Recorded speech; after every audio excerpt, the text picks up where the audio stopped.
It's always a pleasure and an honor to have you on your wealth of information. It's Veterans Day. It's perfect that we're going live together because you honor veterans so much. We all appreciate Always that. a So thank you so much for your service and supporting and helping veterans. It's such an honor and such an honor to be on with you on this day, 11/11. 11 means war. We could go into that too. Yeah, the Warriors Battlefield Strategy Devotional. And everybody said, "Why did you put the word strategy? That's not the right word." I said, "Well, Father gave it to me because if we don't know how to strategize with him, we're going to be in deep trouble." And so when he gives it to me, he gives it to me. And that's the way it is. So. Yeah, it's pretty amazing. I've been using this. It's a fantastic book, and it gives me a lot of insights, and I appreciate what you've done with that. Well, it's funny because it's all Hebrew. So when I did the new book and you told me about the Hebrew calendar problems, it has problems, but the Gregorian has so many problems. And he Oh yeah. said, that's why I did that with you in the devotional. I'm like, well, what did I do in Hebrew in the devotional? you know, and he had to remind me we only did 1 through 7 more than 52 times, but we can't do a 13-month calendar of 4 weeks of 28. None of that works. So I'm working on combining and our good friend, I gave him stacks of information on all this to put it through his mind. It's just let him put it through his meat grinder and put sift it all out and see what happens. But what I gave to him is because I'm not trying to choose, but I don't want to be on a calendar with names of gods and goddesses for the months and the days of the week. I don't want to be living there because that keeps us stuck where we are.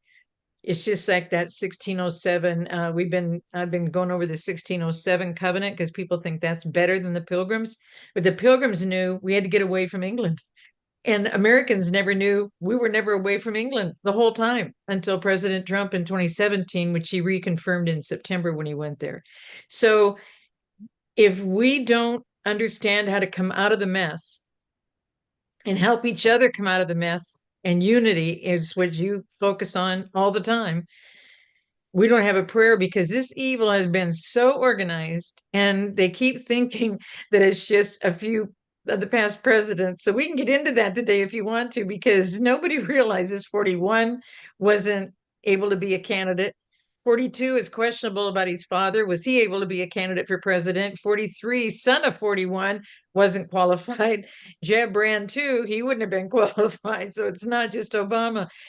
The takeover of America, this evil, guys, it goes all the way back to the very beginning of the world. It goes all the way back to the garden. And we haven't had people go, why didn't this get cleaned up before? When did we have this level of communication, this level of technology, this level of, and yes, the Aztecs and Mayans had some kind of computer process. I get it. I hear that all the time, but they didn't have the communication process. They didn't have the ability to get together with each other like we are and fighting through this. I mean, what you've been through, taken off of this platform, taken off of that platform, deplatformed here and there. It's just, and it's like a whack-a-mole game that we've been living in. So I'm so excited each time we come on together, and the feedback on these interviews is just so powerful, Michael, because, and I'm so excited that book is a blessing to you. Um, Really is. Yeah. General Flynn, it was Nation Restoration. He wanted the second edition. I'm going to try and get it out this year, but I don't know if I can get it done by the end of the year, but I'm working on that. But it is such an honor to me that someone like you, who's fought this hard for our country, gets that much out of that warrior's battlefield, because we are on the battlefield and acting like we're not. That's where we are. Yeah, what I like about it is, there's something new every day that you read, and then you write down your insights and what you've gained and so forth, and it's an ongoing process. So you start to look deeper inside yourself that in ways that I thought I was already well informed as far as like my internal workings, but this has really opened me up in a lot of different ways. So yeah, I definitely appreciate it. So we have Ma'am Donnie that's taken over New York, or will, I guess, January 1st, maybe. I don't know. There's seems to be a big movement to restrict him from actually getting there. You talk about people that past presidents that really probably shouldn't have been there. They didn't fit the bill. Mamdani seems to be in that same category, but still we see these people continually getting these positions of power. And it's definitely crazy because we have a communist, basically, Islamist communist that's going to be in the nation's capitalist capital. So I don't understand, how this has come about. It's really disconcerting. There's a really good chance he isn't even an American. It's just a really good chance that he's not Yeah. even American because what they're saying now is he's absolutely not. I haven't seen the documents, so have you seen anything on the documentation for him? But it sounds like he has no he has no rights to even be here. He isn't even legally in this country. So it's going to be interesting to see what happens. President Trump's been very, very specific about it, saying that we don't have to worry that it'll be taken care of because the law is the law. Yeah. Seems like there's a lot of different laws that may be stacking up against them. Communist law of 1954. So you can't run in a communist position. I think that would probably take out most of the Democrat Party, unfortunately, or fortunately, however you want to look at it. So there's a strong chance that he'll get in there and everything will fall apart. Does New York have to suffer that? I'd hate for it to happen, but they're the ones that basically stood up and voted for him, and on more than 50% of the population. So it may be a learning curve that they're going to have to go through to wake up. What are your thoughts? Well, after President Trump just did the executive order, they didn't do everything lawfully in their elections. And this isn't even an election year. This is, but did you see all the states that had elections this year? But it's so amazing that the executive order just came out and nobody watched what was happening. And now I've asked people and they go, we don't vote this year. Oh, no, it's every other year. And they call it a midterm, but Congress used to only have 2 years to be in.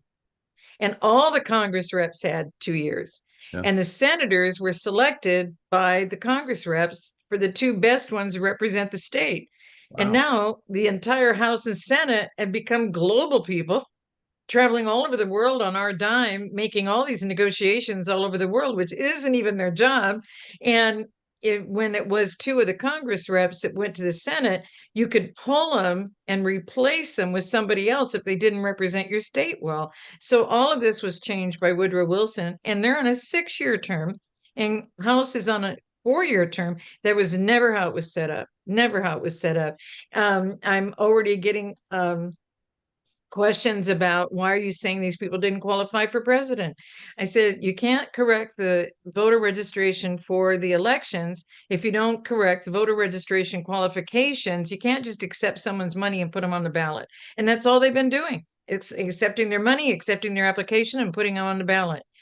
And it's a funny thing about president because you can if you're a legal American, you can be in any of these other positions, but you cannot become a president unless your parents were American born Americans, still Americans, um, not changing their residency, not having dual residence, which we're dealing with, gonna have to deal with all of that too. That has to be. There's a funny story, and it's a true story. Professor said, asked if people, wanted to run for president and blah blah blah, because the thing you need to remember is you have to be natural born.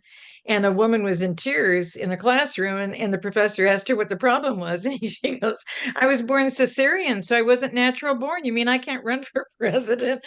And I thought, oh my God, but if voter registration doesn't even understand who'd put on the ballot, look at where we are. And they're the ones that are supposed to know, and they're supposed to make sure people are qualified.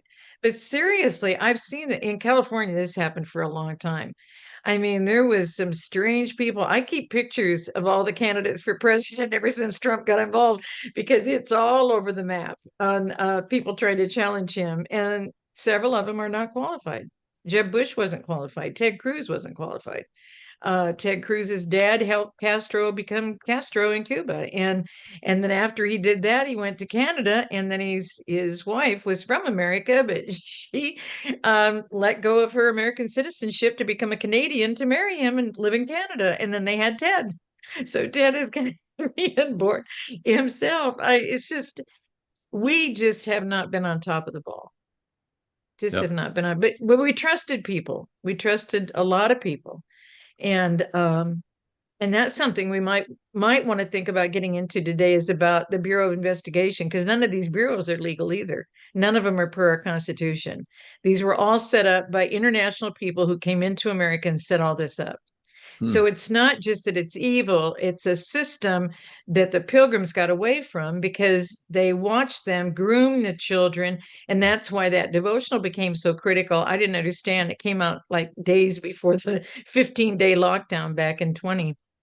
And what God said is, you got to show my people, because the children were groomed in the church and in the school, set up in the same structure with evil intent in the background of how these were all set up and all these different religions and everything. So if we don't bring people to the truth in actually who they are and whose they are, then we're not going to be able to get through this, because these evil people have done the same stuff all over the world to all the different nations. It's just we were a much bigger nation. We've been harder for them to deal with. But since we've been a corporation, we've been the world order in America out of Charleston, South Carolina, since the same 1871, by all these people who set all of this craziness of all these societies up. It was all it just, the flow of this was so steady and so pervasive. How are you going to get ahead of it? And this is the first time in all of history, that we're facing all of these things. And this Bureau of Investigation was set up with special agents by Napoleon's great nephew, Charles Joseph Bonaparte. And when he did that, he was only there for a little bit setting up the special agents. And then J. Edgar Hoover comes in, who doesn't have any background in America. His dad is Germany. His mom is Switzerland. There's no history on this family, none whatsoever. He comes in, and at the age of 26, this guy comes in and becomes the director. And he's the director for 48 more years after being assistant to the director of the Bureau of Investigation for 3 years. So 51 years he's running our country. So Hmm. investigating Americans. There isn't any history on investigating illegals. And I prove that in Nation Restoration. And that's why I mentioned that might be of interest today, too, because they wouldn't arrest the illegals. But boy, if you use a citizen social security number and you happen to be a legal American, you're in jail that night. It's automatic jail time for a legal American, but the illegals still aren't being arrested. But that's the whole setup. J6, same thing. Didn't arrest the people who caused it, arrested the people who were just there, who had to try and deal with it. But they were legal Americans, and a good number of them strong military. So I'm just so honored to be on with you today on this day of honoring military, because we sent them all over the world to protect everybody, and they came home and their families were in jeopardy. I just Their children in CPS. I mean, just the things that have happened to our soldiers' families. It's I want to say some of it's unforgivable. I know we're supposed to forgive everything, but some of this is really horrific, what Yeah. they've done. So, I mean, you talked about, presidents that were not legitimate. So I've had people on my show that gave really good insights, and that George H.W. Bush was born in Germany to a German parents, and then the Bush family basically, adopted him or took him in. So there's, Okay, I can correct that. Are you ready? yeah, oh yeah, Prescott Bush, and it's in this point 35 on the FBI, because Prescott Bush was his SS name in Germany. His name was George H.W. Scherf Sr. that's it. He was an assistant to Tesla, and Tesla called him like an idiot of an illegal immigrant. He knew then, you know, Curious George, yeah. but Hmm. yeah, and Curious George, the son, was George H.W. Scherf Jr., and he was in the Navy at 16 in Germany before he came to America. Wow. And Kenny Bunkport wasn't a family compound, it was an infiltration center of Germans coming into America. That's all of Operation Paperclip came in through there. They only served German food. All of this is documented with photographs and everything. And I summarized a lot of it in this particular point 35. I think it's chapter 18 in the new book. But I've been talking about this family since book 4 because I said, Father, I'm not getting how the Germans came in and did all of this. And he said, well, it's all in print. And I'm like, well, where is it? And he said, Idaho Observer. And so I look up Idaho Observer and he goes, go to archives. So I went there and then he said 2007. So I went there and then he said, go to April. And there's a whole series of articles and I put it all together in a PDF. And all that information is in the reference center of the new reference section of the new book. And then in the chapter, I give you the picture of Prescott Bush because he was also in our Senate. And when he was realized by Eisenhower to John F. Kennedy, and I'm sorry if I've never mentioned this before, but that George H.W. Scherf Sr., Prescott Bush, Hmm. used that name to be in our government. And so they had sanctioned all of his industrial money that they made. They made all this money by shipping all of the patents and et cetera of Tesla over to Germany. And that was mainly what he did. And then he left the country for 4 days. And then his son with Bormann, and everybody heard about Bormann from Germany. The two of them are the two that are supposedly responsible for Tesla not being here anymore. And then everything got turned over to a very interesting man, John Trump, who was, I think, at MIT, famous professor, I believe, at MIT. And so he got the Tesla technology that didn't get sold to Germany. Right. So, but Prescott Bush met with President Kennedy and AG Robert Kennedy in September of 1963. And he had to sign a document. They wanted him to sign a document saying none of this family will ever be in our government again. So he signed that document. And then in November, the head of the team in Dallas, Texas, was supposedly George H.W. Scherf Jr., again, not adopted. And I think I sent the family picture. I mean, Okay, the so he family wasn't picture, adopted. He was actually part of the family, but the family name was changed. I got it. the family name. In fact, they used both names. So they used Scherf with one F and with two. So that's why in all the articles it's CHSCHERF parentheses F parentheses because they operated under both names. But everything they did was in Germany. But on page 336, I don't know if you want to pull up your Kindle, there's a picture of Prescott Bush. And then if you look at the very next page, there's a picture of George H.W. Scherf Jr., son of Senior, who went by Prescott Bush. But only in America did they go by Bush. Only in America. And so, but that was the SS name when George H.W. Scherf Sr. Um, was in the SS with Hitler during World War II. So are you talking about the An Eternal Plan, or which book are you talking about? In an eternal plan, Okay. page 36 has Prescott Bush, Oh, page and 36. then Okay. 336, and then 337 has his son George H.W. Scherf Jr., who was our 41st president. And then Father had me put in his whole background. So if he wasn't supposed to serve in our government, he served in our government all the way through.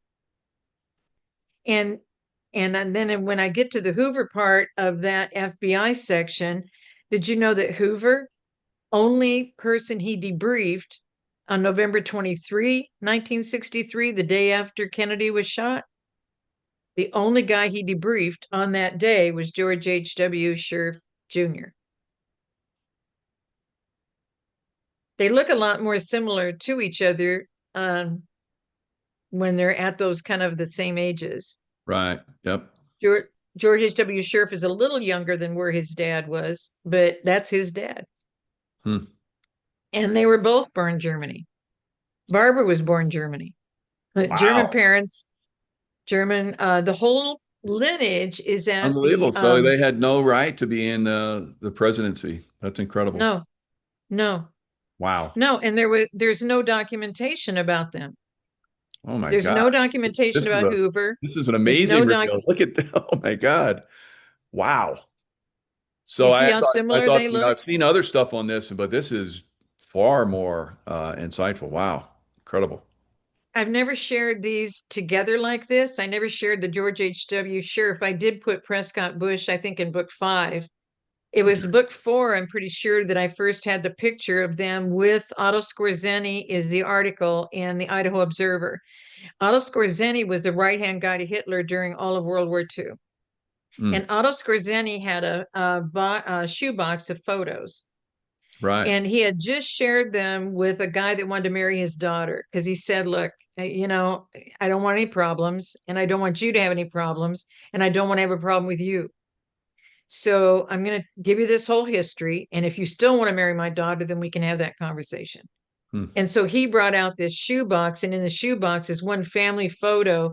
And Otto Skorzeny's in the back with Joseph Mengele and other people in the back. And then Borman is with George H.W. Sheriff Sr.'s mother on the piano bench with Borman.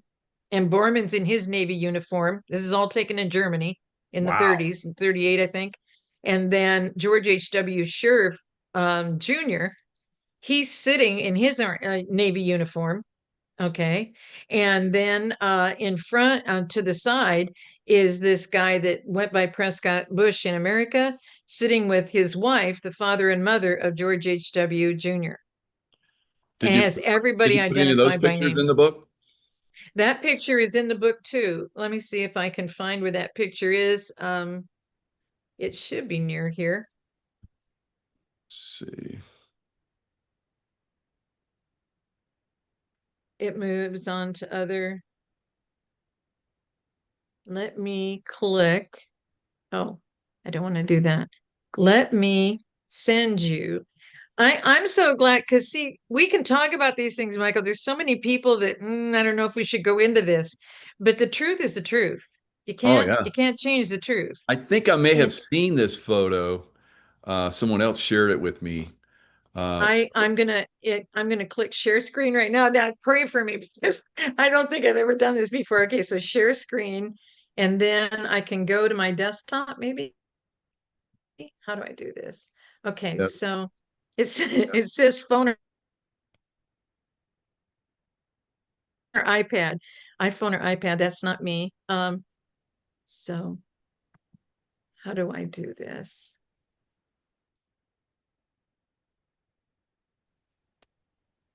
I have to find it. Okay, let me make this smaller. Okay, and then I'm going to go into and then what I have to do is put it on my desktop and then pull it in to share it, right? right. Right. Okay.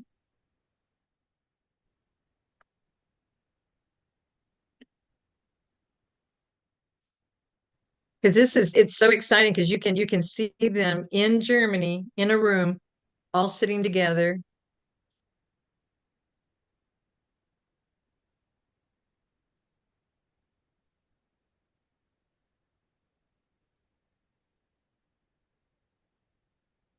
Okay, I'm going to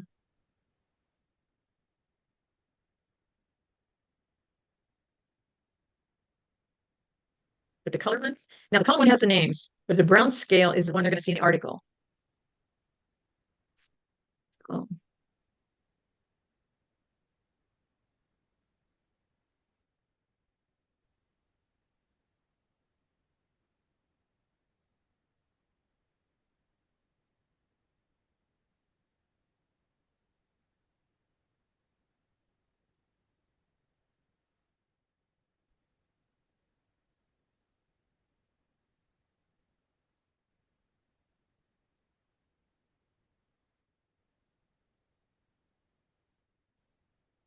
So that would be interesting if So they that would be interesting. you got a little background noise, so I'll just wait. if okay, if it what? So that would be interesting if if this is proven, which in my opinion, it's proven, then all of their administrations, everything they did can be removed. Bills they signed, Yes. just kind of like what happened with Biden. So we know that Obama was basically controlling his administration. So, the auto pen stuff, all of that stuff, in my opinion, I think they're moving in that direction, can be basically removed.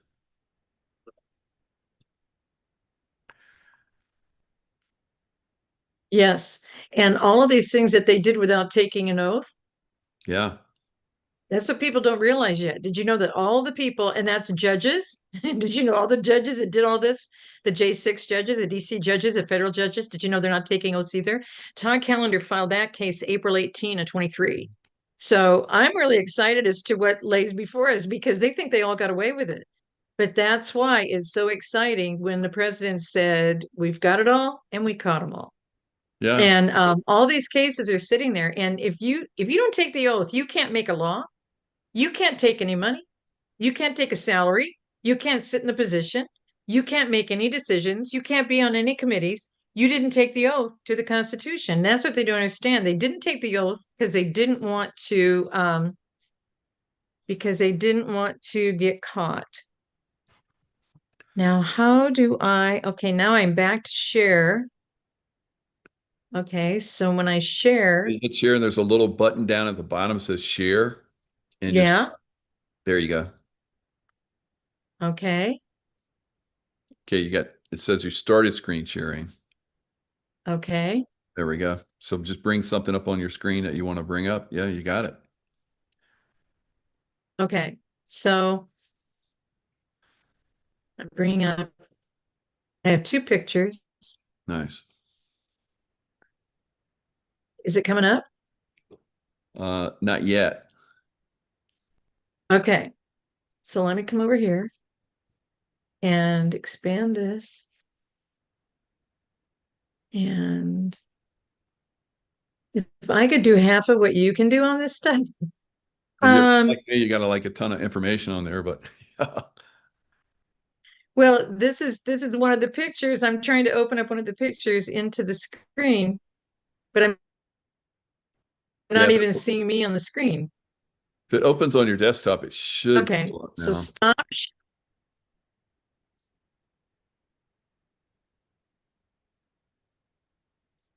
This is what I'm trying to open. Hmm. Okay. Um, I see you're clicking on it, but it doesn't seem to be opening on the desktop. yeah. Yeah. Okay.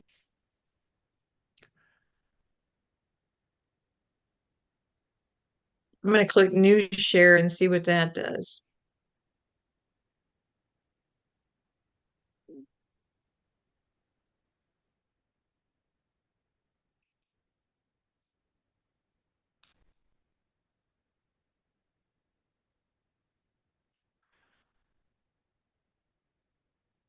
So this is amazing. So all of what you're talking about is available. The public can actually look at this. So who at that point, pushes this forward into like revealing, that these people were illegally in positions of power. And that's the because if once you start that process, then it's going to be a domino effect, and there's going to be lots of people that are going to fall out. So you're looking at like you're talking about, treason charges and so forth. Let's don't get lost, Sheila, so she'll be back. But you're looking at treason charges for a lot of these people, and that's treason.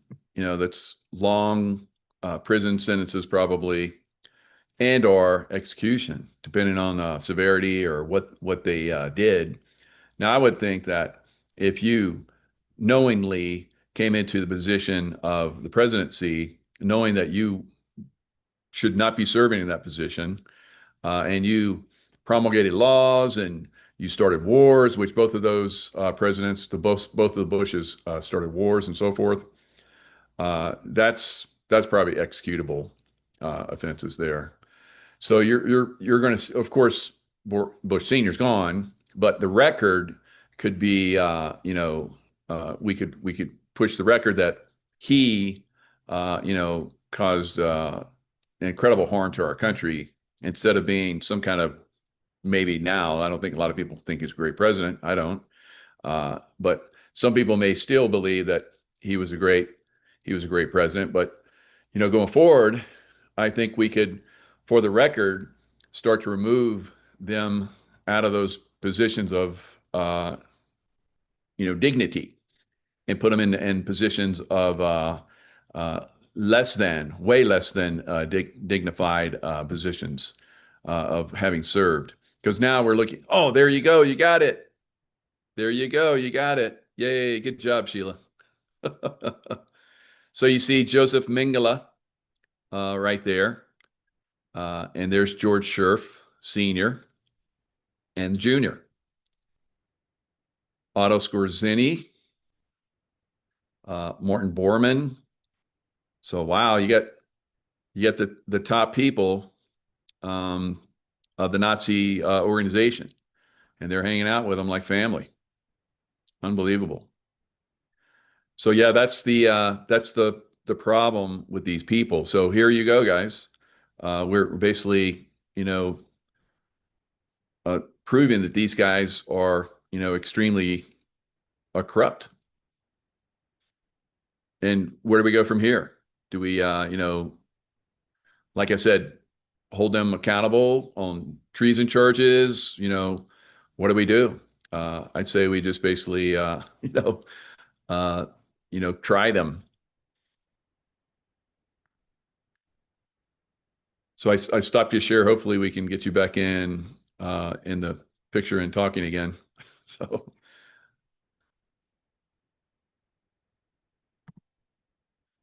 so yeah, there's your book, your books are basically revealing this.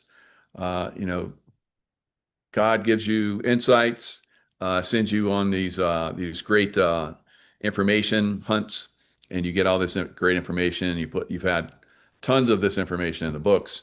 Uh, going through the books, you're like stunned with all the information is there. But with you talking about this information, Sheila, it really brings it to life and a greater understanding. Just how corrupt a lot of these figures are.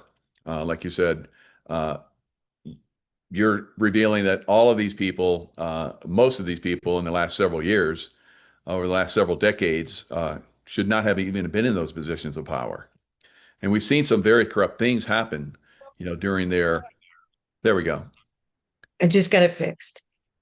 Okay, keep my phone there. I'm on with this brilliant producer that keeps me up to date. I guess I can't screen share. I try, but Oh, you but did actually. isn't You this amazing? you And had all the the articles are in there. pictures of and I, while you were kind of out, I brought it up and I brought it into view. So yeah, all those Nazi figures, and then the Bush senior, junior there, uh, with all those Nazi figures, Borman and But crazy. they never lived as Bush. Yeah, That's just what the name they gave us. You see what I mean? yeah. And that's why to them, the infiltration of all of these people, this is what they always do. They moved the Native Americans off the East Coast and then brought in all of their people and then gave them things all across our country and brought in more people. Hmm. It's only our relatives that had to sign in at Ellis Island and come from a town and have all of our criminal record completely cleared. And if we had any debt, it had to be cleared. All of our stuff had to be documented. To this day, they want us to document, document, document. And Yeah. that's another fun thing today because did you know that Newsom, they're just saying he's in trouble? It was in back in 2018 when we did those real IDs. And did you know that the DMV director in California allowed all of the illegals to get the same watermark real ID?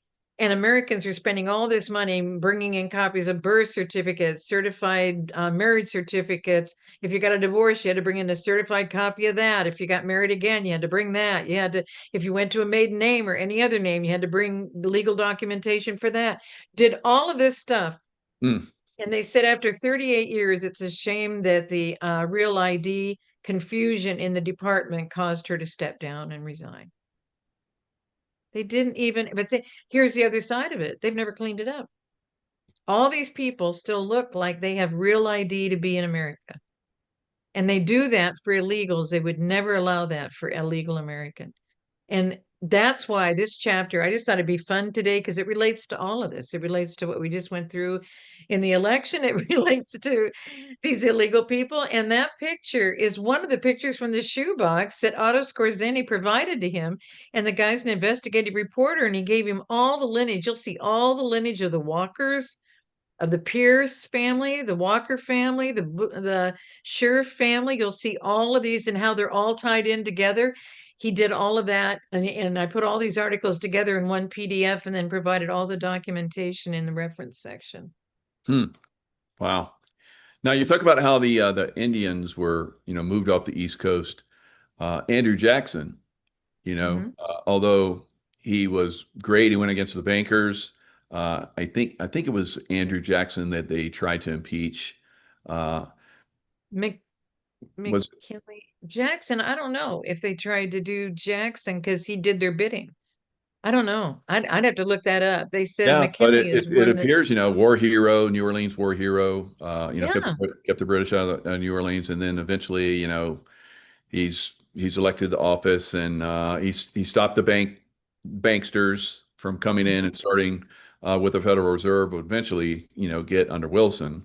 That's other everything other than him forcing, the Trail of Tears, the Cherokee Indians and all the rest of the Indian, pushing them out of lands that they had been in, Mhm. obviously, for generations of generations, but before the Americans even came, the Mhm. Pilgrims came, and they were integrated into society. They were great, intermarried and all kind of crazy stuff, and then he like forced them out. It's crazy. Well, they had to do that because they knew the truth. And if you think back in those 1800s, because I shared some pictures, I think it's back up in the family situation about compulsory school, up in the earlier points, which are the older points, the 41 to that kind of stuff. Um, the school bus was led by a horse in 1912. The roads in California were built out of lumber and braced out of lumber. The coastal road in California was all lumber in 1912. Hmm. So when you Wow. think about how did these people get around, it would take days. I mean, it took 5 days for my great great grandfather to use a buggy and get my great great grandmother over to Iowa to see relatives from Nebraska. Jeez. And people don't realize that and how this would happen. So the reason why to get him on the other, that was his third goal. But it's so awesome what you were saying because that's how he did it. Same, that's why I think Trump is honoring him. You do the tariffs. And then that straightens these things out. So he balanced the economy, did the tariffs, and then Right. his third goal He was was one of get the all the only Native Americans. only presidents in history that had a balanced budget, actually had a Yeah, surplus. Yeah. yeah. Well, and But that's why they did that Andrew magazine. But the thing that's so bad, he knew in our Constitution the president had to enforce the win that the Cherokee got in the Supreme Court. And he refused to. He said, if Justice Marshall wants them to not go, let Justice Marshall enforce it. And he knew Justice Marshall had no opportunity per our Constitution to enforce it. It's only the president who can enforce a ruling for the benefit of the people hmm. because it's just an opinion, a ruling. We've been operating like it's law, and that's wrong too. But that's in another chapter. So, but all of this has been so profound as to how all of this has unfolded, Yeah. and people had no idea, just no idea. And when you look at George H.W. Scherf's two brothers, they had all these jobs in the government, and they were in all of these societies. They were all in the Order of Malta. They were in Skull and Bones. They were in George W. His son, who is a son of two German parents, he became president. And he was in Skull and Bones. It's but all of this came from Europe. Not every They said it was new in 1864. They said it was an idea, and that Lincoln wanted us to do it. And none of this is true. Lincoln would never have wanted a secret society of all of what happened in Europe. He never would have wanted any of this in America. But Hmm. they always say, like the Soros brand, we're going to be charitable, you're going to benefit. and it's all fraternal. We're all here for each other as brothers and sisters. And that's the mimicry, mockery of being together as believers and being great to people and being charitable to people and being fraternal with people and not getting it from anywhere else. Our Congress has been paying all of this. All of this is an act of Congress. Everything they set up with all these organizations is an act of Congress. They were Wow. granted land grants. The biggest one is in Springfield, Missouri. And in Springfield, Missouri, it takes up at least 2 blocks, if not 3 or 4. And you got the castle, and then you got the military armory, and then you come around the corner and you see the National Guard armory, and then you see a Boys and Girls Club, and then you see a ball field, and then you see daycare facilities with the daycare behind it. And then you see this big white house. And we went ahead and drove behind to see what it said. And on the back, it had a neon sign, "Enter here." It was yellow on a blue sign of neon, and the whole house was boarded up. And then the whole rest of the land in the back is all Evangel University, which is a seminary for Assembly of God. And they gave them all that land for $1 as a land grant. You and I can't do any of this, but we weren't granted the money or the land. It was grant. That's where the 10 square acres in 10 square miles, I think it is, that they have as their sovereign land in DC, how they set it up as a District of Columbia in America. So that was a big land grant and made their own sovereign soil. Well, that's what they did with all of these castles in all of our states, is they gave them this land grant. So Evangel University is a seminary for Assembly of God, and Assembly of God Church is there. So the whole university is there. And we've been paying for all of this, guys. I mean, we've been paying for all of this to happen, all of this to be set up, and all of it's pretty much to groom your children. And it's a really sad status. And anyway, you come past the church and you come back around the corner toward the castle, and you see a 5-point building where they do all administration. And there's a Wow. 5-point, just like the Pentagon. Do you know what I That mean? that ties in. So I have this woman that I do shows with, Lynn Scott Hagerman. She talks about how as a child, and there were underground facilities where they would be sold to Hmm. bidders, and Hmm. I want to go in that direction with our conversation, but there was some very, very shady stuff that was going on there. So that kind of ties in what you're talking about here. Wow. Well, Bob Jones University in South Carolina, Hmm. he was a high noble in the Knights of Pythias. It's on the memorial pages. And people who graduated from there went, "Oh, it wouldn't be Bob Jones. He's a Christian and he wouldn't be doing." He's a high noble in the Knights of Pythias. The only way you can get the money for this, if you look at all the universities, where do they get the money? All of this is being funded, and all of it, the castles do the same thing. They have tunnels underneath. The kids go down there. They actually have what was it in olden times? And they had the bars over the windows. It's like a jail, and you are a jail, but it's the whole backside of the castle. When you drive around and see the backside of the castle, it's like I would say a brig, like a military brig, with all these iron bars over the windows. So why would they be? But they're over the Sunshine Boys, Sunshine Girls. They had seniors living there. So the elderly and the children. And what are they still focused on? What the status for the elderly and the status for the children? Um, Same thing. So Bob Jones, are you talking about Bob Jones? The, There's two is he Bob real estate? Jones. Bob Jones University is one Bob Jones, and then there was Right. Bob Jones, a prophet.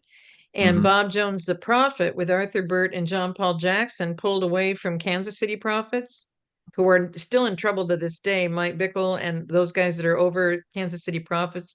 Now the truth's coming out about them, the same as Robert Morris and all. There's a whole bunch of people that are going to be revealed. But Bob Jones, that Robert Jones, Bob Jones, is a prophet, and the one over the university is the one that's the high noble. You can't get that kind of money. You can't get that kind of structuring unless you get them involved.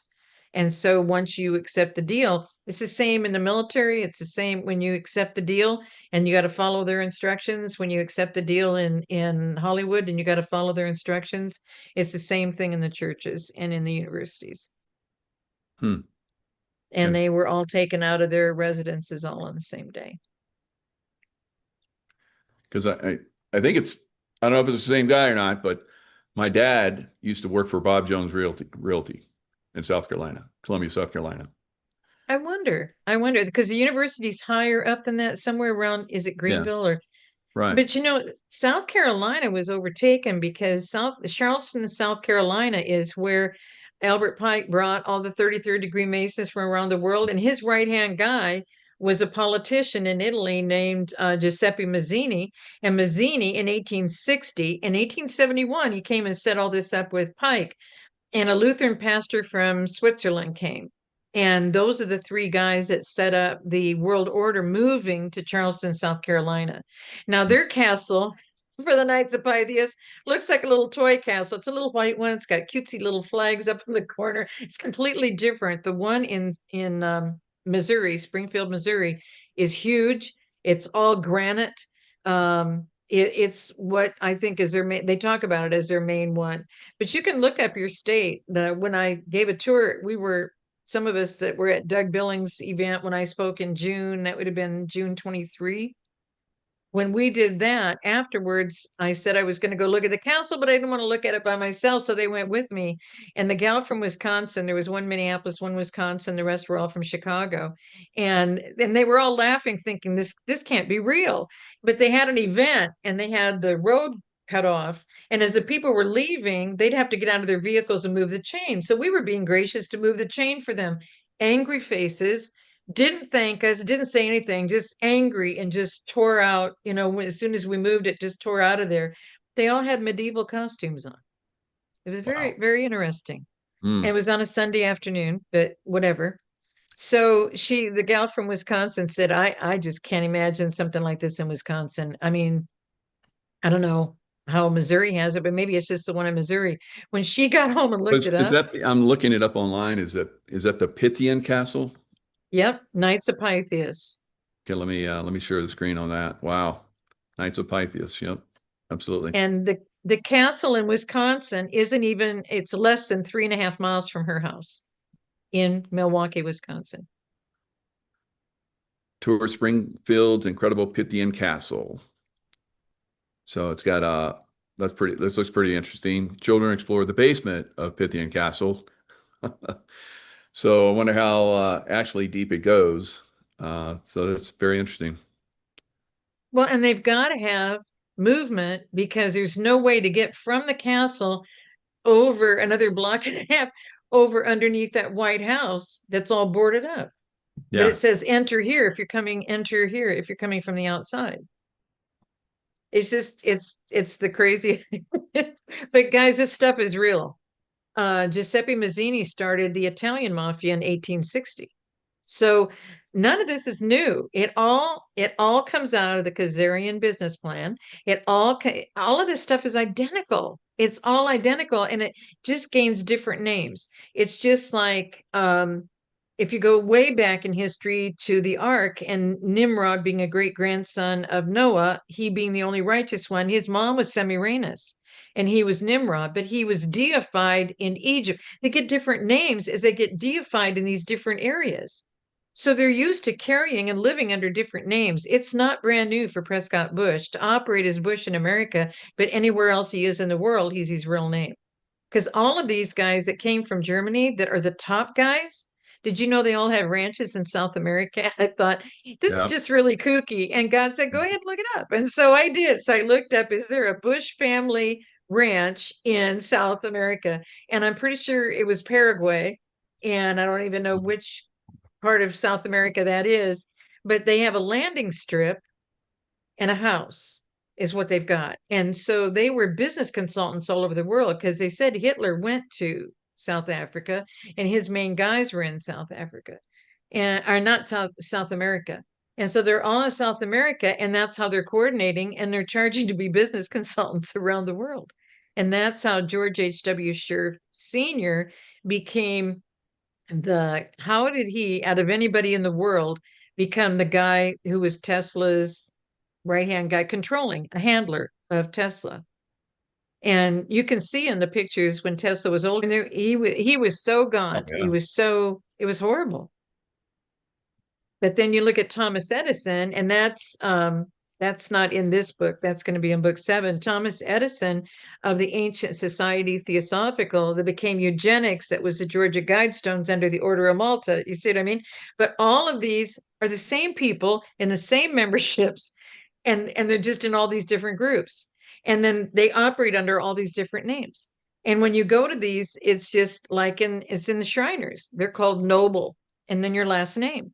So when I was in Macon, a guy came to a church and he took over the youth group, he took over the men's breakfast, he took over all of these things, and he comes in his Masonic. As soon as they gave him all these jobs, he came in a Masonic with a Masonic hat, baseball kind of hat, with all these symbols on it. One Sunday, the very next Sunday, he came in a Shriner shirt. It said Noble James. His last name was James, and so it said Noble James, and then his hat. And the pastor had no idea what he was representing. I said, he's letting you know you just gave him all these positions over your youth, over the men, over everybody, and he's in all these societies. Yeah, wow, incredible. So, I mean, this goes all the way back to a lot of this stuff goes back to England. Mhm. Uh, my wife Tracy and I, we went to Glastonbury, and we saw, King Arthur, his grave supposedly there, and Queen Guinevere. Of course, uh, I think it was Henry VIII, basically, did away with the Catholic Church and started the Church of England. So a lot of these uh, places were destroyed, Glastonbury being one of them. So we stayed at the pub that was across the street from Glastonbury Cathedral, and we were told that there was tunnels that went underground to the pub so that the monks could like leave and come over and enjoy themselves and Mm-hmm. partake of the females and so forth. But there was rooms there. We stayed in the rooms, fabulous. So hundreds, 1,000 years old, crazy. This pub, Mm-hmm. and so this history has come to America with these castles, like we were just Mm-hmm. showing. But the connection to Britain and the control that Britain still has over America, and Mm-hmm. breaking that control is, I think, one of the things that the Trump administration is doing.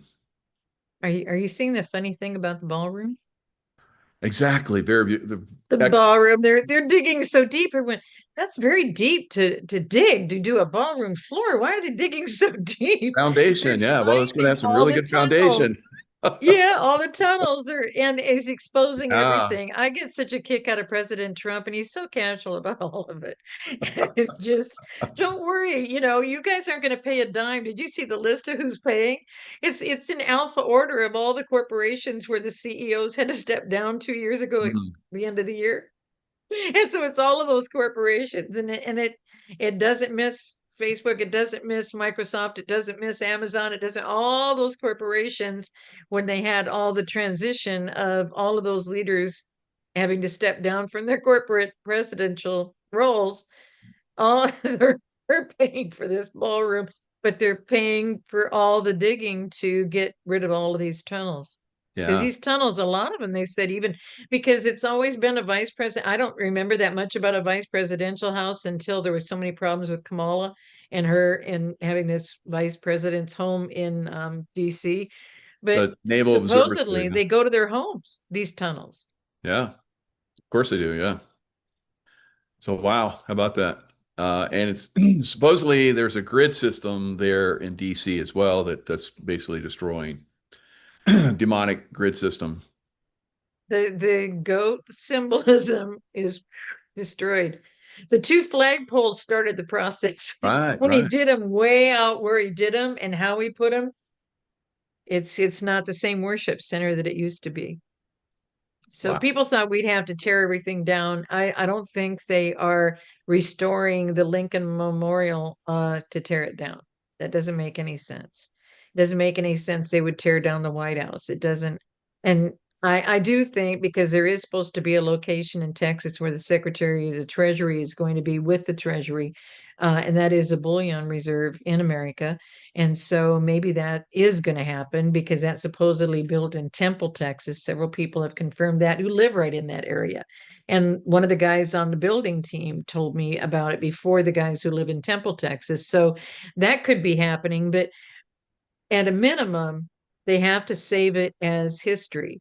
So when people were furious about, and this is all happening in the past couple of weeks, President Trump is redoing the Albert Pike Memorial statue.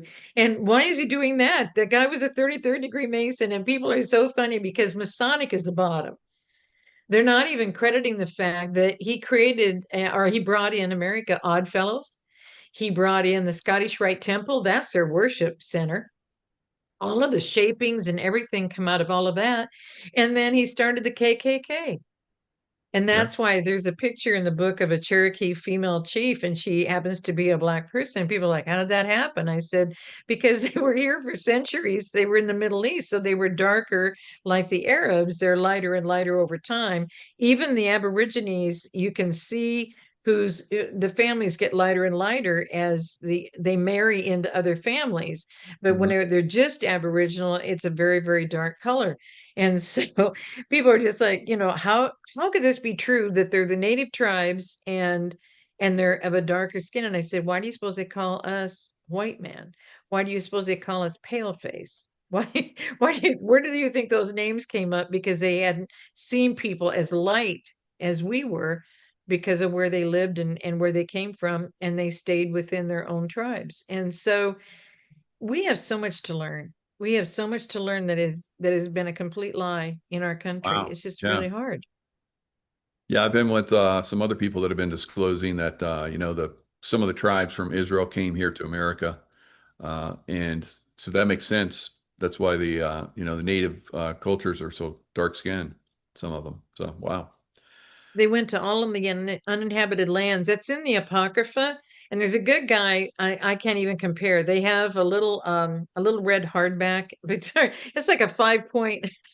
So who wants to read that one? That what they pulled from the 1611 Bible, the King James Bible. And so please don't go out and buy a King James Bible and think you're going to see the Apocrypha, because there's nobody that can get a 1611 anymore. And so they pulled it out in 1804, same time they were moving the Native Americans off our land. In 1804, they're over there as a British and Foreign Bible Society, removing books from the Bible because they don't want you to know these things. They don't want you to know about Kofefe, which is in the ancient book of Enoch. And they don't want you to know about, what that these came, but they came to all the uninhabited lands. There were only 70 little nation areas over there that had people residents because there was no way to get around anywhere. I mean, I don't even know how many centuries they had maps that had dragons, where is the unknown, you know? So it just took a long time. And that's why I think we went through 43 on takeover before we're self-governing. They knew exactly what to do, exactly what to set up to put us in this position. And it was Jefferson, and to what you were saying just a little bit ago, Michael, is that Jefferson knew you cannot, once they start corrupting all of this and operating the way they operate over, they've used identity theft to take over every rulership of every nation, and they did it to us. We haven't had American born people in control of this country for generations. And that's our Congress, they were all in agreement, guys, Knights of Pythias. And so John Wilkes Booth and the team, and that's all in this particular chapter because it was all a setup to get rid of him. They had just started the Republican Party. So when people say now you want to be in this party or this party, you don't want to be in either one of them. It's all the same people who all came here to do this to us. So people are shocked. Right now, Marjorie Taylor Greene is brand new to people. Right. So this was I love oh, did I miss what happened? There it is. There it All right. is. So I love this one. We talked about this before, but I think it really comes into play now during Mm-hmm. Veterans Day. So Mm-hmm. let's grant, of course, we know that basically this was a dividing line between the constitutional America and then, when Abraham Lincoln was assassinated. Then after that, it seems like after that, not too long after that, this traitorous group came in. So Mhm. Ulysses S. Grant, there are but two parties now, traitors and patriots. Uh, and if we are to have another contest in the near future of our national existence, I predict that the dividing line will not be Masons and Dixons, but between patriotism and intelligence on one side and superstition, ambition, and ignorance on the other side. Now, we look at the way the voting has been going. It seems like we're at that dividing line between people that are ignorant, superstitious, and then the patriots and people that have critical thinking on the other. What are your thoughts? That is exactly what it is. It goes all the way back to the Revolutionary War. When you brought that up, I don't think I put it in this book, but it's in my other books, the book series. Samuel Adams, one of the best patriots, because what happened with Ulysses S. Grant, and we have a U.S. Grant Hotel in downtown San Diego because they thought so much of what he That's had right. done. But in 1870, he signed in because once you become a president, nobody's going to know because they're not going to know what happened to you. And so this is what Samuel Adams said. It's one of my favorite of his quotes. If ye love wealth better than liberty, the tranquility of servitude better than the animating contest of freedom, go home from us in peace. We ask not your counsels or arms. Crouch down, lick the hands which now feed you. May your chains set lightly upon you, and may posterity forget the ye were ever our countrymen. Mm, I love that quote by him because that's the Revolutionary War, and that is exactly where we are in any day, any time. You choose, I just want to be comfortable. People just wanted to go back to normal, and that's why I said you don't want an ounce of normal. You don't want an ounce of where we've been because that's how we got here. And look at what it has taken just to show the people what we've been dealing with yeah, because we don't get together as true speakers because they made us a silent majority. yeah, So what kind of people are they? And you want to be in their council and you want to be living with them and you want to be operating like they do, well, then you made your choice. We're yeah. we're going a different way. And we've talked about that. I mean, both of us have been targeted for destruction. uh, Mm-hmm. so during COVID, that was where a lot of people just let me have my freedom. I just have to take the shot. I'll take my freedom. But that was basically being enslaved, like you were just talking about. Unfortunately, a lot of people didn't Mm-hmm. realize that. They were saying, whatever it takes, keep my job, be with my family, get out of the house, go to the Mm-hmm. concerts, whatever it takes, so sad. But now we're at that point again where I just saw this one show with Tucker Carlson and a guy that was talking about the chemtrails.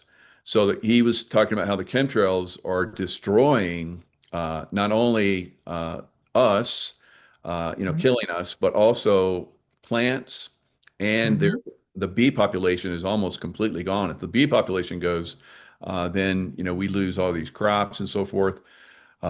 So there's a and then I believe they know that we're going through earth changes. The earth Mm-hmm. changes. The sun is like just kicking all this energy at us. All this electromagnetic plasma energy is coming at us as we're speaking right now. It should be impacting us within the next several hours, and it's going to cause major disruption on the earth. Uh, Maybe we won't be able to have shows for a while. Maybe we'll have these massive earthquakes that happen every time this massive influx of plasma comes. Right now, it's looking like Japan is going to get a massive earthquake with this influx of energy. So they know this. They have been controlling a lot of this, not completely control it, but maybe taking it to another level of destruction capability. We've seen this year was one of the first years that we have not had destructive hurricanes. So it seems like this technology that's been used against us, somebody or some group has gotten control of technology that keeps that from impacting us. So we're having all these different things that are going on right now impacting humanity. We know that this death cult is trying to destroy us, trying to destroy humanity on a massive scale, uh, dumb us down, kill us off so that we're manageable. Where do you think this goes in the future? Depopulation down to 10%. That's that's what the Georgia Guidestones. Yeah. 500 million people on the whole planet. I mean, really? That's depopulation from every angle, every layer, every process, everything they've done to us, and we did not have any idea that it was going to go down this slippery slope. Yeah. And they had us there. I mean, there are no natural fiber fabrics, whether it's for you to wear or for upholstery or for carpeting or for anything. Everything you're breathing in, everything is blends. All of this is against the plan as a believer. And so what they did was take everything that was promised to us and do everything they could to destroy it without us realizing how bad it was. And the chemtrails are ruining the soil. They're already finding that some of the soil may never recover. Yeah. And so even if you use heirloom seeds, it's going to be corrupted, being raised in the soil that we have on the planet. Hmm. And so I don't know what they're doing to eat. I don't know where they're getting their things. Is it all in Antarctica? I don't know. I've never been anywhere near Antarctica. I'm not into ice. I grew up in Nebraska. That was enough. Blizzards and ice. And so I don't know. But it's unrealistic to think that's what they could do. But just like we had a Tesla, so they had a Thomas Edison. Thomas Edison was a president of the Theosophical Society. So that's why he won and got all the funding, even though it was a lie, and put us into all of this, pay for all this energy and electricity and everything when we shouldn't be paying anything. We shouldn't have been putting up all these wires. We shouldn't have been paying for all this stuff. But the only way to keep people paying for their own utilities to give money to the elites is to put us down a different path. We didn't know that they were destroying the people that were trying to give us the things that would have helped us. How would you guess? I mean, how would you be ahead of every technology in front of us and be ahead of it and know that that's what we needed, and so let's support Tesla, let's not support Edison? How would you know? It's just we have been living in really, really crazy times. But how amazing is it that we're able to get to the point of sharing the truth in these days, because there's a promise in scripture that there will be a generation. I think, we've come to this point many times throughout history where the earth has been destroyed, and catastrophism was part of our understanding for a long time. And then we had Charles Darwin come in. Of course, he was part of Masonic group that basically wanted to, push out new information that was controlling and did away with catastrophism. So we, throughout history in the biblical, text and so forth, there's catastrophes have happened. You just over and over and over again throughout history, catastrophes come. But I think it's dependent on our consciousness. If our consciousness is at a certain level, then I think we can bypass it, or maybe start a new timeline. And then there's another group that continues on the other timeline. I think we're at that separation. My wife Tracy talks about how there's one passage where two men will walk in the fields, and one will cease to exist, and the other will continue. I think that's where we're at, where we're going to basically see a parting of the ways. Those people that like General Grant was talking about. There's patriots, and then there's treasonous groups, and it's not really that they understand themselves as treasonous. They're just uninformed and superstitious and so forth. Uh, so that's where we're at. You, I, and other people. We have the critical thinking. We can see the things that are coming. We're trying to inform people the best that we can, keep people calm, keep people focused, work through all these issues. Some people just give up. When I talk about some of these things, I see a lot of the comments, and people are just like, I just don't care anymore. It's like, well, then Yeah, I won't say that you're part of the problem, but you obviously won't be part of the team that goes forward because we have to work together to overcome these challenges. And that's a key. From my background, being in SEAL and the CIA, and now with you and other people, where we're working together to inform people, you have to there's some people just going to deny it. Some people are going to like I, you and I, and probably many other people are like, and it's you don't have critical thinking. You don't work with a group, then you don't go forward. I've been with like these high performance groups, and I feel like there's a lot of humanity right now that are ready to move into high performance and are to a certain extent on that level. I look, we're live on YouTube. There's quite a few people watching, although I didn't promote this. The title Mhm. doesn't have what we're talking about, doesn't have you in it. Because if I put you in the title, probably would have got shut down. But Mhm. it's something that a lot of people want. They want this information, and some people aren't going to come along, I don't think. It's do you know it's been for all time because there were the Aztecs and then they were gone, but more people came in. Then there were the Mayans, and on a critical point, which they knew they were gone. The same thing happened in Hawaii.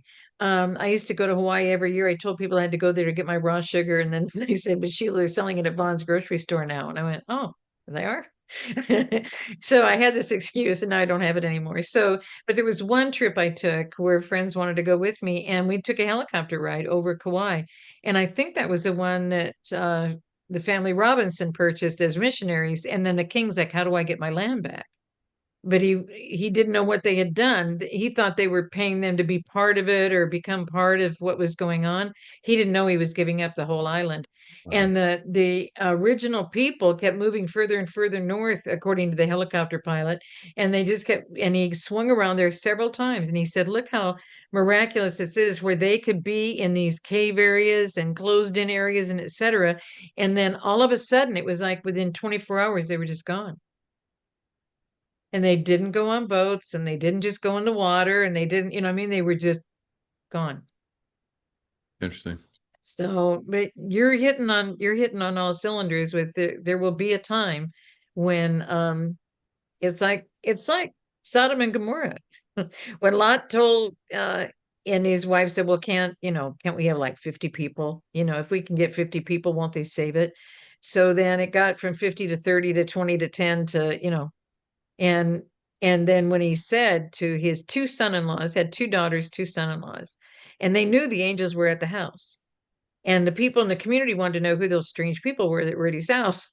And I'm telling it as simply as I can, and as brief as I can, because it's really where we are, is that he went to his two sons and they were in the pub. They were with their friends. They were having a great time. And they knew the angels were in the house. They knew the time was close. A little different than where we are today, but we're pretty close to having that time. And he went in, and they said, "No, we're having a great time and everything's fine. Why are you so worried?" Because they get comfortable. They want what they think is normal. Yeah. And then, boom, in that night, as they walked away from Sodom and Gomorrah, two communities, the whole thing burst into flames. And the wife doubted and turned back. And that's what is so funny to me that Father had me do not just a fear not, it was going to be called a fear not devotional. Because I'm like, people just aren't standing up anymore. And they're like, "Oh, how are you coming through all this horrible stuff, Sheila?" I said, "God hasn't let go. I'm coming through." And they said, "But I don't know how you're able to do this." And I said, "Because there is nothing, the things that are bigger than me are not for me to handle. So it's bigger than me for Trump to handle what he's handling. It's bigger for me than Cash to handle what he's handling."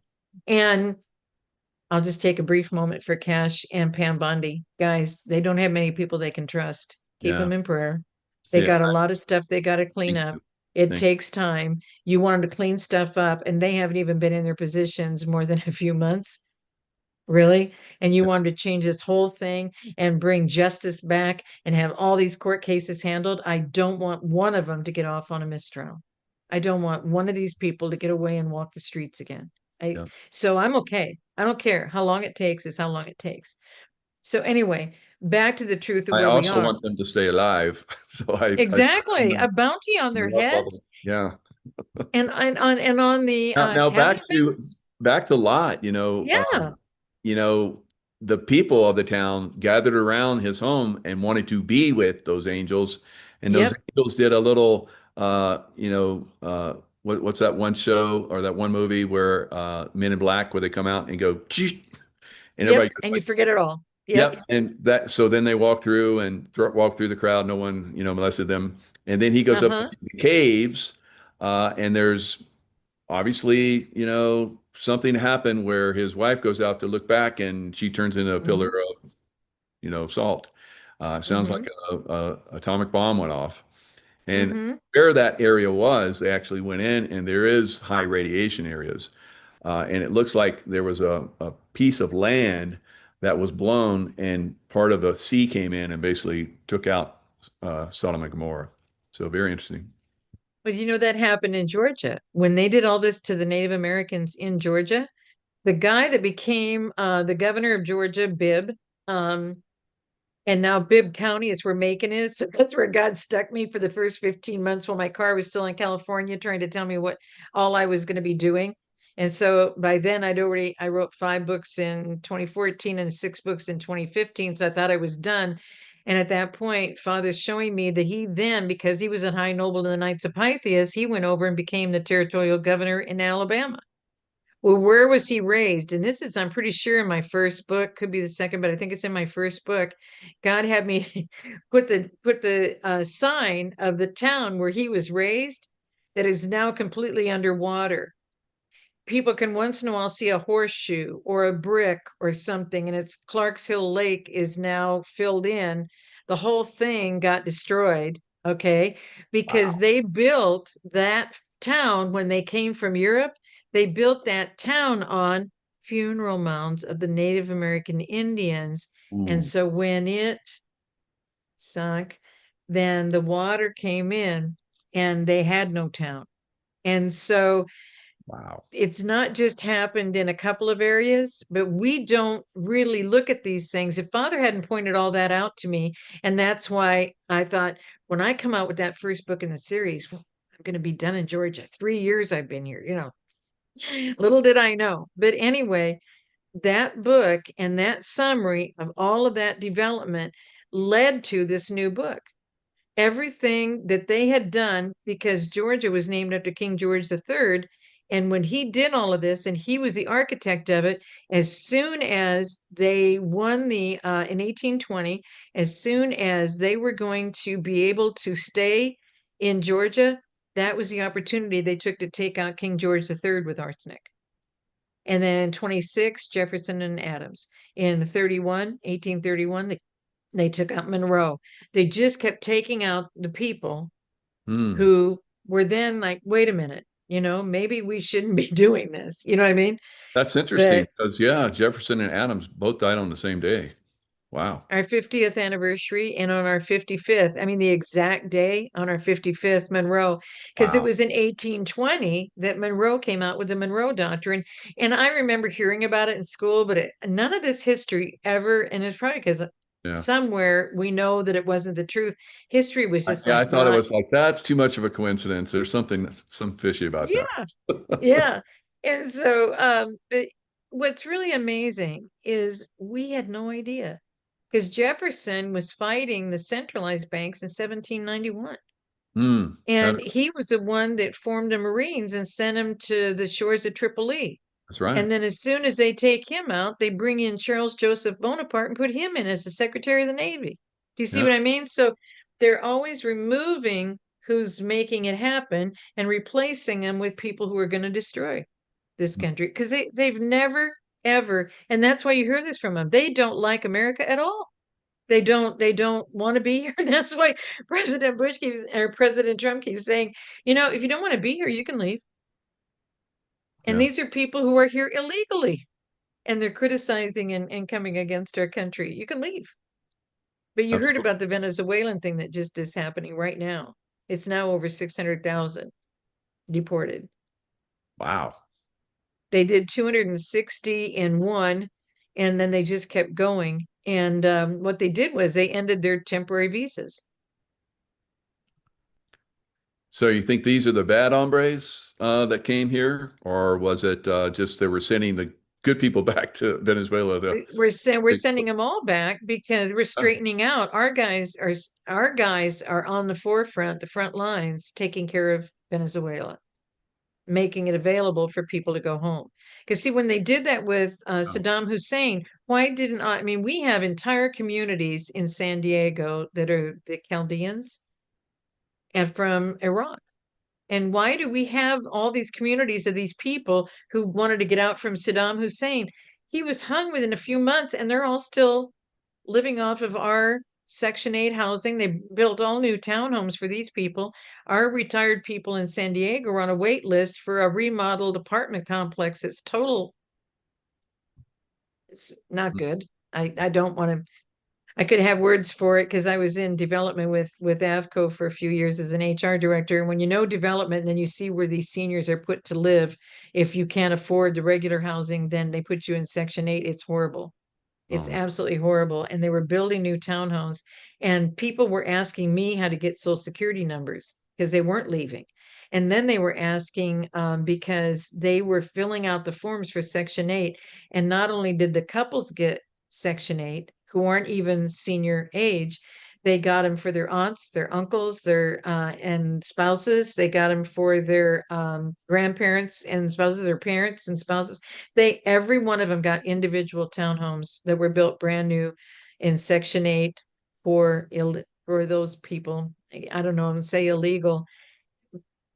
It's just happened in America again and again and again. We got all the Shah's people, and they all said they were Persian, and they came in and they all got these advantages. None of this is new that we're dealing with right now. Since Vietnam, we got all of those, and then we got the people from the Philippines, and then we got the Shah's people. All of that's in one little decade, part of one little decade, because I think Vietnam fell in 1776, was it?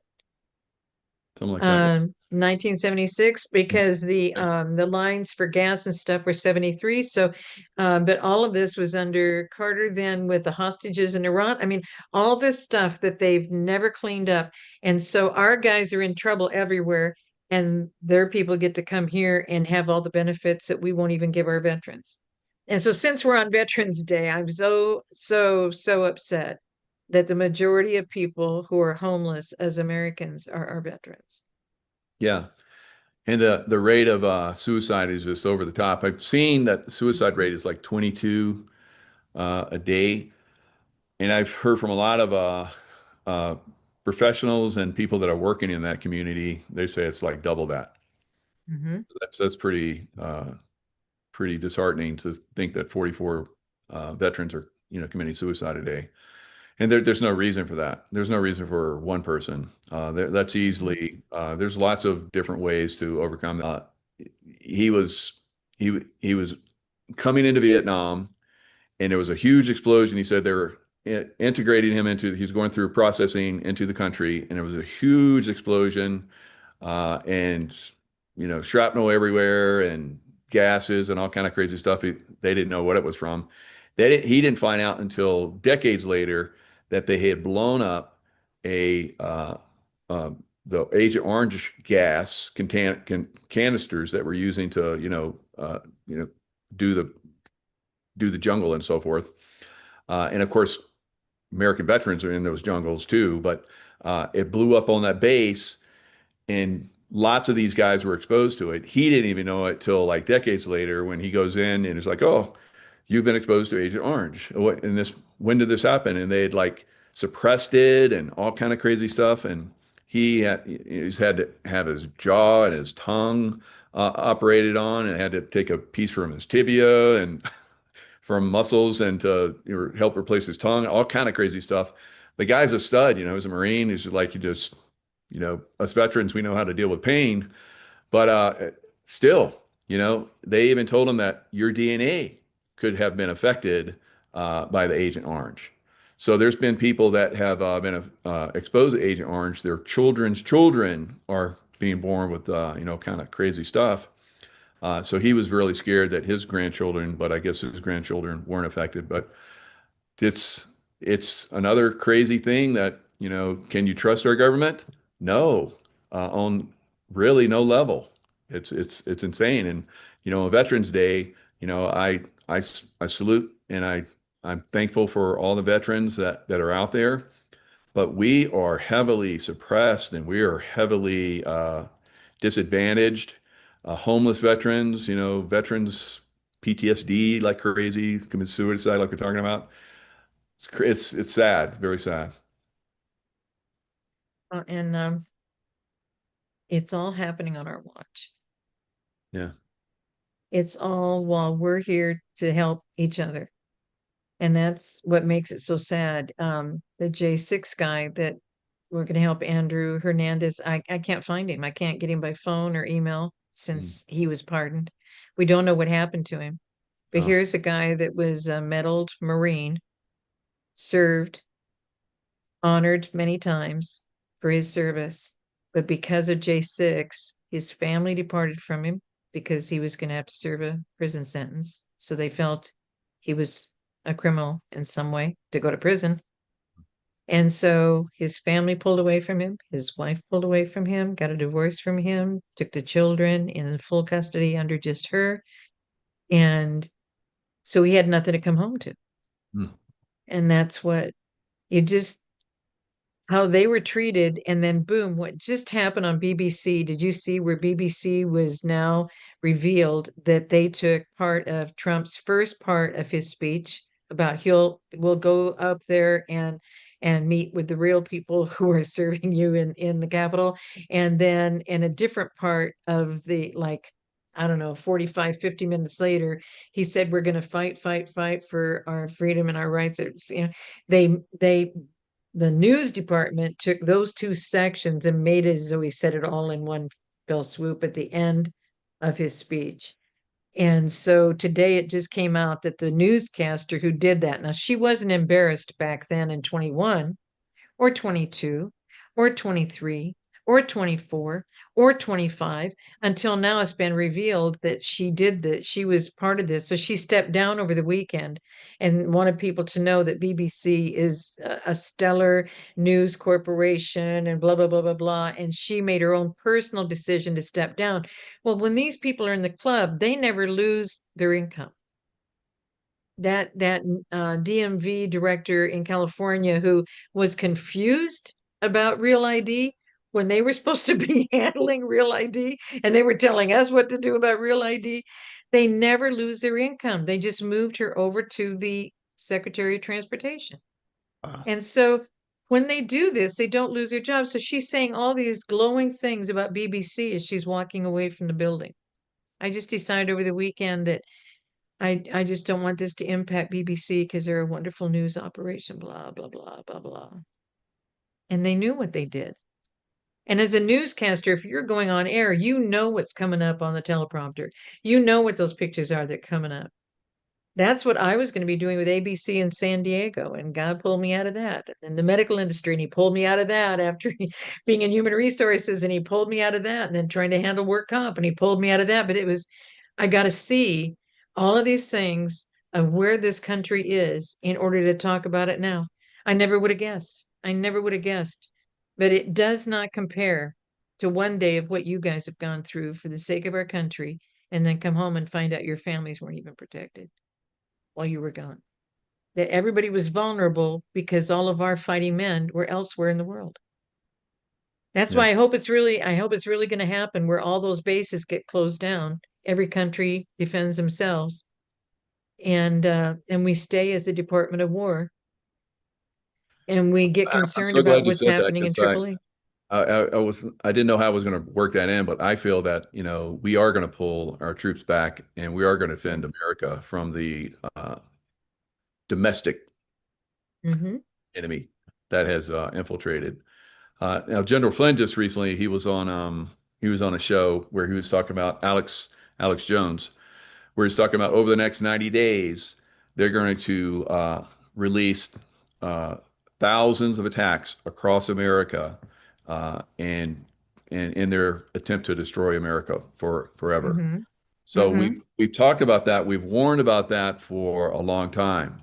But this is the same thing we've said about, like we talked about before, 80% of people didn't Mm-hmm. listen. So how many people have listened?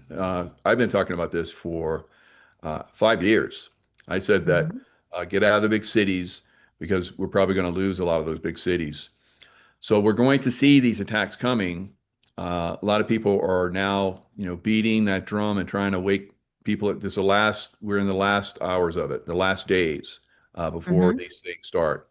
So I believe very strongly that President Trump has already started to preemptively push troops into positions, like we've seen with the National Guard in some locations, uh, forming groups that will be quick reaction force, QRFs, that will move very quickly into areas that will need them.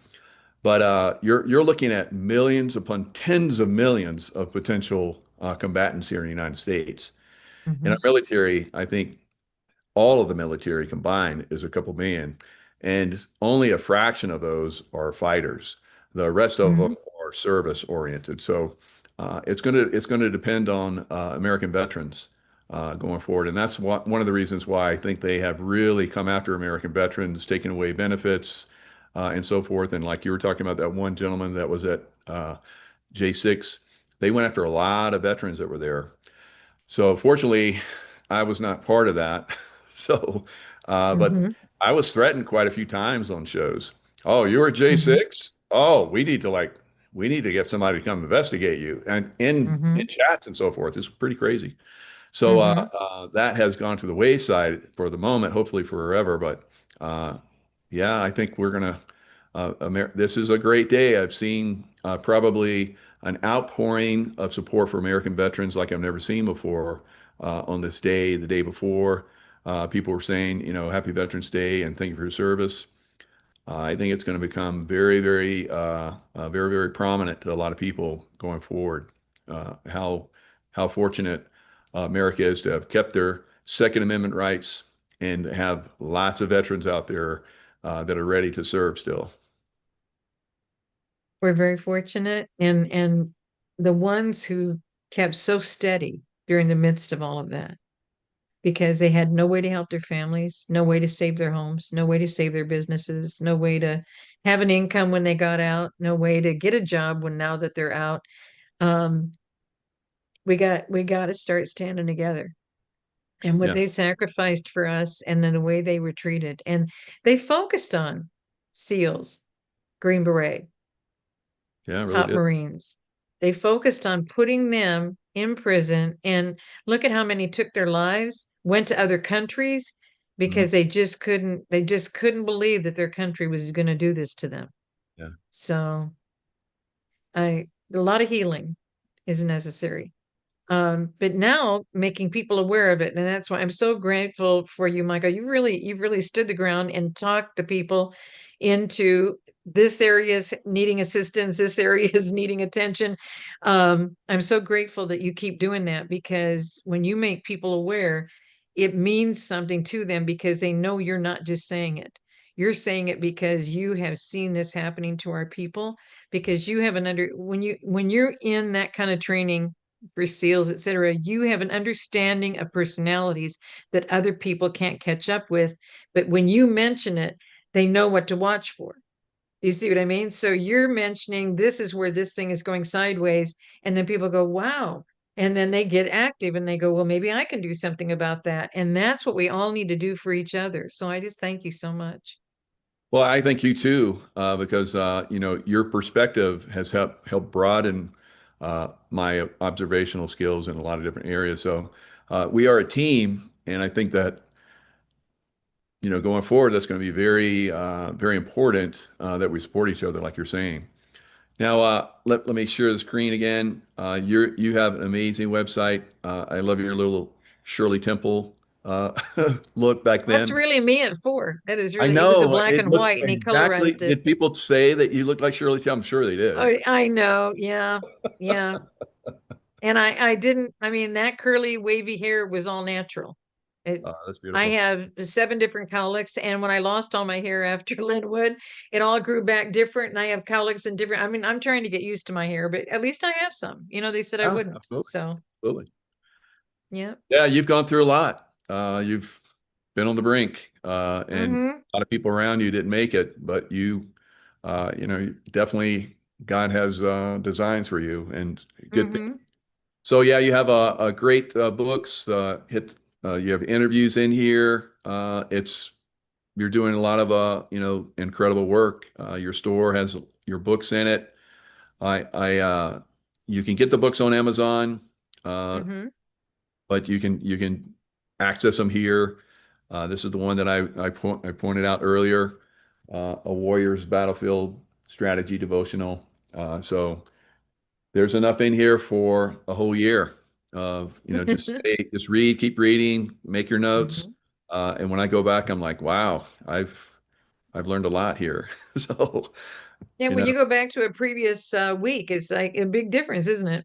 it really is. It's pretty impressive. After being in this for well over a month now, uh, probably going on 2 months. It's there's a lot that I've learned. So Mm-hmm. very, very good stuff. All your books are like this. Uh, I have these books. I've been through these books, but sometimes you have to go through a book several times. So Mm-hmm. hisbest.org Mm-hmm. to reach Sheila's site. And absolutely incredible show as usual, Sheila. Uh, I'm just honored and thankful for the stuff that you share with all of us. Well, we got through about 5 pages. We were going to look at FBI today. We got through about 5 pages. I think it's the biggest chapter. I didn't go back and check. It's over 60 pages for the FBI chapter, just not because they came against me, not because they tried to destroy me, but it just, Father gave me more about, it's been in the 4 and 5 books a lot. But when we got to this book, and it just like everything came around full circle, and it's just like, Oh, oh wow. my God. Well, But I have maybe a we can surprise do for another you. show in Yeah. the near future. We've Yeah. been on the go for a while, but we're kind of settled now. So maybe the next week or two we can get back and go into more detail on some of that. That'd be great. Awesome. I've been invited to President Trump's America First Policy Institute group. I Wow. was going to go to the gala next week, and they invited me to come the whole week for the strategy session. So I'm so Oh, honored. So God. Thank you. I I'm going hope to have to so. be in Florida weather instead of last night. It was 35, but feels like 26 in Georgia. So it's going to be nice. But I have a surprise for you. I did this and forgot to tell you guys. If you click on the website and then click on the interviews page, we changed the whole thing. And it's a surprise for you if you want to peek at the interviews page, because it's caused people to do marathon watches of our interviews because they can I had them design it. I had the new admin guy that I've only had for about 3 weeks. I had him go in and redesign it. So it's like looking at YouTube, and you can see the interviews right there. And then you just pick and choose, and it goes on for pages. And so you don't have to go to links. You don't have to do any scrolling through. You just see it on the page, click on it, and it's automatic access to your Rumble or YouTube channel, whatever link you give me. That's the link they're going to go to. And so it's really fun. So that's your brand new surprise I brought you today. Thank you. That's amazing. Yeah. So you're full of surprises. You're full of information, and I hope everybody goes to your site. And I know they love you when they come on the show. So this will get massive views as it normally does. You're my top view on my channel. My new, I would say my new, but my coming back to YouTube. They've missed you, and so I bring you back. I guess in YouTube. I know other people have you on YouTube as well, but it's been great. I really appreciate you Mhm. coming on and sharing your information. Well, Hello, everyone. It's Michael Jaco, and I'm unleashing the intuition for you. So we have solar storms are coming our way. We have major earthquakes that have been happening off the coast of Japan, very similar to what I was predicting. We were going to have, the earthquakes in Kamchatka, and I said it would be like a seesaw or one of those, seesaws where you're like, back and forth. So the energy was going to come up in Japan, and we're having the same pre shocks that we had with the 9.1 earthquake in Japan where Fukushima was damaged. Remember that one? I think it was about 2011, somewhere around there. So we're seeing the same outbreak, and that's because we're having incredible amounts of fat plasma and electrical energy that's coming into our Earth and cooking everything up, getting the volcanoes going, the earthquakes going, and so forth. So it looks like, I think within the next few hours, well, not few, but within hours, 10, 12, 24, or days, I think we're going to see a very, very significant earthquake. Now, if it happens in Japan, now there's been one guy that's predicting a 10 plus earthquake, and he's been extremely accurate. It's a Canadian guy that's done really good. I followed his work on X, and I'm going to pull that up in here in a second. But he has been predicting for quite some time that there was going to be a 10 plus earthquake and tsunami. And I've been predicting that we would get the Japan earthquake, and then we would get the earthquake off the coast of Oregon, and then we would have that tsunami. So Canadian earthquake guy, let's pull him up. I'm going to share the screen so you can see he's on X, Canadian Earthquake Research. So I've been following his work for a little bit. He's been, like I said, very accurate. And then, of course, we have the activity that's coming off the sun, plasma, all kind of crazy stuff coming off the sun on a massive scale, very massive, a direct impacts coming at us. So it looks like we're going to get something major, guys. So he says, brand new update to fully replace the pinned tweet. That's an old one. Let me go back here. 15. So new M6 in the Japan cluster. Now this was these were significant sixes, and they upgraded from like 4s to 5s to 6. Boom. Now will it go to 7s? I don't know. Will it go to 8s and then 9 and maybe 10? Very strong possibility. So 3 each spot this week. This tweet will go down as a critical example of detecting something in its very early stages. And I agree with them. We're in the very early stages of a very, very significant earth change event that I think is the beginning of major earth change events that are going to be coming. Funny thing is, it didn't truly replicate Kamchatka, like I said when tweeted, but after I tweeted it, it quickly was fulfilled.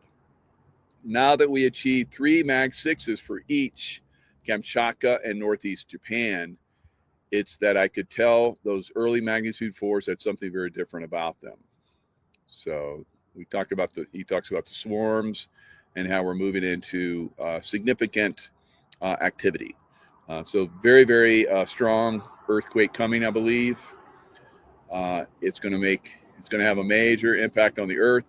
There's a lot of weak points on the Earth right now. We have, of course, off the coast of Oregon, with the volcanic activity off the coast. Very strong possibility, I believe, that we're going to get a massive earthquake there. We have another one in Italy that's right on the cusp of going Campo Flegrei. That's right on the point of going major. Maybe all of them could go major very quickly, one right after the other, or they could be spread out, right? So 2 huge solar storms are coming. We're going to look at Stefan Burns. He's going to describe the energy coming off the sun. Welcome, everyone, to the live stream. I'm your host, Stefan Burns, geophysicist, geologist, space weather guy. There's a lot happening right now. Because I look at all these different things, solar activity, space weather, earthquakes, volcanic events, and more, also examine interstellar forces, comets, all these things, there is a big convergence of factors taking place over the next 10 days between solar storm impacts, between very unusual earthquake swarming in Japan, extremely similar to what occurred directly before the magnitude 9.1 Great Tohoku earthquake. in March of 2011. We also have a extremely precise linear planetary alignment between the sun, Mercury, the moon, Earth, and Uranus. So this goes all the way from the center of our solar system out to 20 astronomical units involving the Earth and its moon, which is one of the main agents of tidal forces, both ocean tides and Earth tides, vertical displacement of the Earth on the planet. And these solar storm impacts, these solar flares, there's a ton happening. So I am getting actually pretty worried about what's happening with Japan, because this earthquake swarm has not stopped and we are getting new solar flares. Each of these explosions charging up the global electric circuit by blasting the Earth with its high frequency light radiation, extreme ultraviolet light, X-ray light, the same sort of X-rays that you receive at the doctor's office. The doctor says, oh, it's fine, but then they hide behind the wall, right? It's the same frequency of light, except a huge, massive amount of it that the sun will blast off. Light travels in a straight line, unaffected by electromagnetic fields. It's creating these electromagnetic fields based on impact coming in. I'm expecting G3 levels minimum. That would be a strong geomagnetic storm. So we can see here with our scale rating, 1 is minor, 2 is moderate, 3 is strong. We could even get to severe levels. I don't think we're going to go extreme with these impacts, but you never know. But probably G3 minimum, and I wouldn't be surprised if we have G4 storming. This does bring into question issues with the power grids and satellites and radio communication and more. Headed inbound. So we know we've had the lockdown. We haven't been able to look at a lot of this stuff. Of course, 3i Atlas, which I believe is a craft, highly intelligent beings on that craft. Now, will they have an intervention in what's coming for Earth? That's possible. I think what they're going to do is they're going to watch how we respond when we do get something major. And that's going to tell them how advanced we are, if we're ready for help, if we're ready for the ascension, consciousness ascension, the renaissance in consciousness. I think they're watching.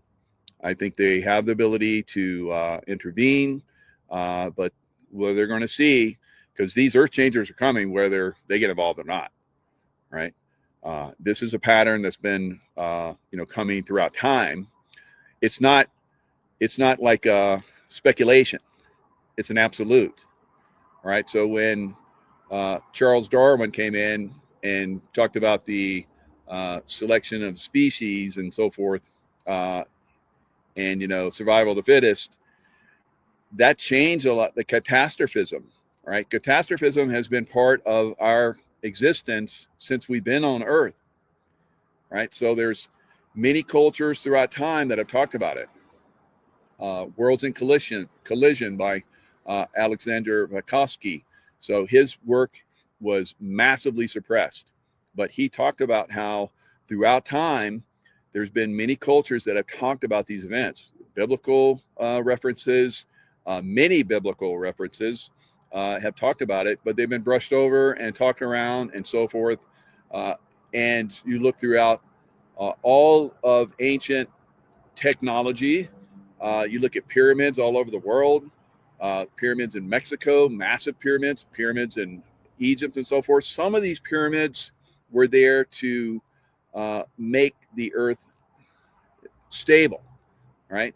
So they have actually looked at some of the temple of the sun and the moon in Mexico, and they've noticed that there is some calming effect on earthquake activity from those pyramids. So a lot of pyramids around the earth, a lot of them are no longer active, unfortunately. A lot of them were destroyed for different reasons. Man, throughout time has, been impacted by ET forces, guys. Right. So we're getting to the point where many people are like, of course, there's ETs. We have ETs here. We have negative ETs. We have positive ETs. So we have to start to look at the possibility of them getting involved on a positive basis, but our consciousness is being watched. So how we respond to these upcoming traumatic events, I believe, is going to be very critical for our human race, whether we get slammed again almost into non-existence like we have on many occasions, or whether we break and move to a different frequency. There's maybe a splitting of the earth. So we've talked about that. We could be seeing all of these different things that are going to come in. So watch the energy that's coming into the earth over the next several days, the next week or so. It's going to impact Earth, and it's going to have a massive effect. Quickly, too.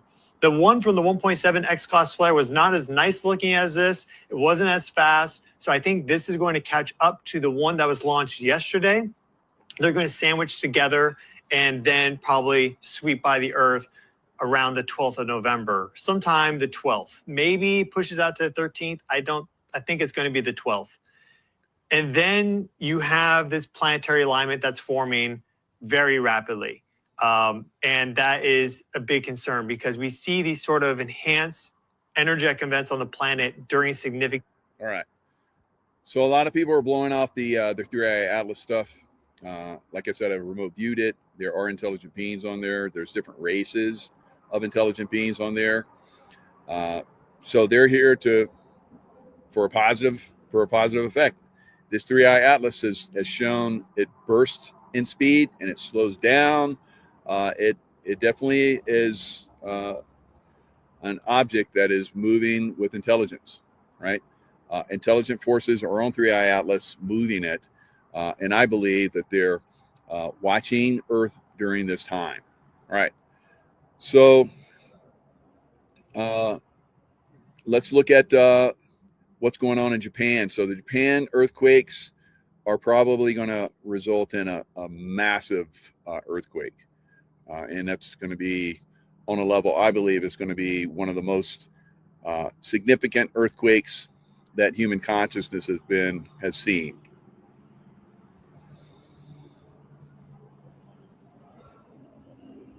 Of another magnitude 9+ megathrust earthquake like it happened in Japan in 2011 with the Tohoku earthquake, because we have an earthquake swarm going on there right now, maximum magnitude so far, depending on who reports it, between 6.7 and 6.9. Before I tell you more about this, have a look at this, how they keep coming, starting from November 9th up to November 11th. There you see the bigger the circle, the bigger the magnitude.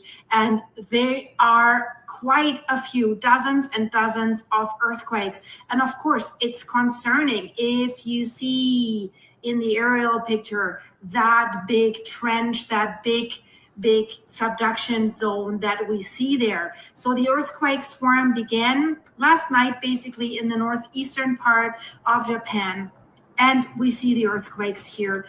The earthquake cluster is basically just off the coast of Yamada in Japan, and it's the same general area as the 2011 Tohoku earthquake and foreshocks and aftershocks. I'll show you here the location of the Tohoku earthquake, and you see where all these aftershocks, the red dots, where all that was taking place. So do we need to say, ooh, or do we need to say, huh? Well, guys, it's not that easy. So normally when these big earthquakes come, people look at it, so that's a big earthquake, now we're going to get smaller earthquakes. These are pre-earthquakes. Same thing happened in the past before we had the March 2011 massive earthquake off the coast of Japan that caused the plates. It happened close to the surface, caused the plates to basically move and cause a massive tsunami. And it traveled all around the Pacific. Now imagine that on very massive multiples higher. And that's potentially what we're going to see.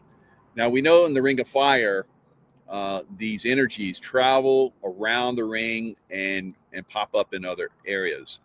Other areas that have a lot of energy that's been dammed up right? One of those energy points is off the coast of Oregon, and I believe that's where we're going to see a very massive earthquake. I think we're going to see massive volcanic activity. We're probably going to lose a lot of the coastline. We're going to have like earthquake, basically after earthquake, knocking off, different zones of earthquakes all the way across California, maybe even all the way across the United States. So depending on how massive this earthquake is. So this earthquake could just really rock it all the way across and hit it right off the Oregon coast and cause that massive tsunami, which I've been predicting for quite some time. All right, so we've had this one gentleman that was on Nino's show, Swearlow, I believe his name was. I'm going to try and get him on my show and talk a little bit deeper in some of these subjects. He talked about how by March of next year, the Earth will be a different place, right? Stuart Swerdlow, I believe that's his name. So, and he gets that information from sources, right? So he's not predicting, but like me, I have the ability to look at certain things. I see the energies. I see the manipulation sometimes that's happening. Will this be a manipulated event? I think it's something that's going to happen, and it could be manipulated to a higher level, right? There is the possibility for that to happen, right? So very, very critical time that we're in right now. Range in depth from shallow to deep, and they increase in intensity. They have increased in intensity. Started smaller and they got larger. So none of them were really large enough to cause an alarm on their own, except the magnitude 6.9, 6.8, 6.7, something like that, has raised a tsunami warning about like a 3 feet wave or something like this. But we actually saw only a 20 centimeter wave, a wave like this. What is concerning, if we look at the cluster and if we compare it to the weeks that were leading up to the 2011 megathrust disaster earthquake, we all remember, you see the epicenter, we all remember that tsunami that followed, you see that here, and the devastation of the Fukushima nuclear power plant. And most of the people were lost not by the earthquake, but by the tsunami. So there were similar clusters of smaller earthquakes in this region in the weeks leading up to the major earthquake. And most people... So we have had very significant earthquakes in Kamchatka, which is just basically right off this area that's now having the earthquakes once again. So my prediction that it would seesaw back over Japan on a more massive level looks like it's coming to pass, right? Now, when that happens remains to be seen, but it's going to happen by everything that I'm looking at, right? So we see the science here now. We see the predictions of many of us that have been looking at this and seeing this through time. Can it be nullified? Can it be calmed down? That's obviously a possibility, because we saw the hurricane activity this year that should have devastated Florida on a level that's never been seen before. No hurricanes hit Florida, even though all the predictions of size that I said was coming, 3 massive 5s that would be close to 6s, and in some cases would have been labeled a 6. All of those came, but all of those were directed away. So there's obviously positive results that are happening right now. Is it 3i Atlas that's involved? Is it the white hat military that has gotten this technology and is finally using it? I think that the black hat military obviously has been using it for a very long time, but maybe we're seeing at this point a white hat military side that is being successful in directing these in other directions. So unfortunately, I have not seen success with the earthquake activity. The earthquake activity has it been nullified by the good guys yet? Has it been nullified potentially by the beings on 3i Atlas? We'll see. Or maybe we never will. Maybe we're just not going to know, right? But I think it's very strong that we're going very strong outcome potential that we're going to see a very, very massive earthquake off of Japan. Now, this has been predicted by other sources. The prediction was a little bit off, but now we're seeing it's coming possibly to fruition, and possibly on a scale, I think, that is far beyond and far higher and more devastating than the last Fukushima earthquake that happened with the tsunami and everything. I think it's going to be far more devastating. It's very, very strong potential because the earthquake activity this year has been off the charts. Now, again, I do see once these earthquakes start and the tsunamis that result from them, a very strong volcanic activities all the way up and down the west coast of America. So be aware of that. Be ready to move. Be ready to get up and move off the coast to higher ground into the mountainous areas. If you start to see this earthquake activity start to increase off the coast, and we may not get a warning because they're not giving us the earthquake activity off the coast of Oregon right now, guys. They've suppressed it. They've suppressed it. They suppressed the earthquake activity in Oregon for quite some time. So they may be hiding it for their own selfish reasons and for the reasons that they are very evil, as we know, and could cause very significant damage to a lot of people, massive loss of life, property damage that won't be recovered in our lifetimes, a complete washout, and maybe even destruction and loss of large portions of the West Coast. All right. So if you are on the West Coast, which a lot of people are, there's a massive multi-millions of people all the way up and down the West Coast of America, even up into Canada. You need to be aware that if this earthquake happens off of Japan, there's a very strong potential that it's going to carry over and rock Oregon, off the coast of Oregon, right, and hit that area. So just keep that in mind. It's not something that you want to blow off and say, if it happens, I'll deal with it. They've been talking about this for a long time, and I know a lot of people have been saying, they've been saying this for decades. Well, you know why they do that? So that you'll just go to sleep. So when the real warning comes, like we're having right now, you're not going to respond, because for years and years and years, they knew it was coming. They know the cycles. They know all these different events, when they've happened in the past, how things happened that led up to them, like we're describing right now. Fortunately, we have people that, can look at this information, gather this information, and help us stay informed, right? It's not just the psychic guys that are out here, telling you, I got a bad feeling about this.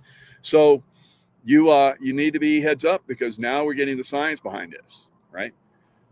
Science, and a lot of people predicting this. All right. So trust your own intuition, of course.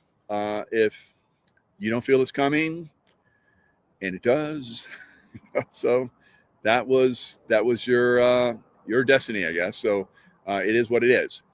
So be very, very cognizant of what's happening over the next week or so. If it just stalls out, everything shuts down and it gets calm, maybe we got the white hats involved. Maybe we got 3i Atlas, ET activity that's happening. Just keep an open mind. So they haven't contacted me yet, but I can I can reach out and touch them. And like I said, I think they're very, very positive, and they're here for very positive reasons. So earthquake activity has been crazy for the past few days everywhere. Yeah, that's good for us. So it's been crazy for weeks and months, really. But the last few days, over the top. So the plasma energy that's coming from stars that went supernova, 2 of them, right? That's coming in and impacting the Earth. And like I said, impacting the volcanic, the magma. The magma is like spreading, and it's getting the bedrock and so forth and melting it. And it's getting ready to come to surface on a massive level. So whether that happens or not, like I said, remains to be seen. But I would be very, very watchful at this point. Don't worry. Worry will basically shut down your intuition. You're going to need your intuition going forward, right? So stay in that love vibration like I talk about. All right, so the markets, today the markets were up quite significantly. So they did a pullback, which I said was coming. I can't predict the exact days, although I've done on my own. I'm not telling everybody because I don't want you to invest and get slammed if I make a mistake. But I've been moving in and out of the stuff. I've been feeling it. So my feel right now is that we're going to continue to see upward movement. We're going to see crypto go up, maybe to new highs. We're going to see gold and silver. Gold and silver were up massively today. Massive upswing in gold and silver. There's a lot of people predicting 5,100 in gold. There's people that are predicting $100 in silver. My own prediction is 75 to 85 in silver. Dr. Kirk Elliott, who we all love and invest with, he's predicting 65 to 75. So a lot of us are looking at significant upswings in silver and gold. Today was a major up day, almost a 5% move upwards. Of course, it can move down the same way it moves up, which it has over time when it hit almost $54. And everybody was FOMO'd. They went in and bought at that. And now they're saying, oh, it's just like 1980 and 2011. It popped and then now it's going to crash. No, look at it. If it goes past $54, which I can almost guarantee you, I can't guarantee everything, but pretty much I feel very confident about that. Once it goes past that and keeps going, then it's on, right? So if you have invested and you're a little nervous because you just started investing and now it's pulled back and you're like, oh, is this the crash? Because you're gonna have the naysayers come in and talk it down, because that's part of what they want. They want to suppress silver. Now gold is going to take off because the banks are buying gold on a massive level. At some point, I think they're going to do the same with silver. Now silver just got I think it's like some kind of metal that's very high value metal. I don't know what the wording of it was, but the United States just basically said it's a very, very high value. It's a needed metal, silver, right? So if you go back to 1980s, you go back to 1911, 1980s, we didn't even have personal computers or phones or anything like that. Now we do. So silver, chips everywhere. You have silver in cars, you have silver in planes, you have silver in jets, you have silver in rocket ships, you have silver in solar power. It's everywhere, guys. And it's a valuable commodity investment. So it's going to go way beyond anything that we've ever seen. It's a generational event where you can make money on a level that is beyond your imagination, right? So now, will you get that with crypto during the next maybe couple months, maybe into the spring? Maybe. I think there's a high possibility that crypto is going to get another boost, maybe to new highs. But on a percentage basis, if you look at what's going to happen with silver, you would be better in silver, although diversify is fine. If you got a little XRP, a little bit in, triple Qs, maybe some options here and there, then you probably will do okay, right? But that's on you. All right, you're going to have to figure that out, trust your own intuition or whoever is guiding you investment-wise. So there is a very strong possibility that we're going to see very significant new highs. It's going to be the blow-off high, right? Just like we saw in 2009 and 2000 and all the way back in the 1980s and 1929. So you get a blow-off high. So we're moving to a blow-off high, and then we're going to get a collapse, right? My best guess is that my read on it is that sometime in the spring, maybe late spring, this thing is going to start to crash, right? So right now, everything goes up. Like today, everything went up. Crypto's up, silver goes up, stocks are up. It's everything up day, right? And we're going to have those going forward. So pick and choose. Some of you guys don't have anything to invest. You're like, you're boring me. I don't care. So, but it's going to be very important going forward. If you're like, oh, I'm going to take all the money I saved and buy a house now because it's cheap. It's cheap now. It's down 20%. You're going to get slaughtered, right? You would be better off taking that money and put it in silver. And with silver, like 5, 10Xs, it's probably going to 2X, 3X over the next couple of year, 2 years or so. You can take that money that you would have put in a house that's probably going to crash 80%. And that's going to go up like couple times, 3 times, whatever. And you'll be able to buy two dream houses. All right. So be smart, guys.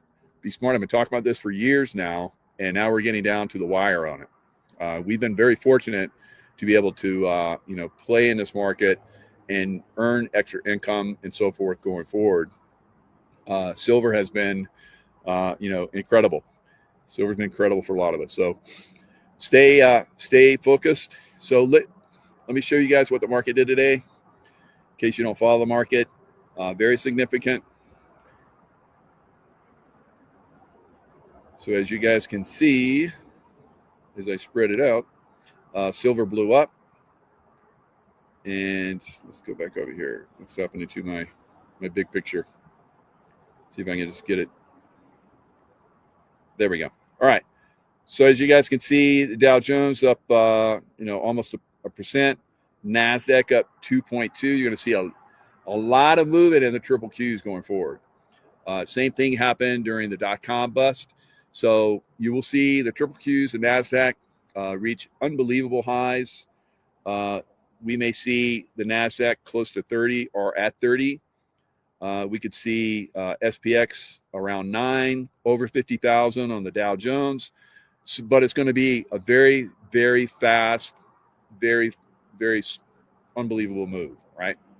So if you're like today, I was positioned, fortunately, to take advantage of that, and it was quite a stellar day. Can I do that every time? No. When the stock market crashed over the last couple days, I took advantage of that, and then I took that money and I was like, okay, it's going to turn around. And Friday, I got in a position where it turned around.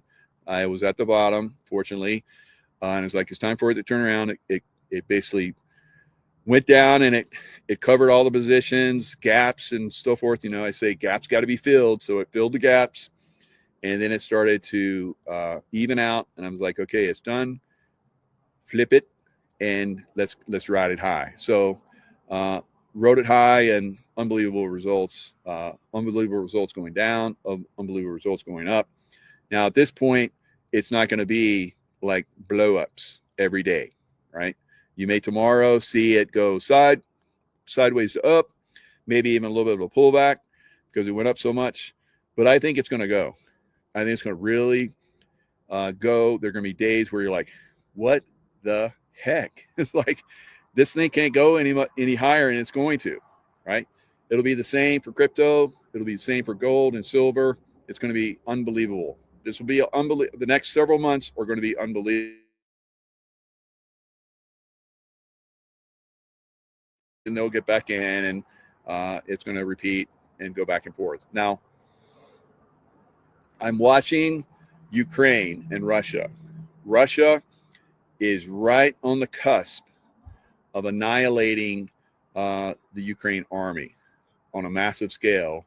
And I think we're going to see, I predicted this almost a year and a half, 2 years ago, that we're going to see Russia start going across the landscape of Ukraine and just basically just eating it up, just grabbing massive amounts of real estate, right? I think Odessa is going to go. So a lot of big cities are going to go throughout the winter, right? Throughout the winter, this is when Russia kicks ass. They kick the Germans' ass. They kick Napoleon's ass in the winter, right? So we're going to see a massive, I think, push by the Russians. They just recently called up all of their reserves. Why would they be calling up their reserves when they're just destroying Ukraine on the battlefront? Imagine. So this is the battlefront. If you go from Miami all the way up to Maine, that whole coastline, that is the battlefront where Russia is destroying the Ukraine army across that entire battlefront. Ukraine cannot stop them. They don't have the manpower. So NATO brought all their horses and Humpty Dumpty and everybody else they could throw at this thing. Obama, from his basement in his Washington, D.C. Mansion, was directing traffic on the Biden administration, and it's like, send all the money, send all the money, send all the money, send all the money, send everything. Send everything. Obama, he was running from his basement. He had a skiff, a secure information facility in the basement of his home in Washington, D.C., right? His mansion. So we know that Obama was running the show he even said, if I could run, the presidency from a remote location, he told us what he was going to do, and he did it, right? So, he's going to be, and if he hasn't already, he's going to go bye-bye, right? So a lot of us are like, when? It's not when. It's been happening, guys. It's when they are going to be ready to disclose it, right? So that's what we're going to be really looking at. All right, so in Seattle, we have a tight race, and I don't know how they're doing it. I keep asking them, like, how can Seattle have a Democrat mayor and have another Democrat running against that mayor that's basically getting the votes? I don't understand. But however, so we have a leftist communist, the communists from China, right? Because a lot of this funding, we're finding a lot of the funding for these people are from communists and China, right? So Sleepless in Seattle, communists, Wuhan lab. And so we're seeing this basically starting to impact Seattle and New York. So watch the vote in Seattle. So the mayor that's in there right now on, I guess, Tuesday, he went to sleep, kind of like President Trump. He went to sleep. Oh, I'm winning. I won. And then you get up the next day and it's like, oh no, the mail-in ballots in the Democrat city are coming in, and they're taking a leftist Democrat, communist Democrat is taking out another Democrat because he's not radical enough. This is insane. Right? So that's what we're seeing. At some point, we have to have President Trump come in and just hammer down and say, we're going to do, paper ballots day of, and we're going to count by hand day of, right? It's got to happen. Otherwise, they're going to cheat. They're going to keep stealing elections. And we're going to just fall to communism, right? There's laws on the books that, go after communists. So I don't know what's going to happen to some of these people, but it's going to be very interesting, right? So let me show you. We have a massive problem with child trafficking, and I was just at an event in California where there were like 16 different people that were on the stage and talking about their. My favorite, of course, is Lewis Herms. I think is an exceptional candidate. The Republican Party, GOP, is not helping them, is not funding them. The rhinos of California. I've known this for a long time. I've supported people in California, had them on my shows, supporting them financially. And the GOP came in, and instead of giving the people that were front runners and very popular, they gave the money to someone that was no chance they were going to win. So it's a very corrupt situation in California, right? Both parties are in cahoots to destroy California, right? Now, we've seen a lot of the stuff from Jeffrey Epstein and all these other people that are involved in the child trafficking stuff. It's epic. It's beyond belief what's going on in California, right? So Lewis Herms, who is very strong, has done documentaries on child trafficking. That's his number one thing. And so they even brought it up in the debate. Where would you put child trafficking and the problems with all pedophilia and all that kind of stuff? And I guess there's one congressman named Weiner something. That's everybody was like pedo. I was like, whoa. So I guess they passed a bill to make it more legal for them to do pedo in California. It's unbelievable, guys. Right. So now when I look at a lot of the stuff that like Jeffrey Epstein Island, right? Remember Jeffrey Epstein Island, Pizzagate, all these different things that was coming out, and Obama talking about pizza parties. And we found out from the FBI that pizza was like, that's code for pedo. Right. So we've seen at Jeffrey Epstein Island. Now, a lot of you guys probably think, as I thought, that Epstein Island had a landing strip. It does not. It has a helicopter pad, and it has a place. Most people go to St. Thomas.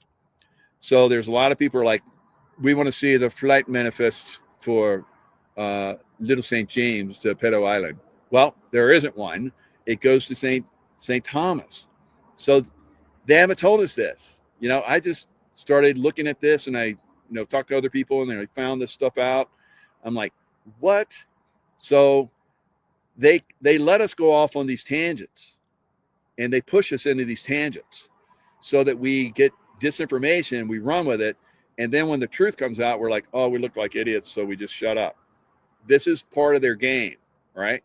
So be aware that they're playing this game with us, right? They're constantly playing this game.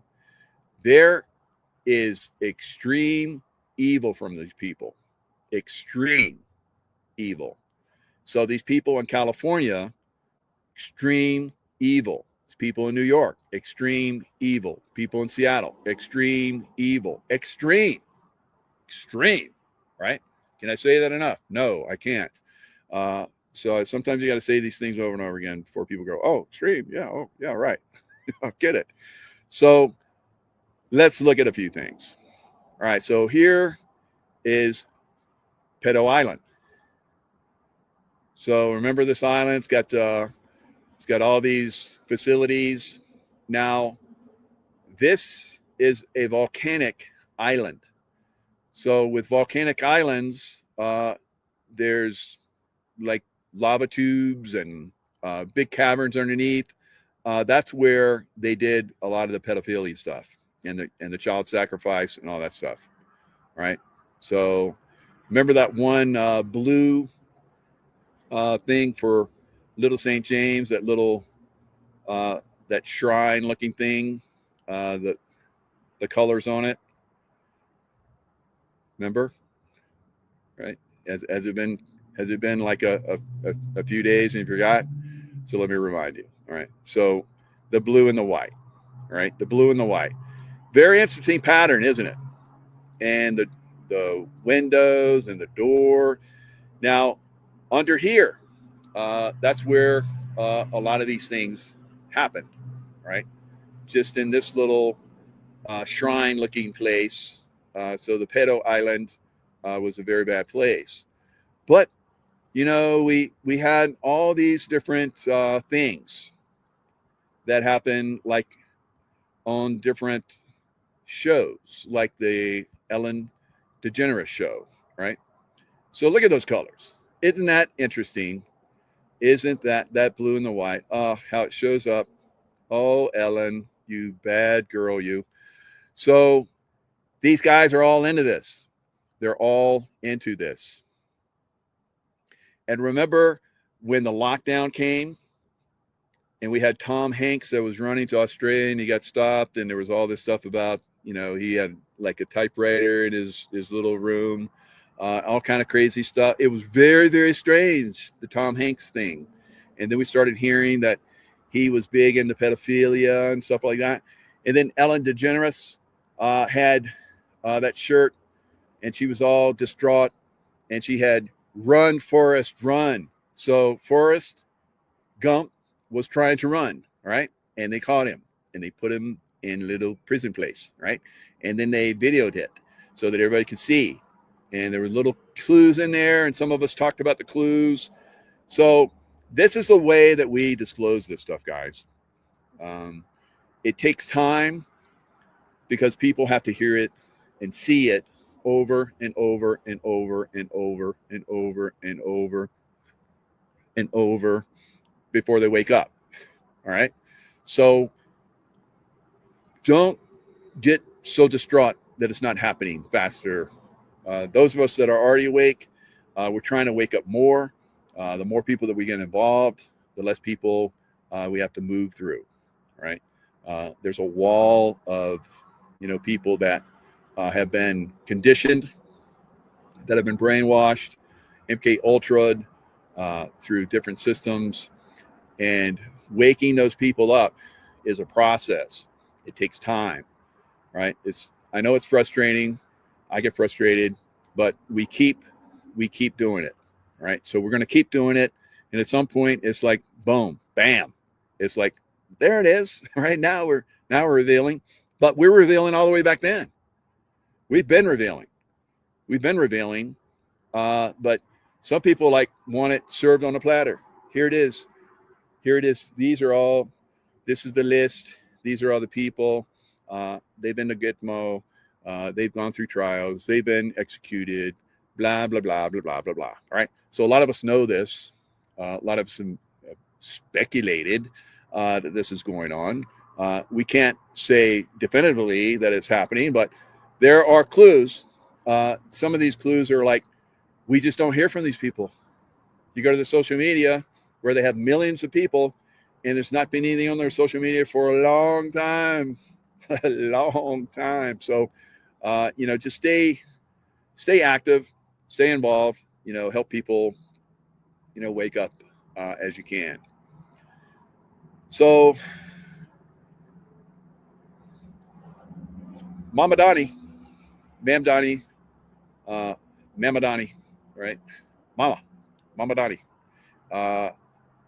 So he gets sworn in on January 1st. So the day after he's basically going to give everything away, he's asking for people to donate so that he can do the transition that is already paid for by the taxes that people get taxed in New York. So it's like, what? You want money? And then he jets off to Puerto Rico, and he stays in a luxury resort that for most of his base, you know, one night that he's staying in that luxury place is like a week's worth of pay for them, right? And he's rubbing shoulders and elbows and tongues and whatever with all of these people. that are part of the Democrat system that are trying to take over our country. Democrats, right? So very, very strange stuff. And I think a lot of people are waking up to it. Now, will Mamdani be, revealed for being a communist, and communism is against the law in America, right? Running for office and being elected in office is against the law in America. There's a 1954 law against communists in America, right? So will they use that law, or will it be like my friend Leo Zagami says, no, none of these people ever will see justice, because they're all part of a massive system, and it just keeps going around and around and around. It does seem like that, doesn't it? But I see evidence of some of this stuff being resolved. So we'll see. Look at that sky. Isn't that beautiful? It's lovely. All right. So we're getting down to the wire, I think. Be heads up what's coming earth change wise. We're in for some massive earth changes, guys. And that's really potentially going to affect everything. So we talk about, the change in the economic system. Yeah, that would be changed a lot if we get some devastating earth change activity, volcanoes and earthquakes and tsunamis. Oh my! So it's very possible. And so now, Earth has been through this before, and it's been talked about over and over and over again, even as far back as just little over 100 generations ago. In the Bible, they talked about these changes. We know that Moses, took the Jewish people. They crossed the Red Sea, which had parted. Wow, just strange. It's just he just raised his staff and it happened. All right, so there were earth changes going on, right? So if you go to Egypt now, you see that they have, sifted out the sand, and they found all these temples. What happened? And they show where the Valley of the Kings. They would put their kings into these tombs, and they're like elaborate and full of wealth and so forth. I believe there were a lot of guards there at one time, a small army of guards to protect it. And then when the earth changes came, they're like, we're not getting relieved, and I need to go back home and see what's going on, because there's some crazy stuff going on. The earth is shaking, and storms are coming in. I'm going home. So, and then no one went back, and then it just got covered up. And then thousands of years later, they're like, well, let's go to this valley. I've heard some stories, and King Tut, King Tut. King Tut. And then so King Tut, we found all this stuff. Thank you, Howard Carter. And then Howard Carter, the curse happened, and Howard Carter died. Better stay out of those tombs. I've been in King Tut's tomb, and nothing happened to me. So the spell is gone. So and whatever, right? Already dissipated. All right, so this stuff has happened, like I said, time over. I mean, we can go back. I can give you story after story.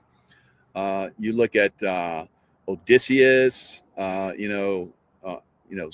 sailing for 7 years before he gets back home. I don't think it was 7 years. I think it was a lot less. I think they said 7 years, which meant a long time, which was like maybe a year and a half or something like that. All right, so so the wifey is getting ready to go buy me and start to cook the lammy, right? So we're going to have lamb in celebration of those biblical times, right?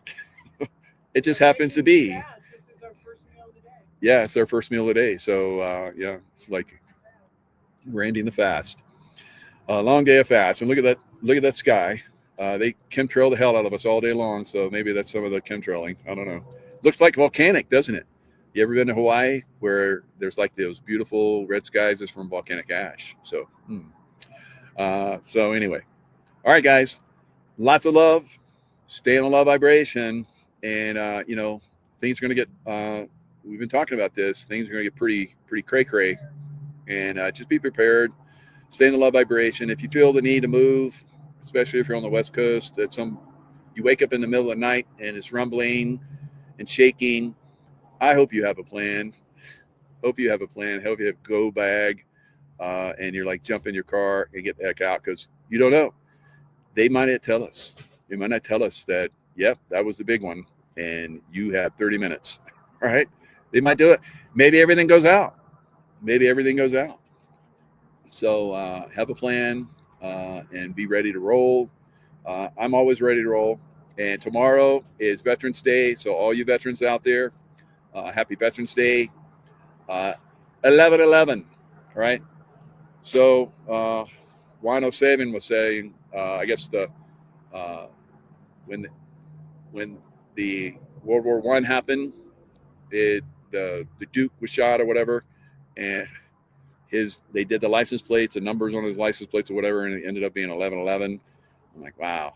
So I guess they ended the war at 11/11 at 11 o'clock, and just, it's always in our face, guys, always in our face. But we'll celebrate the veterans. Thank you, veterans, for your service all over the world. It's a beautiful time. Hopefully we won't have a big earthquake tomorrow, but it's crazy, right? These crazy people, man. You got to take these guys out. I mean, they need to go bye-bye. Bye-bye, right? Stay in the love vibration. Get on that life wave if you're not on it yet. It's amazing. I have a team that basically will help you out, and you'll feel better about life. You'll live longer. So get in the life wave with Mike, right? Okay, guys. Love you guys. Stay in love vibration, and we'll see you guys next time. Yeah, the east wing of the. Oh, east wing. Yeah, there we go. So the deal is, in the east wing, see the rising sun is what? In the Right. east. Okay. So a city built around Freemason imagery and illusions has certain import within these classic things. When Trump brought the army in on the 250th anniversary, and here's something that's almost virtually unknown anywhere. At the same time the army was there, you had military troops in street clothes going into the Treasury and moving everybody out of the Treasury building while they did certain things in the Treasury and recaptured control of the Treasury. In ancient Rome, the Temple of Saturn was the most important temple within the Roman system. And the Temple of Saturn is where they minted the coin of the realm. All the Roman currency was minted inside the Temple of Saturn. Right. And it was blessed and had certain markings that had all sorts of meaning. Think of our money today. Our money has all sorts of secret hidden imagery on it that are iconic, that have certain meaning within their system. And so our current Federal Reserve money has all sorts of things that are on it. You're carrying the talismans of the cult in your pocket everywhere you go, your purse. You're using it to transact. And what are you transacting? You take your life energy, gift from God, and you exercise it in this world and the physical world. And then you trade your life energy for scrip, for fiat currency. It has no value of its own. You know, the paper isn't worth hardly the paper it's printed on, you know, the ink it's printed with. Yet you ascribe a certain wealth value to it of your life energy for an hour's labor, a day's labor, mental or physical. And all these talismans are attached to it. And then you trade with that within their religion. the money is printed in a temple.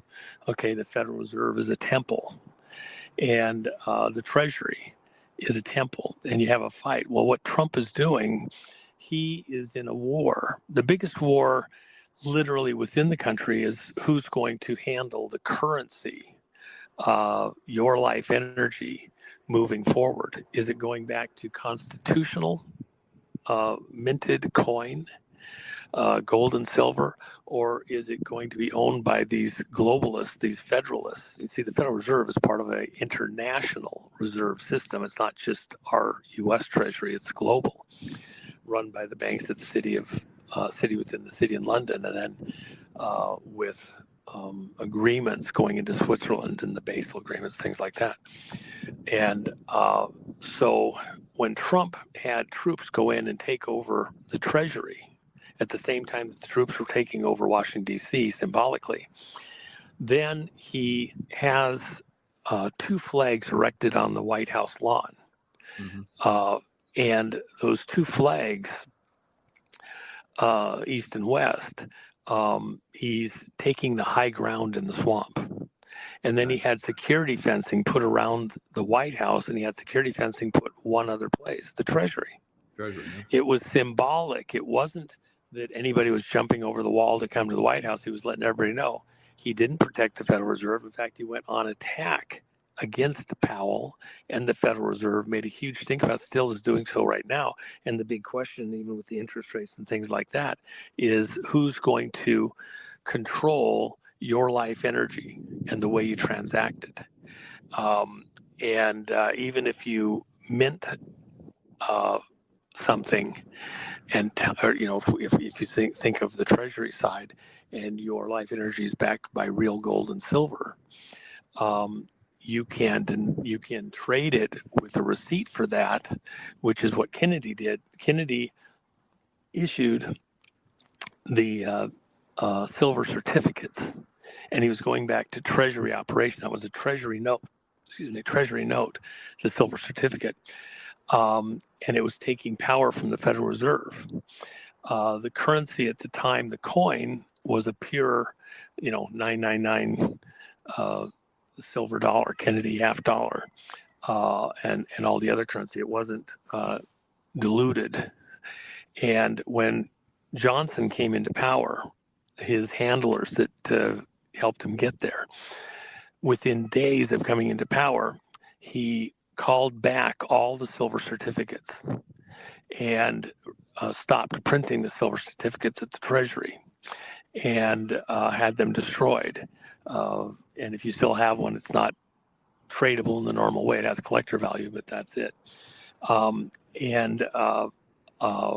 That was to return control of your life energy back over to Federal Reserve, this private banking organization that, it's no more federal than Federal Express, run out of Puerto Rico, along with the IRS. Office is just a few blocks apart.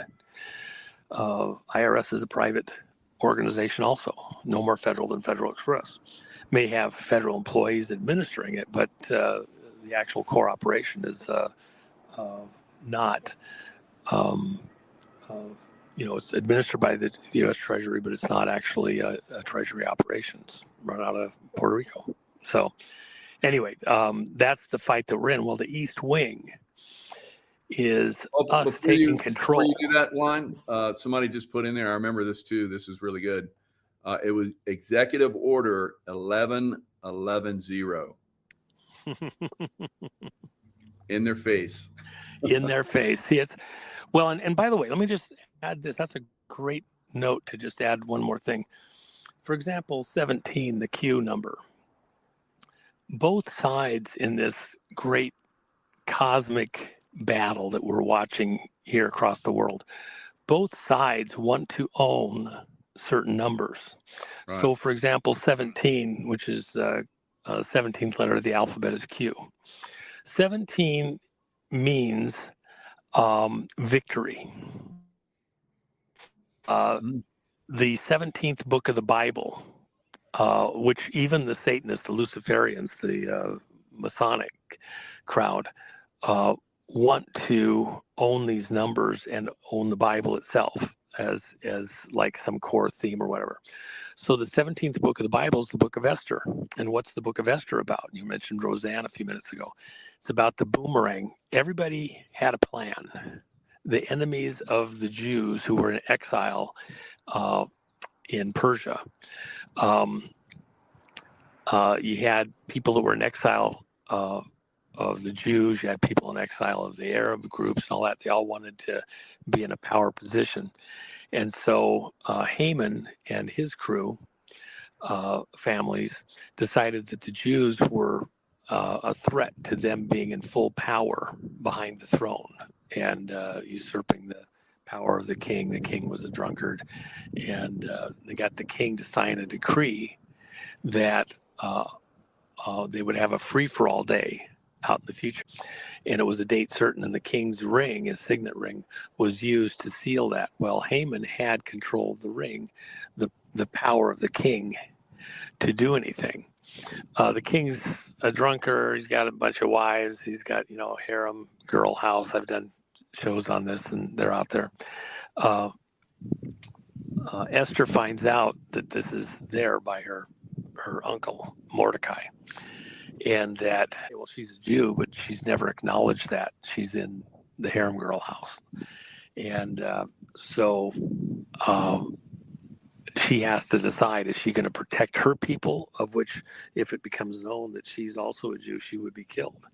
Or is she going to stay silent and try to hide? So she does this thing where she puts on a couple dinners and everybody gets drunk. The king's there. And then at the end of the second dinner, she explains to him that king didn't even know this decree existed, didn't understand whatever it was when it was done. And now he's beside himself. And in a turn of events, he has Haman hung on a hangman's device that he himself created. It's just outside behind harem girl house. And in those days when they meant hanging, it was literally stick a spike up their ass and then hoist them up high and let them slide down on the spike, and everybody gets to see them. And so that was the symbology. And then there was still this date that had to occur where there was an all-out fight. So the king can't reverse a decree. He's beside himself, doesn't know what to do. And Mordecai says, well, you can't change the decree, but you can amend it by adding to it. And so he adds to the decree and says that the Jews have the right to arm themselves and to make alliances before this date. And so they do just that. They make alliances, they arm themselves, the date comes, and it's an all-out, free-for-all. And at the end, the Jews win over Haman's crew, family, etc. All 10 of Haman's sons are themselves hung, and says they're killed in one breath, in the same breath, is the way the Jews tell the story. And it was a reversal of fortune, as Roseanne says, a boomerang moment. Everything that was going one way turns around and comes back and goes the other way. Everything they had planned comes back against them. So 17 is the flip, the reversal, the boomerang. It's the 17th book of the Bible. It's Q. When you look at our situation in this modern period, those people that don't understand the Q operation don't understand that it was emblazoned that way for exactly that reason. It's all about the flip, the reversal, the 17th book of the Bible, the Esther moment. And we're right in the midst of that now. All these years, literally for the last 10 years, since Trump came down the escalator, it's all been attack to stop this conservative movement. The Q operation was done to inform and to project certain things and to put certain information into the public persona and to understand context. Right this second, right now, we're in the reversal moment. We've already actually reached the apex and things are coming back. The first arrests, If you've ever watched a boomerang going out in flight, and it goes out and it reaches this apex moment, and you'll see a boomerang, it goes out and it goes up, and then it turns around and it comes back, and it's actually slowing a little bit, not in the spinning, but in its flight, and then it gains speed as it comes back down and comes on its return side.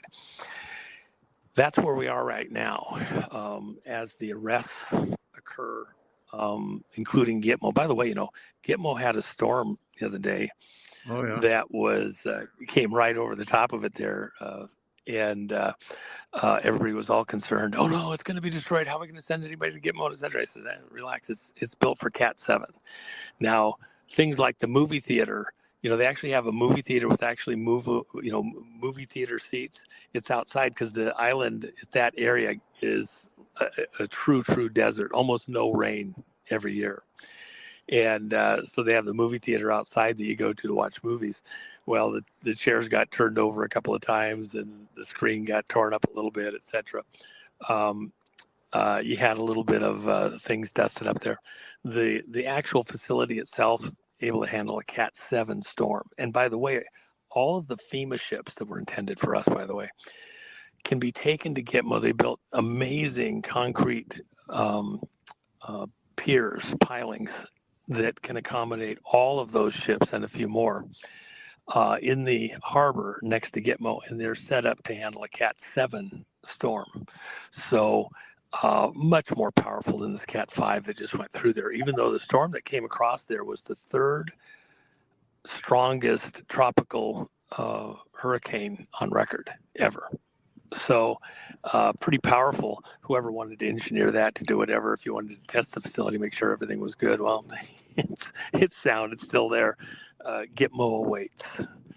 The diners are assembling. It's about to be epic. And so in this moment we're in, you're now at that point in the narrative where we're already past the apex moment, and you'll see these amazing dramatic arrests of people and them going to Gitmo the information about the 2020 election. It's not over in yet. a national emergency. Yeah, but 2020, it's not over yet. And by the way, I wasn't lost on me. I love that Nino shirt. All the hand wringing. Nino. Jen has them over on her site, by the way. It's pretty fun. And that was Barbara, the donkey lady, when she was talking to Nino when he was fretting and fussing, I don't know, 4 or 5 years ago.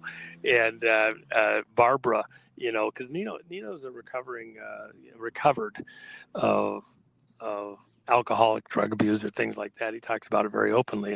And so he has this thing where he'd be hand wringing. We did the Nino's Cremo, okay. Hand Nino's Cream, yeah. Hand wringing. With his boxing gloves on and all that, there's only 500 jars of that out there, by the way. Those people that have those will be fun for, generations. I can never get any. It was always sold out. I wanted to hold that up and say. Well, it was a very high-end, really high-end cream. It wasn't just, the garbage stuff. It was very expensive, and I got a great deal on it. It actually sold for people that were getting it elsewise. I think it sold for like $125 a jar, and we got a deal on 500 of them. And we tried to work a deal. They tried to raise the price up too much, and I thought, no, I just don't want to. I wanted to make a point. We had a lot of fun, but I didn't want it to come across like a gouging thing or something like that. And I didn't want to use a lesser quality and all that. So we had some fun with it, but it had a brief lifespan, right? But the hand wringing, well, that is, and you hear right now, by the way, is it going to happen? Is it going to be years from now? Are you sure it's going to happen? I imagine coming up on day that was the day that was decreed by the king, this Esther moment where the Jews and Haman's crowd had it out once and for all. It ended up being 2 days because the king extended it a day for Esther because they hadn't gotten all their enemies completely. This moment, till the day it happened, you didn't know how it was going to come out. You didn't know if somebody might betray you. You didn't know if somebody was going to stand with you all the way or just watch. It came down to that one day. Even right now, look at within the country. You're even today still finding out about secret alliances that are aimed at us as a nation. People behind the scenes, we're still learning it. You know, just a short while back,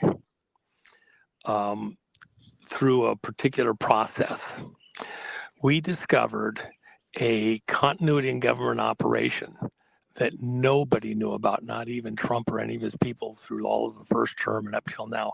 Nobody knew about this specific, very precise continuity in government operation that was hidden and had people through various agencies of government involved. Not SES. That's the other big monster that we're actually fighting.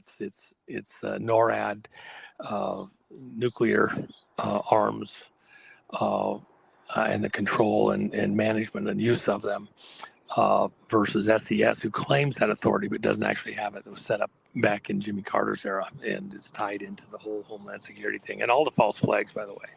All these false flags you see, those are all SES operations aimed at continuity of government their way, create a crisis, and then we own the far side of it to manage America within this globalist theme. But we found another group embedded within all of these agencies that had people that was being paid for by all the taxpayers that nobody, even in the highest places, knew existed. That's how deep some of these threats are. This was a very serious, nasty little operation, and with several hundred people involved. You know, in the course of, you know, taking out USAID and the funding and all sorts of other things, Doge and all sorts of things related to that, this was discovered. And so there's still things that are in the toolbox of enemies of America embedded right there within all these agencies and things that could still cause a problem, disrupt as we go through this boomerang flip reversal moment. All things Q, that is what this administration is all about, returning power and authority back to the people. Trump wants to leave office, when he does finally leave, with two things accomplished.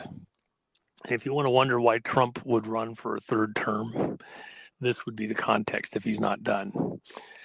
The two most important things that Trump wants to leave as his legacy out in time.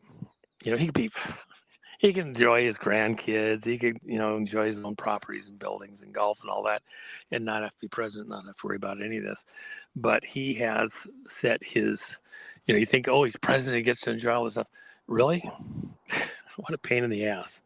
You're missing it. He is making his own type of sacrifices, doing what he's doing for his children and grandchildren and children generations removed into the future.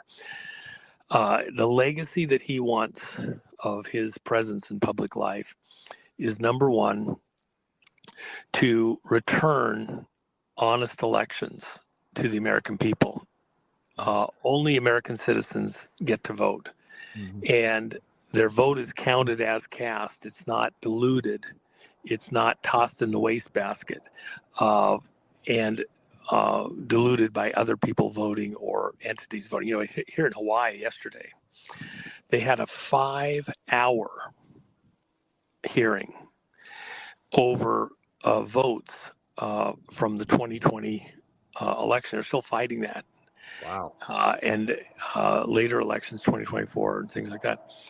They have tens of thousands of votes that were counted that supposedly were mail-in votes, but the post office doesn't have any record of the votes going through the mail system. You know, we take pictures of every piece of mail transiting through the post office everywhere in the world at this time. There is no mail goes into the U.S. postal system. There isn't a picture taken of it at the point of entry into the mail system. Could be a landmark and case. So here you have, and they're trying to get through the judges and the courts in Hawaii. The courts, the judges won't let you get to examining those things. You're going to have to make it federal, and the Justice Department has been slow or non-existent in entering into these cases and taking over inside the state. So yesterday, there was a whole bunch of stuff that came up, but the one thing that was the biggest sticking point, 5 hours of discussion and arguing, nobody could explain the 19,000 votes that were counted in Hawaii County.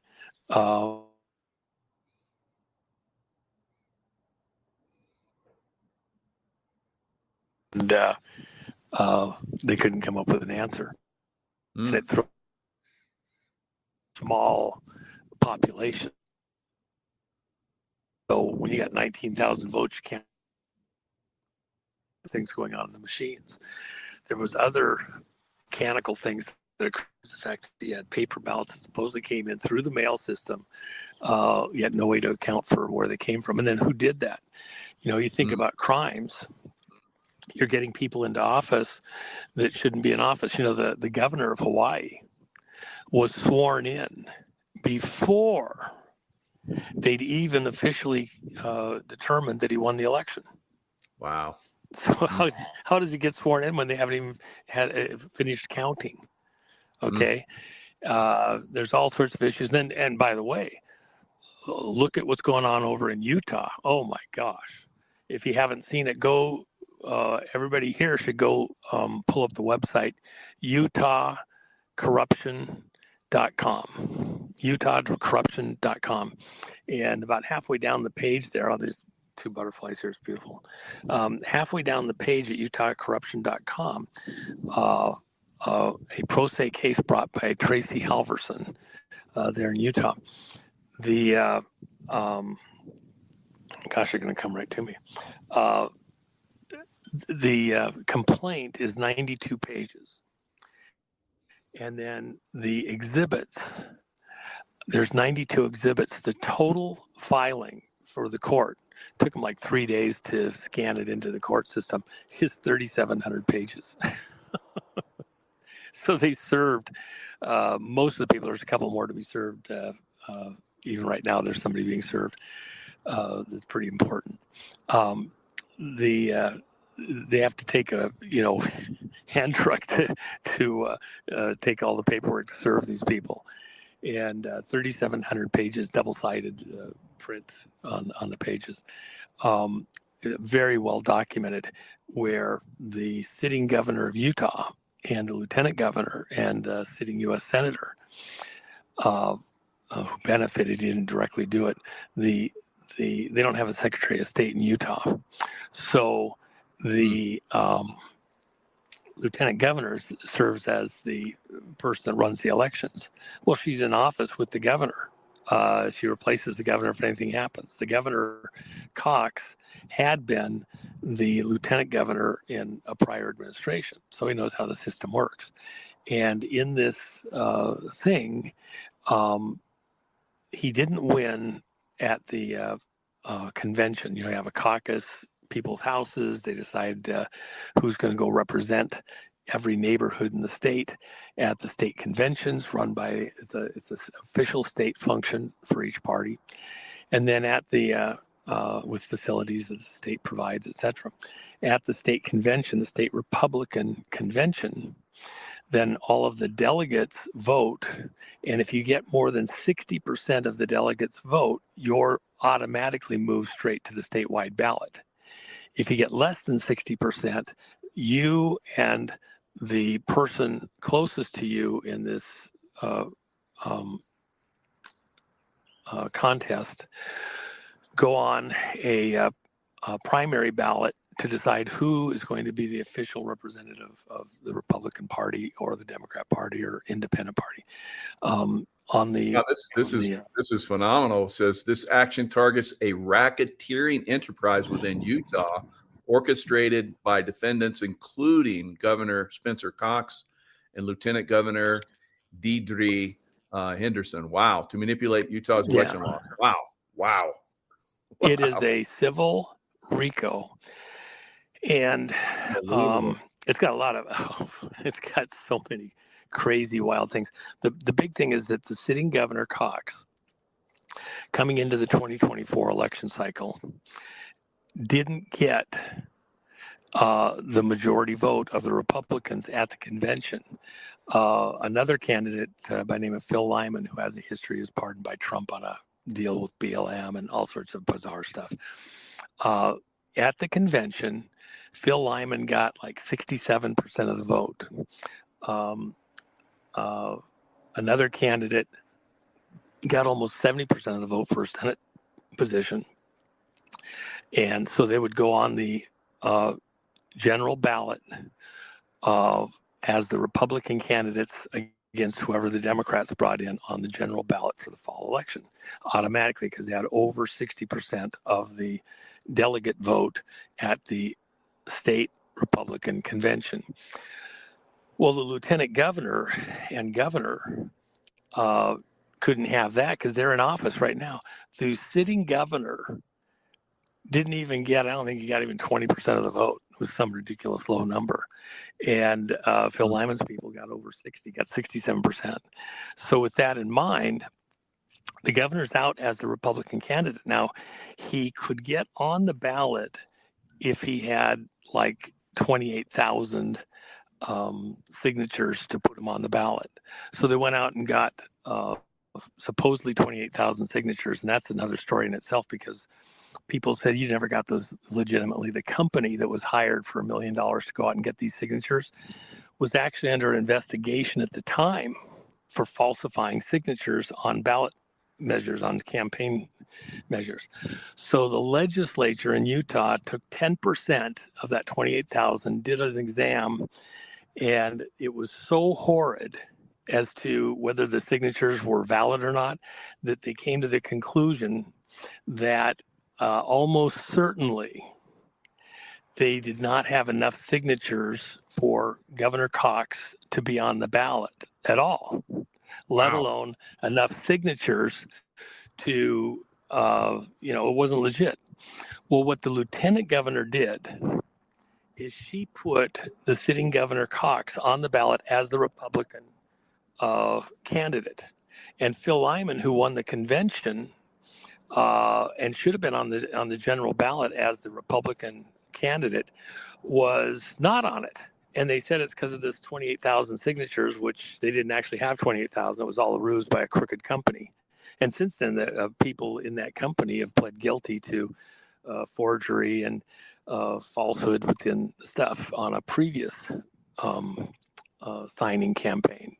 They've never been prosecuted, charged, anything with the one where the legislature looked at it and said that almost certainly Cox didn't have enough signatures. Even if Cox had enough signatures, which he didn't, to be placed on the ballot, he couldn't be placed on the ballot as the Republican candidate for governor, because Phil Lyman won that. But the lieutenant governor placed him and herself on the ballot as the Republican candidates because they were already in office as the candidates, and pushed Phil Lyman you don't offside. trust the Republicans in Utah because remember how they booed Mitt Romney and now Romney's gone? Oh, yeah. They screwed up bad. Well, and this is kind of a legacy in many people's minds of the, Romney enterprise, which in this lawsuit, Tracy is calling a racketeer influence corrupt organization. They worked together, along with the judges, by the way, who wouldn't hear the cases properly, to protect the person placed on the ballot as the Republican nominee for governor and lieutenant governor. And then he didn't actually do stuff proactively like the governor and lieutenant governor did, but he was a beneficiary. Senator Curtis got into office. He also didn't get enough votes to be placed on the ballot as the Republican nominee. So with that in mind, they ran a criminal enterprise. It really was criminal to put these people on the ballot as the Republican candidates, and people going to vote, they see him as, and by the way, Trump endorsed Cox, even though Cox had not lawfully won the the nomination process at the state convention. So Phil Lyman's people, I was one that asked Phil, would he run for governor in Utah?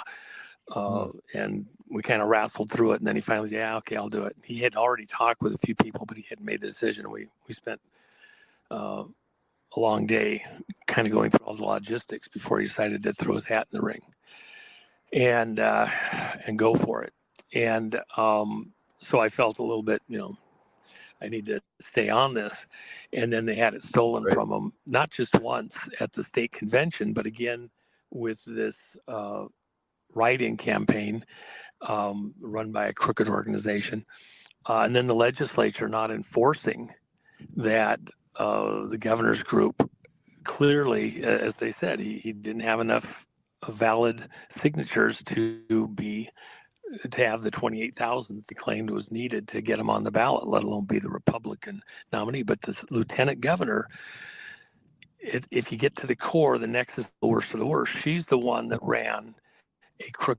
She knew that she couldn't do this, and she did it anyway, put herself and the governor on as the Republican candidate. She controls how the ballots are set up in Utah, and she created a fictitious, fraudulent ballot, mailed it out, and the rest is history. But Phil Lyman, just to give you an idea how much backing he had, they did a write-in campaign where you could write on the ballot, other than what was offered to you, write in a candidate. And so over 200,000 people wrote Phil Lyman's name as the person for governor. 200,000. That's the largest write-in ballot campaign ever in U.S. history.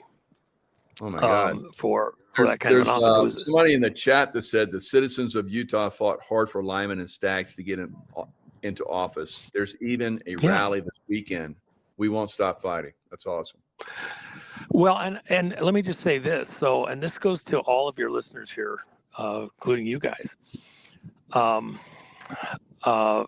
The RICO lawsuit that Tracy Halverson has put together, this 3,700-page behemoth, unbelievable, beautifully written.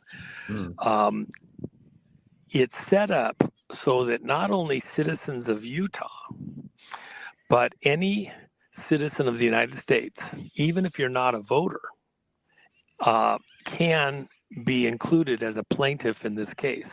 Wow. It's set up to be a class action. So as of yesterday morning, I think they had about 3,000 people that had signed on to the class action. And to be included as plaintiffs in this case. Now, the reason that's really important is this. She's going to be filing something in the next few hours that brings in the United States government as a plaintiff in the case. And the reason is because the governor of Utah is out all over the world making alliances with other countries with these trade agreements as though he's president. He's, the sister cities and inland port stuff and all that.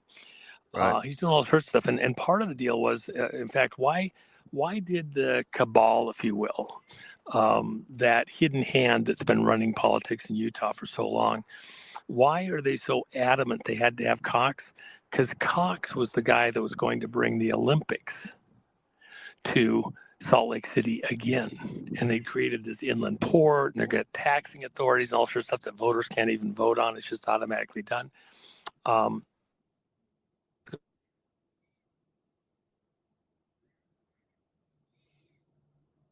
And they had to have Cox because he knew the plan, doing it for all these billionaires that are behind the scenes wanted another Olympics.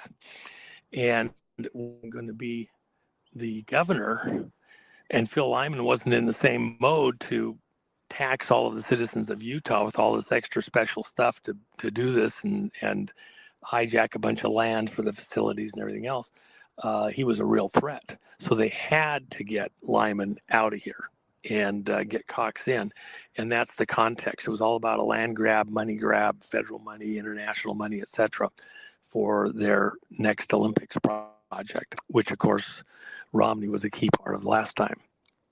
And so this RICO, all of these people were working in collusion to make sure that Cox won this election.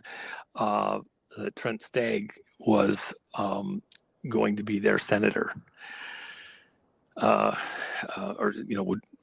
was a threat to their senator, which was Curtis, and the operation there. And so at the end of the day, it has national implications. So therefore, because this was something that is taking U.S. taxpayer money and has national, international implications for every citizen of the United States in this statewide election, every citizen of the United States has a place to be a plaintiff in this case, in this class action. So we've got 3,000 people already signed up to be on the class action. And you don't even have to be a voter. And the reason is because a lot of people don't vote anymore because they think it's so rigged, it's so crooked. Why would you vote? Because the machine's going to do what it wants anyway. Al Capone and his crew are going to win no matter how you vote because they've got control of the election booth, the judges, the politics, everything else.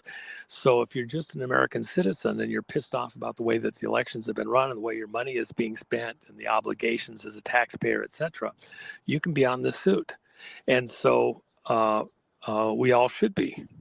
And it's a class action. And here's the cool part. So what they do, if you're a pro se litigant, if you come in, you don't have a judge, you don't have a lawyer, bar association accredited lawyer.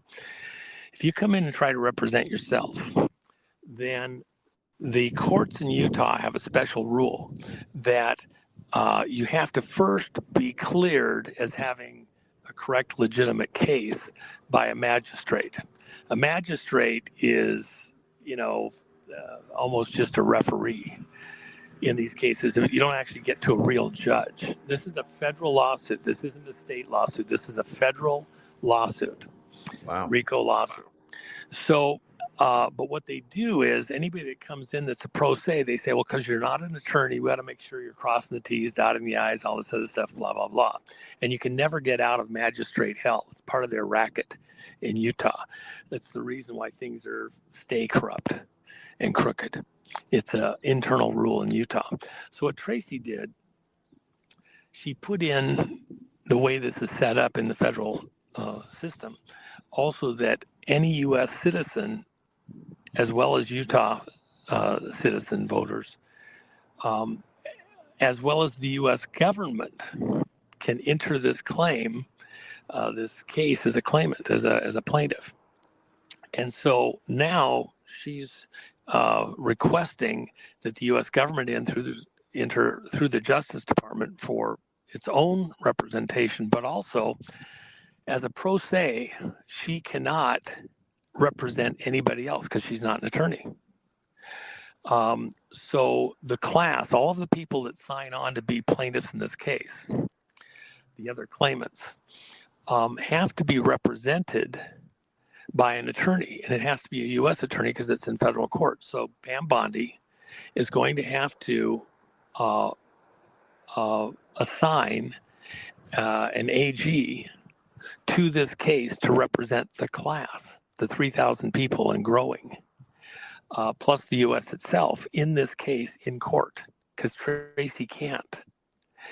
And what happens then is the rule inside of Utah saying that if it's a pro se case, it goes into magistrate hell and they can just manage it and play around with it for decades. You never get to an actual judge. You never get outside of their little machine. In this case, what happens is now you have a bar authorized member attorney. They can't keep it in magistrate hell. It has to go to a U.S. judge, federal judge, and it gets outside of their rules. As soon as Pam Bondi assigns an AG to this case to represent the United States and or the plaintiffs in the case, you're out of magistrate hell, and they're in trouble because now they can't play their games with you. And she did put an injunction barring them from just assigning this to a magistrate. That's in there right now, and they ignored it and assigned it to a magistrate. So the reason why everybody should be on this case is that, this is already one of the largest cases of its type with a class action in the U.S. Okay, but I believe before we're done, it's not just going to be 3,000. It's going to be 10 times the number. It might be. Look, they had 200,000 people in Utah. All you people in Utah that wrote in Phil Lyman's name, all of you people should be on this case. This is for you.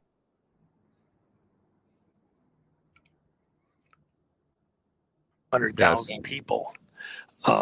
Just those on this case, let alone everybody else around the country, because everybody in the country is affected by this. He's out. The governor, who is not legitimately the governor of Utah, is out making international agreements on all of our behalf, and he's there through fraud. Okay, on multiple levels, and the senator, the lieutenant governor, other people down through the ranks. If you don't win this one, I don't know when you'll get another case as clear as this ever again. It's life or death for the political health, representative health of Utah. This is the one. Either you win this one or you'll never get another chance in your lifetime again. And if you can't win in the courts, if you can't win in the legal arena, what's left for people to get rid of a tyrannous government? It's tyranny when they can pull off whatever they want. You can go to convention. Part of the reason the convention is set up the way it is, Michael, is if you have the caucuses in the houses and they vote a delegate at the neighborhood level, people invite everybody over to their house, they have a caucus, they elect a delegate from the neighborhood to represent them at the state convention. So there was 4,000 people at the state convention. All of those people elected within the caucus system in Utah, communities all over the state. They go to the state convention, a facility that the state puts up. They spend travel money, hotel money, plus the night that they did their caucus. They prepare by talking to the candidates. They spend, hundreds of hours each preparing to go to this convention. And then they're there and they have a vote. And the law in Utah is if you get 60% or more of the vote at the convention from the delegates, you're the automatic candidate. You go straight on to the general ballot for the fall election. When that didn't happen for Phil Lyman, he put a lot of campaign money, and his donors put a lot of campaign money into the caucus system and into the state convention to win the party nomination. That costs real money, time, everything, to then be the one that goes on the general ballot. When they did what they did and ignored the state convention against the state law, and went through this other system, getting the 28,000 votes to put them on the ballot in the fall election, then frauded everybody that they were the Republican. Now, they could be put on the ballot, but not as, if they'd had the 20,000, which they didn't have, but not as the Republican candidate. They'd just be on there as their own independent thing. They were put on as the Republican candidates and pushed the people that were legitimate candidates off to the side like they didn't even exist. Okay, and ran an illegal election, totally illegal by Utah law, totally illegal. And when you complain to the courts, the judges are looking at the sky, they're counting sheep, asking what's on the menu for lunch, whatever. They won't even let you get in through court, okay, because it's a fixed system. It's their own little cabal. That's why it's a RICO. They were racketeering to engineer how the election was going to be conducted illegally. And so within that context, numbers mean things, even to the federal government, Pan Bondi, et cetera. If you don't have enough numbers, even 3,000, which is an astonishing number of people who have already signed up in the little bit of time that this has been out there, a lot of people don't understand the magnitude of this particular case. You get 30,000 signatures. You get 300,000 signatures. How's the Justice Department, Pam Bondi and everybody else going to ignore this? Okay. The will of the people is being denied. I think that numbers do matter in this, and that you have to make known decisively that we're not going to be shut down, put away, ignored. And even now in the courts in Utah, they know that 3,000 number. It's only been out for 2 weeks. It only was filed 2 weeks ago. We haven't even got all the main players served yet. They're doing some of that today, right now. There's 12 people named in the lawsuit right now. The number of people, as they find out, that are plaintiffs in this case is going to continue to go up, and they're going to have federal representation from the Attorney General's office for the class, all of those 3,000 people and growing. And at that point, the judges, the magistrate system in Utah, you can't say, oh, it's just a pro se person, so we can ignore this. As soon as you have a U.S. AG assigned to this case, and they're a member of the bar, which they're going to be, it has to leave the magistrate system, go straight to a federal judge, and the rest is just a matter of timing, because the case is very well documented, very well put together, and it's going to go to a jury. And by the way, if an AG is assigned to the case, this is a really interesting little point. If an attorney from the U.S. Attorney's Office is assigned to the case, in the course of their work through discovery, investigation, depositions, evidence gathering, if they learn of anything that constitutes a federal crime, then, or even a local, by the way, they have to refer that to the criminal division for investigation. So to the extent that these things were crimes, which they were, as soon as they have guilty knowledge through being involved in the case and they see evidence of a crime, they have to refer it to the criminal division of the Justice Department for criminal investigation and action. Criminality is involved here. It'll get there. It's only a matter of time. So you're not just going to have the civil RICO for damages, but the criminal RICO, not just a criminal for one or two little people, because it was a corrupt organization. You're dealing with Al Capone's buddies. They will be under a criminal RICO conspiracy and indicted as such, and that's going to be epic. And this is the opportunity to win back Utah for Utahns. And then we have other states that are looking at how this action has been developed and written up, and they have similarities in other states that are, going to be happening too. In fact, one other thing, Oregon, the person who ran for governor last time around, and who had the election stolen from him in various ways, on the way that the campaign money was brought in. She filed quo warrantos, where the people in office had to prove that they were there legally. It's a particular type of a filing. The courts in Utah just shined them on, wouldn't do it. In Oregon. Oregon laws written in a way that to keep you from getting into any court in any meaningful way, or to the Supreme Court. And they reread the rules, so they understood, actually what they're saying you have to do, you don't have to do based on the way the law is set up. So the courts wouldn't let them force these people in office to answer the quo warranto. Are they there legally, legitimately, according to constitutional law? They filed in the Supreme Court, and the Supreme Court docketed the case about a month ago. So there's a Oregon quo warranto case before the Supreme Court, U.S. Supreme Court, that is docketed. Now, to just get on the docket is like 1 in 1,000 get there that file. But getting past the docket and actually going to a hearing is even more difficult to get past that. So they've still got huge hurdles to get through. But the fact that they got docketed at all means that the court saw the legitimacy, the clerk saw the legitimacy of the case, and that it had checked all the boxes to be able to be docketed.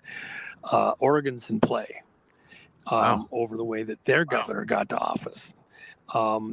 This hearing yesterday in Hawaii, some of that, they're looking at similar potential for legal action that would be a RICO, similar to what's going on in Utah, occurring in Hawaii.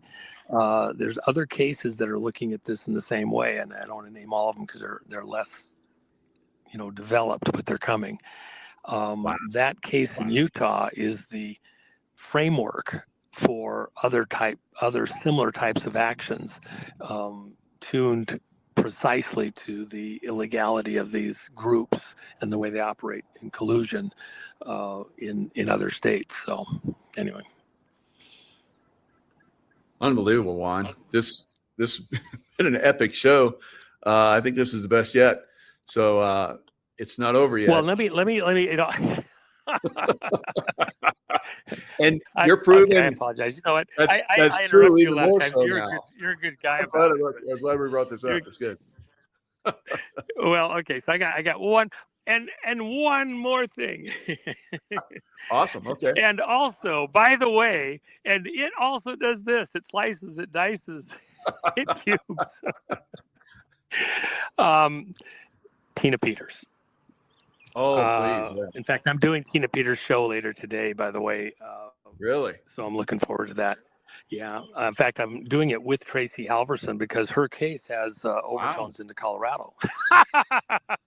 2020, it's not over yet. You know what? You know what we got to do? I got to send the website, Jen's website, thejennifermack.com. We got to send it to all these politicians that are named in these suits. You know why? They need Nino's hand cream. I probably better go out and get it again. It's really high quality stuff.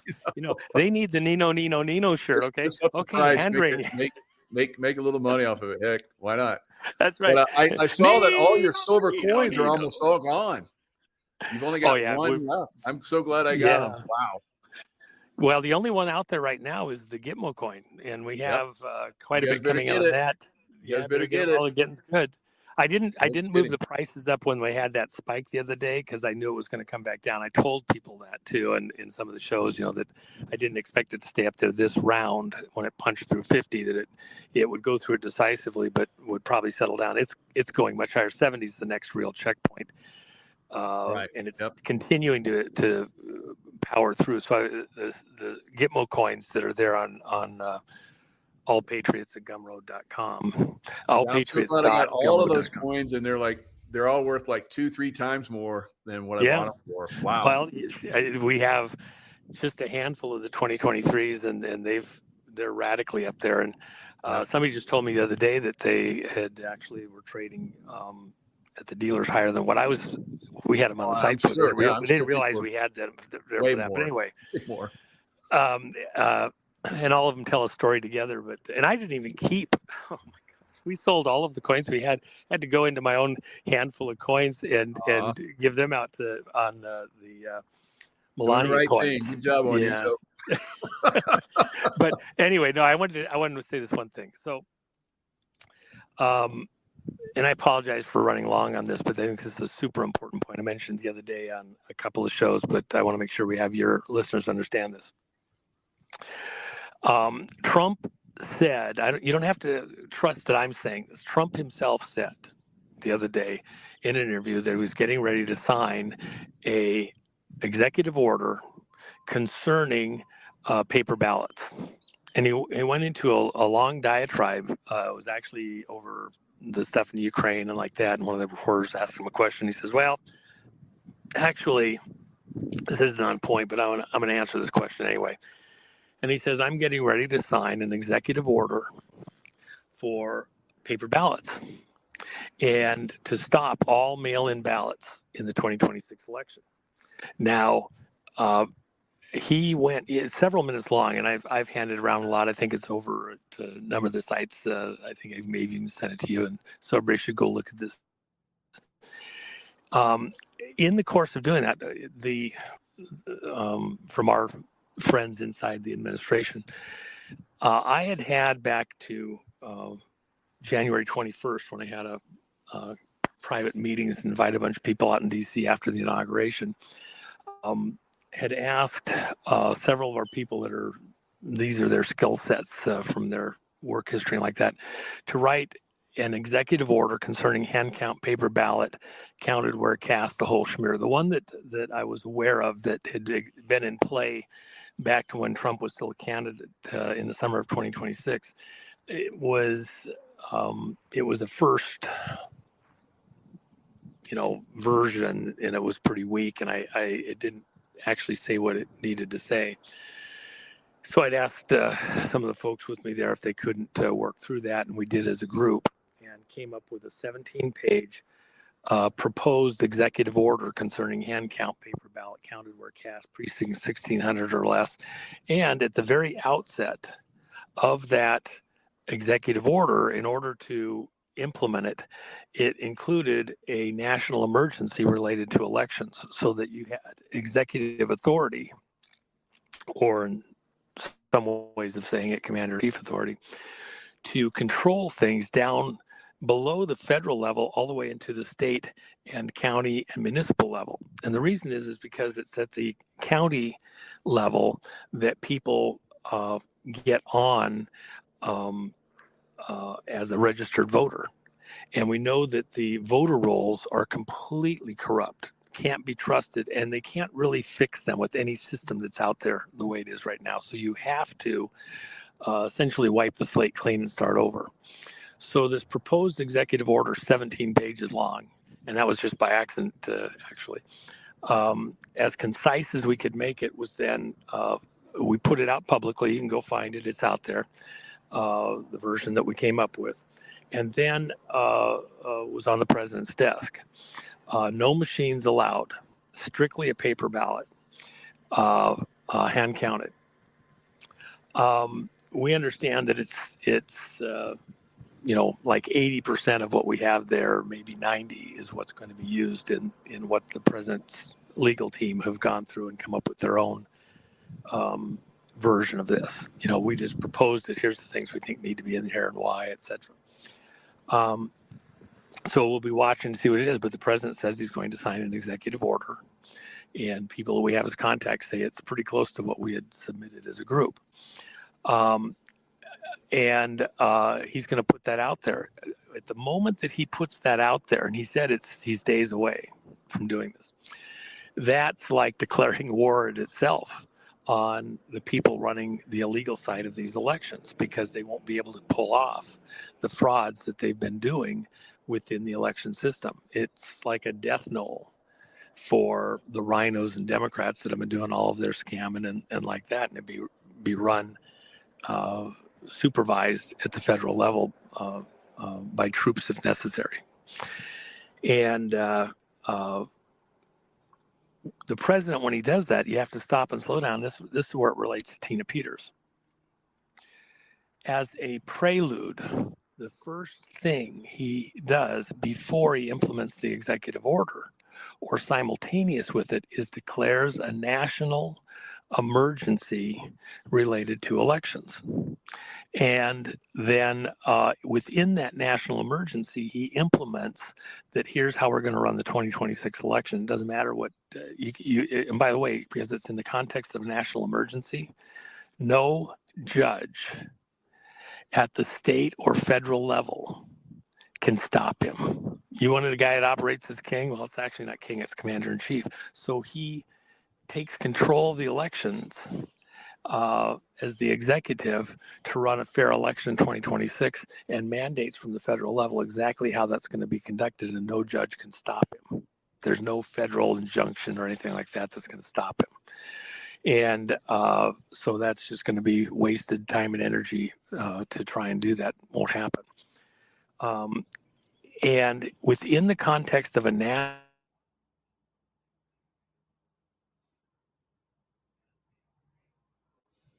Tina is a witness. Tina is a witness on how these elections have been being frauded. knowledge into the machines, knowledge into the various ballot things that are being done. Within that context, even though she could be released on whistleblower stuff, taken into federal custody, the state would still have a case to bring forward later, blah, blah, blah. There's all sorts of reasons why. She was supposed to be out on her birthday. There was actually 2 different agreements that occurred, and she was going to be out just before her birthday or right on her birthday. And both times people inside the Justice Department blocked that, and it didn't happen. And so then there's been this thing where it looked like within the courts, a habeas corpus thing was going to get acted on by a judge and still in play and could happen any day. But it, becoming more and more questionable that would happen. Well, Trump said he's going to sign this executive order very shortly, days away, according to his words, not mine. Then when he does that, almost certainly in order to pull off what he's going to pull off, he has to declare a national emergency within the elections. I believe that it's quite likely, because Trump has said 3 times now, set Tina Peters free, get her out of there. Okay. That simultaneous with that, I wouldn't be a bit surprised if there's guys waiting at the door right there at the prison to walk in a few seconds later and go take physical custody of Tina Peters and get her out of the hellhole. But that would be something that I think we should expect to happen in the context of the declaration of a national election emergency and the executive order. And by the way, the last executive order in the elections was Executive Order 107, signed at 1:07 in the afternoon Eastern Time by the president on March 25th of 2025. Now, that executive order was about the states and the counties cleaning up the voter rolls prior to the 2026 election, gave them 6 months to do that. Well, September 25th, none of the states had done anything of meaning. None of the counties had done anything of meaning. They thumbed their noses. They gave the finger to Trump and the executive order.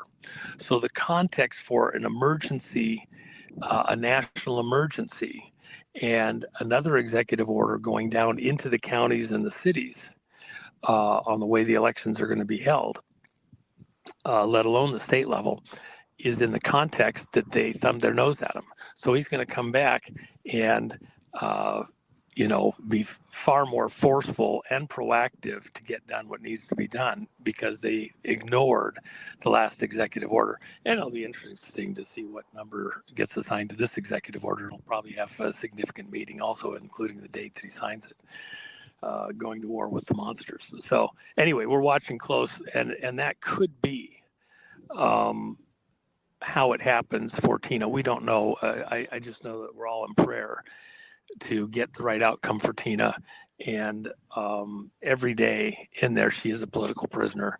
At 70 years old, come on, man. She never even had a parking ticket, speeding ticket. Okay. Shoot, I got a wall plastered full of them. Okay. I don't even know how somebody goes through life without getting some kind of a traffic infraction. I drive a lot, but it's just so easy to pick one up. And unfortunately, her son, Navy SEAL, died in a parachute accident. So, I mean, she's. Well, let me just add this. Her son. This isn't public, really. She's talked about it a little bit in private. Her son was involved in some work going after child traffickers and assisting in some of that work. Wow. And he had a double parachute failure. That's insane. He's on the parachute team. Yes, he was, he had a very good record. He's in a demonstration team. Yep. To have 2 chute failures. Somebody's had, I think he had 3,000 jumps or whatever. There's just no way. This was somebody did something. And I've said that for a long time. I'm glad you brought that up. Thank you. Yeah. So and her son, she doesn't go there. She's very humble about it, but yeah, we can say it. Well, she doesn't. Let me say it this way: she's not playing on that for some kind of right. She's not merchandising her son. and what happened to him. She's not playing it that way. She's trying to do things based on their merit without, pulling that heartstring or whatever. Like, you should give her a pass because of that.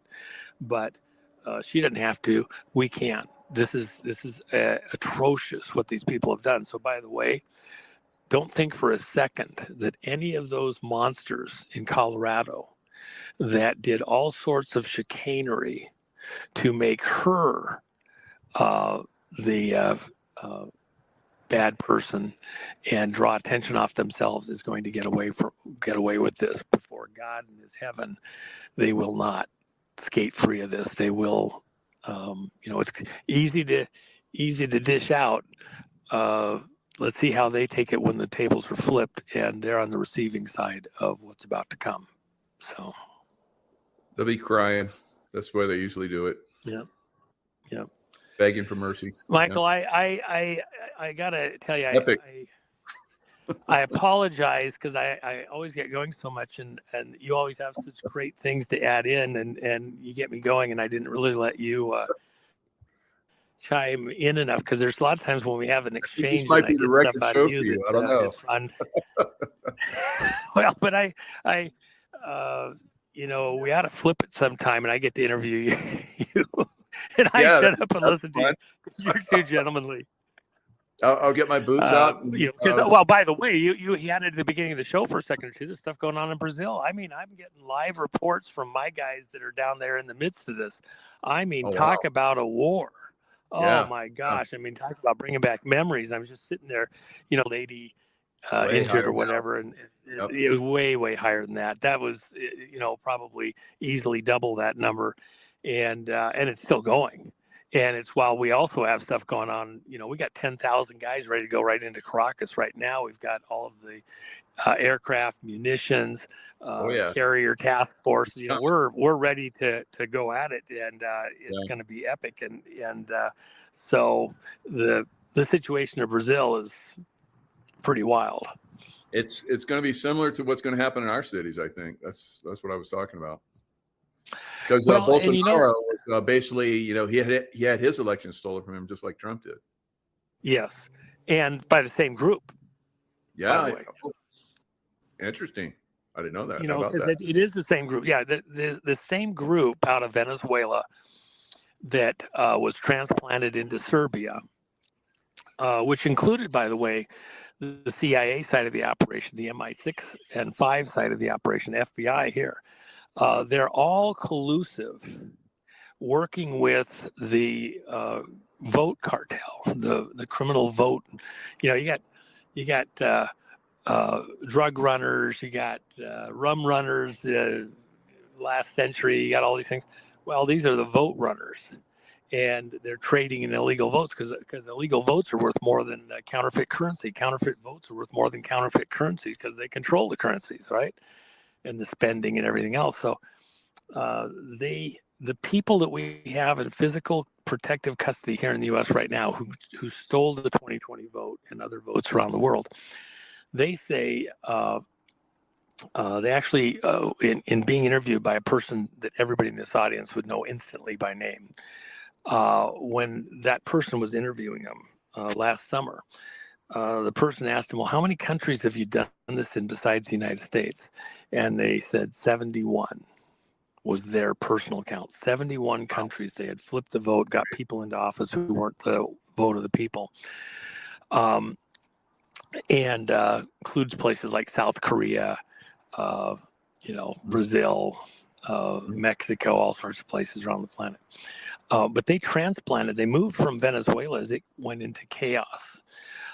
Back in 2018 and 19, they moved to Serbia, and the next location, because they're setting up a new operations center in Serbia, which, by the way, the building they're in is half owned by John Brennan. Think about that. Brennan, CIA, former CIA at that time, he is half owner of the building they move into in Serbia with the wealthiest man in Serbia. Wow. This billionaire. And so they co-own this building with all the servers that's being used to cook votes all over the planet. But they had to test the system. Do you know where they tested the system first time out? South Africa. Okay, so Ramaphosa, remember Ramaphosa? He's the president of South Africa who came to the Oval Office with a bunch of his delegation. They're all there in the Oval Office, and Trump pulls out the films of the white farmers at the funerals and says, so you can take over their land, steal their land from them. Is that true? And Ramaphosa says, this is all news to me. I've never seen this before. I don't know what you're talking about. Well, it's bullshit. He knows exactly what they're talking about. And so he was in office through fraud, just like Maduro in Venezuela. So now Maduro, the Justice Department calls Maduro the head of a drug crime terror family being run out of Venezuela, the president of Venezuela, and that he's there through vote fraud. So our Justice Department, because it affects, drug trafficking into America and other crimes against America and other countries in the world, issued a indictment and arrest warrant for Maduro. And then they put the largest ever bounty in U.S. history on somebody for information helping him to get them arrested and prosecuted. So they put a $50 million bounty on Maduro, the president of Venezuela. And that's what all of this preparation is, to go to war, to get Maduro out of Venezuela and all of his people out of the government, and to help return the government of Venezuela back to the people. Venezuela, by the way, just so you know, it's the richest country in the world with oil, richer than the countries in the Mideast. And they're in Venezuela, as the government collapsed, one of the people that I interviewed related to all of this a while back, he said, at first, everybody's pets, their dogs and cats, remember, this is a wealthy country, started disappearing because the people were eating them for food. People were grabbing any pet off the street they could get for food. Then it was the rats. They started disappearing, and then the mice. Jeez. Because the people were just horrors for Venezuela. And in that environment, they moved their main headquarters to Serbia. Maduro's presiding over that. The drug gangs, the stories are just unbelievable. It reminds me of other stuff that happened back in the 80s. And so we're ready to go in there and take out Maduro. Well, next on the list, Trump has already referred Ramaphosa, the president of South Africa, to the Justice Department for similar investigation as being there through election fraud. The first election that they ran controlled from Serbia after they got embedded over there was the South African election that put Ramaphosa into office. He's illegitimate, just like Maduro is illegitimate. So they're going to put a bounty, indict him and put a bounty on him, and next stop, Africa. And that's where a lot of the criminality going on in the mining and like that, these billionaires that are protected in South Africa. Yeah, they're Nino the ones that were up there. Had a show that disclosed that. Oh my God. Wow. Well, I mean, the stuff going on in the Congo, Yeah, you've been on that for a while too. Good job. Yeah, and Iran's tied into that. So Iran is in collusion both in Venezuela and in South Africa. So when Trump bombed the nuclear bunkers in Iran, it wasn't to save and protect Israel. It was to save and protect the world. And it was outside their skill sets. They did what they did at some street level. We went in and did what nobody else in the world could do, which was take out their nuclear development capability at that level. So anyway, but I just thought I'd throw it in there. So yeah, I apologize. I get into these things. It's hard for me to. Hello, Patriots. I'm at Restored Republic via a GCR update compiled by Judy Byington. President Donald Trump has given the green light. Global military alliance underway. Global alliance to take over major fake news media and make mass arrests. Emergency broadcast system activation imminent. U.S. braces for military takeover. Jassara Nassara unleashed. The Great Awakening. There is only one way. God wins the White House. Judy, note, on Thursday, November 6th, President Trump messaged a final warning to the Democrats in Congress: terminate the filibuster or lose the republic. Guess the Democrats lost their republic. House Speaker Johnson in the GOP press conference on 37th day of government shutdown. Later that day, President Trump, the leader of the free world, gave the green light for a major irreversible worldwide 10 days of communication blackout event beginning on Friday, November 7th, 2025. The military will take over the mass media fake news, make mass arrests across the globe, and unleash Jassara Nassara. At the end of the 10 days on Monday, November 17th, we're going to wake up to a whole new world. It's called The Great Awakening, and God wins. Judy note, a major movie about child trafficking, Hidden Wars, was set to be released in theaters November 14th, 2025.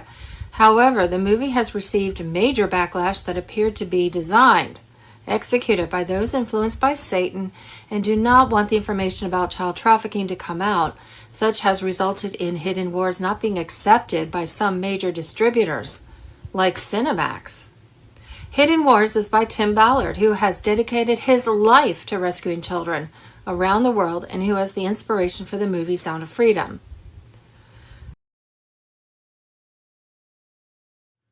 Thursday, November 7th, Trump's final warning to Democrats: terminate the filibuster or lose the republic. Gimbo TV on Telegram. The night of Wednesday, November 6, 2025, President Trump's ultimatum echoed through Washington like the final bell before a storm. For 3 years, the government has stood frozen. No laws passed, no borders secured, no justice served. Only endless political theater while America bleeds. Now Trump has drawn the red line. Terminate the filibuster now, he wrote, or hand our nation to the radical left. This isn't a request. It's an order from the man who built the movement that changed history. Trump's words carry the weight of urgency and prophecy. He knows the game is rigged through endless obstruction, the filibuster being the weapon Democrats have used to crush every America First policy. Without ending it, the GOP will walk into the 2028 elections in chains, unable to act, while the radical left continues to rewrite the laws, the culture, and the Constitution itself. Before Trump's fury lies strategy. He exposed the exact plan of the enemy: to pack the Supreme Court, add new states, create 4 new Democrat senators, and secure power forever. If the GOP hesitates again, this will be the last free election America ever sees. Trump reminded everyone that Democrats already tried to end the filibuster once, and next time they won't ask. The time for polite politics is over. What he's offering isn't negotiation, it's dominance. End the shutdown, erase the obstacles, and pass every policy that was promised to the American people. Strong borders, fair elections, protection of women's sports, tax and energy reform, the full defense of the Second Amendment. Everything the left fought to block will pass in a single wave. We will be the party that cannot be beaten, Trump declared. The smart party. The choice is no longer political. It's existential. Either the Republicans find their courage and break the chain, or the chain will break the Republic. History will remember what happens next. The event.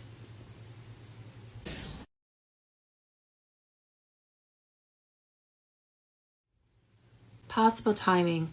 The event will be global and irreversible. Monday, November 3rd, global ignition phase. QFS nodes were stabilizing under gold-backed parity, while Starlink began aligning communication grids for full system override. Jassara unleashed. Debt eradication, gold explosion. EBS, Emergency Broadcast System, preps. Trump oversees from Mar-a-Lago war room. Military begins to escort Zim Tier 4B holders to the centers. Friday, November 7th, communication blackout. 10 days of darkness protocol activates. All media frequencies will be seized and rerouted through the emergency broadcast system. Traditional television, radio, and online platforms will fall silent as Starlink takes command.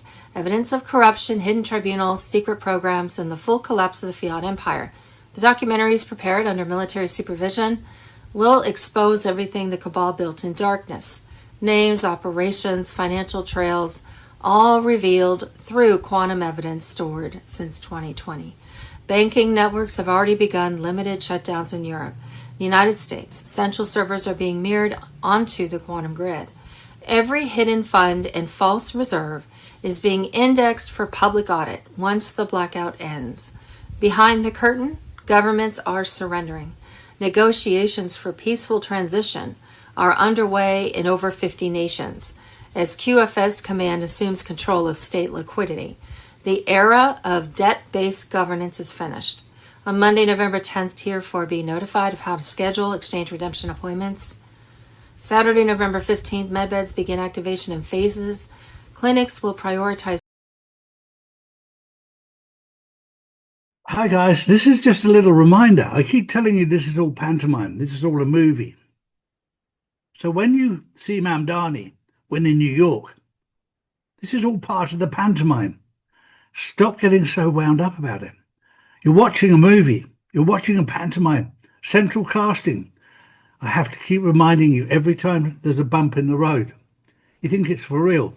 It's all pantomime. Monday, November 3rd, classified Q-drop detonation. Jassara unleashed. Trump's White Hats flipped the switch. On November 3rd, 2025, debt eradication, gold explosion, cabal vaults gutted. John F. Kennedy Jr. on Telegram. Patriots, the hammer drops today. Jassara is in fantasy. Its execution. Q crumbs from 2017 Ignite, Global Economic Security and Reformation Act. Quantum financial system hums alive. Rothschild chains shatter. Your enslavement ends. Where we go one, we go all. The Great Awakening erupts. Jassara core pillars. The red pill blueprint. Q drop 4414. The storm is upon us. Jassara activates in phases. 209 nations signed Paris Accord trap. Now flipped to freedom. Number 1. Debt jubilee. All debts wiped. Mortgages, loans, credit cards zeroed. IRS abolished. Taxes. Only sales on new items. No income theft. Number 2, gold-backed currencies, Rainbow Notes Live, USD to USN. Number 3, QFS activation, unhackable quantum servers, Cheyenne Mountain, Reno, Texas hubs, biometric access, your account preloaded with redemption funds. Nasara fusion, America leads, forgives farm debts, restores constitution, ends Fed stranglehold. Trump's kill command, implementation locked, Monday, November 3rd. EVS preps, Trump oversees from Mar-a-Lago war room. Military escort Zim, Tier 4B holders, 2 centers. Redemption protocol. Zim bonds, 100 trillion cap, redeem at $125 million per holder. Funds, humanitarian projects, no speculation. Tier 1 through 3, banks, governments paid out at October. Tier 4 A and B, internet group notified 72 hours post EBS. 800 number releases, call, schedule, NDA, ironclad. 21 days to redeem. Suppress calls. Cabal takedown, vaults raided, Q drop 34, Castle Rock, White Hat storm, Vatican 34 trillion seized, London 500 trillion, Pentagon 2, is that a 2 quadrillion? 80% dark funds redirected to we the people. Gizmo overflows, 500,000 indictments, execution silent, clones glitch out. BRICS rebellion.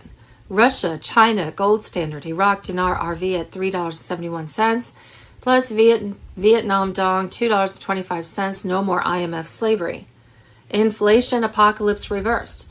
Food, fuel prices crash, post-RV, abundance floods, middle class, trillions injected, elite hordes redistributed, political purge, election fraud exposed, 2020 stolen, reversed, Trump reinstated, Q says the best is yet to come.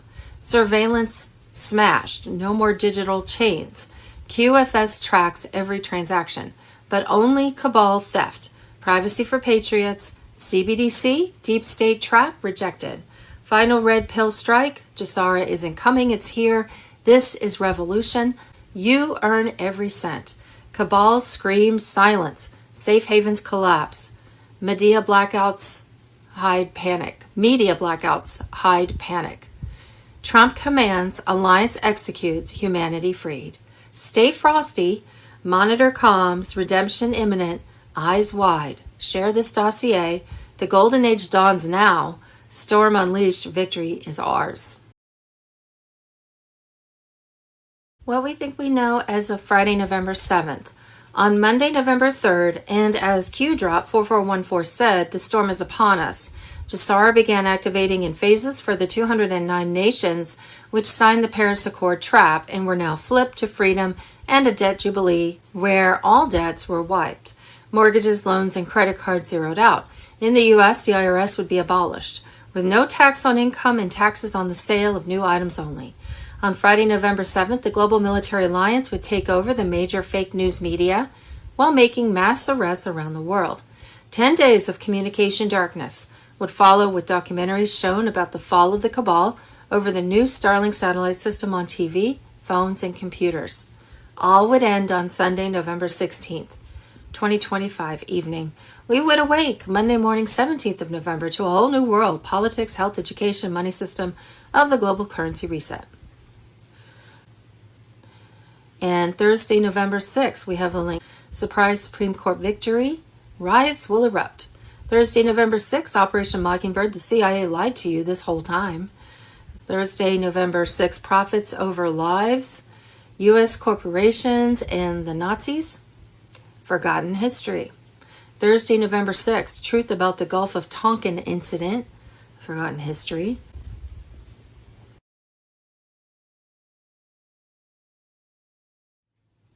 Global Financial System, Thursday, November 6, 2025. QFS features and functions. There is no legal payment in QFS. Banks have no control anymore. Banks are already obsolete. QFS ends corruption, bribery, cryptocurrency, GPS, and manipulation in the banking system and the central banking system. Edward Snowden on Telegram. Thursday, November 6th, Mark Z. Alex Jones reported that China will no longer send silver to London. This means when the London market runs out of silver, they're toast and silver shoots up. Restored Republic. Thursday, November 6th, Scott Brunswick. Gitmo is overflowing. New high-security facilities in northern Canada, Greenland, and remote island zones are being outfitted with electromagnetic shielding and drone exclusion perimeters. Many detainees are now held in underground transit hubs beneath major bases where they undergo financial and intelligence debriefs. The data from these interrogations, banking trails, asset maps, global networks, is being compiled by quantum forensic systems to feed upcoming tribunal sessions. Meanwhile, the quantum financial system is advancing in stealth. In Singapore and Tokyo, hidden banking nodes are now live, mirroring transactional flows through encrypted microtests. Each network interruption on legacy systems signals another handover to QFS control. Gold reserves are being relocated under armed escort through remote routes, while dormant vaults tied to the old monetary cabal are being drained. The slow technical outages seen in central banks are not errors. They are controlled disconnections. The current government is not reopening. What's coming next is something entirely new, the New Republic. This isn't just a political shift, it's a foundational transformation. The old system has run its course, and the structures built on corruption, deception, and control are being dismantled piece by piece.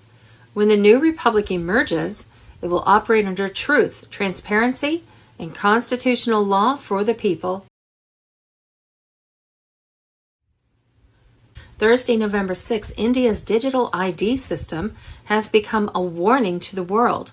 Over 1 billion people were forced into a biometric program that linked food, healthcare, and pensions to one ID, with devastating results. Hackers stole identities, families starved, and the elderly lost denied rations because the system failed. Your favorite president on Telegram. The Gold's Gym locker room scandal just took a shocking new turn. The person at the center of it all has been revealed to have a serious criminal past. According to media reports, before transitioning, this individual was known as Grant Freeman. In 2022, he pleaded guilty in Ohio to domestic assault that caused serious injury to a partner. After serving his sentence, he transitioned and took his ex-partner's name, Alexis. Yes, the same person who now insists on entering women's locker rooms claiming they have every right to be there is the same person once convicted of serious domestic violence. Yet when women speak up and say they feel unsafe, they're the ones silenced, banned, and labeled as intolerant. Remember the woman who lost her Gold's Gym membership? She simply voiced her concern and got removed for it. Now this story has gone viral. One side supports the gym's inclusivity policy, while the other, mostly women, just want to feel safe. If even people with serious criminal backgrounds can freely enter women's spaces, then maybe something in the system is broken. Thursday, November 6th, President Trump had a message for Nancy Pelosi following her retirement announcement. Great thing for America. She was evil, corrupt, and focused on bad things for our country. I'm honored she impeached me twice and failed twice. Thursday, November 6th, we have a link. Nonprofits plot to instruct non-citizens how to vote for Mamdani uncovered.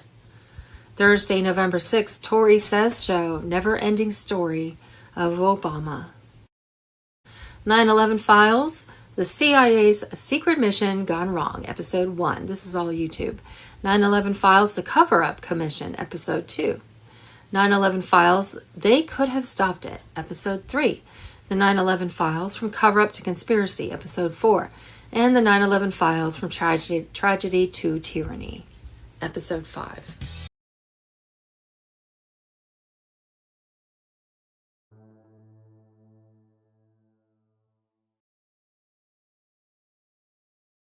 Tuesday, December 1st, 2020. Obama-Biden CIA Director Gina Haspel evidently arrested for espionage. Voter fraud before it's news. Evidently, Barack Obama has been arrested in Hawaii and charged with espionage, according to an announcement by Assistant Attorney General for National Security John C. Demers on Saturday, November 28th. That same day, Obama's former VP Joe Biden began wearing a boot that could hide an ankle bracelet, although he claimed the boot was due to an ankle injury. 2 weeks ago, CIA Director Gina Haspel was captured and detained on charges of election fraud, said to be spilling the beans on Obama and Biden. Obama, Biden, and Haspel were suspected of colluding with foreign powers, including the Chinese Communist Party, plus promoting the use of election fraud to put the socialist-leaning and compromised Biden-Harris ticket in power, overtake the U.S. government, and establish a new world order. Obama's complaint alleged that the former U.S. president compromised U.S. security by conspiring with a business partner and former CIA agent to give U.S. government classified information to high-up Chinese intelligence officials in the People's Republic of China. Biden was reported to be under house arrest for compromising U.S. security by conspiring with a foreign power to interfere with the U.S. election. Although Biden was quite upfront about his voter fraud on national TV, saying right before the election that he had compiled the most extensive voter fraud organization in the history of politics. Biden's son Hunter's laptop was said to contain evidence that Biden was compromised, having accepted millions of dollars from China, the Ukraine, and other countries during his years in public office, including his 8 years of serving as Vice President of the U.S. A Sunday, November 22nd report showed Joe Biden stole $140 million from U.S. Treasury and transferred it to his personal account in the Cayman Islands. Report shows Joe Biden stole $140 million from U.S. federal Treasury and transferred the money to Rosemont Seneca, purportedly for bank bailouts, and then to his personal account in the Cayman Islands. Months before the election, the Ukraine had issued a warrant on Biden for his dealings there, news which, like everything else, connected to the Democrat cabal, never made it to the left-wing mass media headlines, were said connected to an extensive investigation of massive voter fraud issues centering around Dominion Company servers and the 2020 presidential election that Biden claimed to have won. On November 7th, 2020, the Saturday after elections, CIA Director Gina Haspel was captured and detained for election fraud. She was injured by U.S. Spec Ops forces that raided a Frankfurt, Germany CIA server farm site. Unfortunately, 5 U.S. soldiers and one of the CIA mercenaries were killed in the firefight. Haspel, evidently in Frankfurt to protect server data that would incriminate deep state leaders such as Obama and Biden, was said to be cooperating to lessen her own sentence and revealing information about an extensive voter fraud scam perpetrated by Democrats in the 2020 election. The military raid captured Dominion voting servers, which were found to have swung votes from Trump to Biden from their locations in Germany, Canada, and Spain. Simultaneous raids took place in Toronto, Dominion Voting System headquarters, in Barcelona, Spain, another CIA Seidel server farm used in the election vote switching fraud. Although you would never hear about it in today's mass media, the connections were obviously there. George Soros was head of the board of directors for Dominion.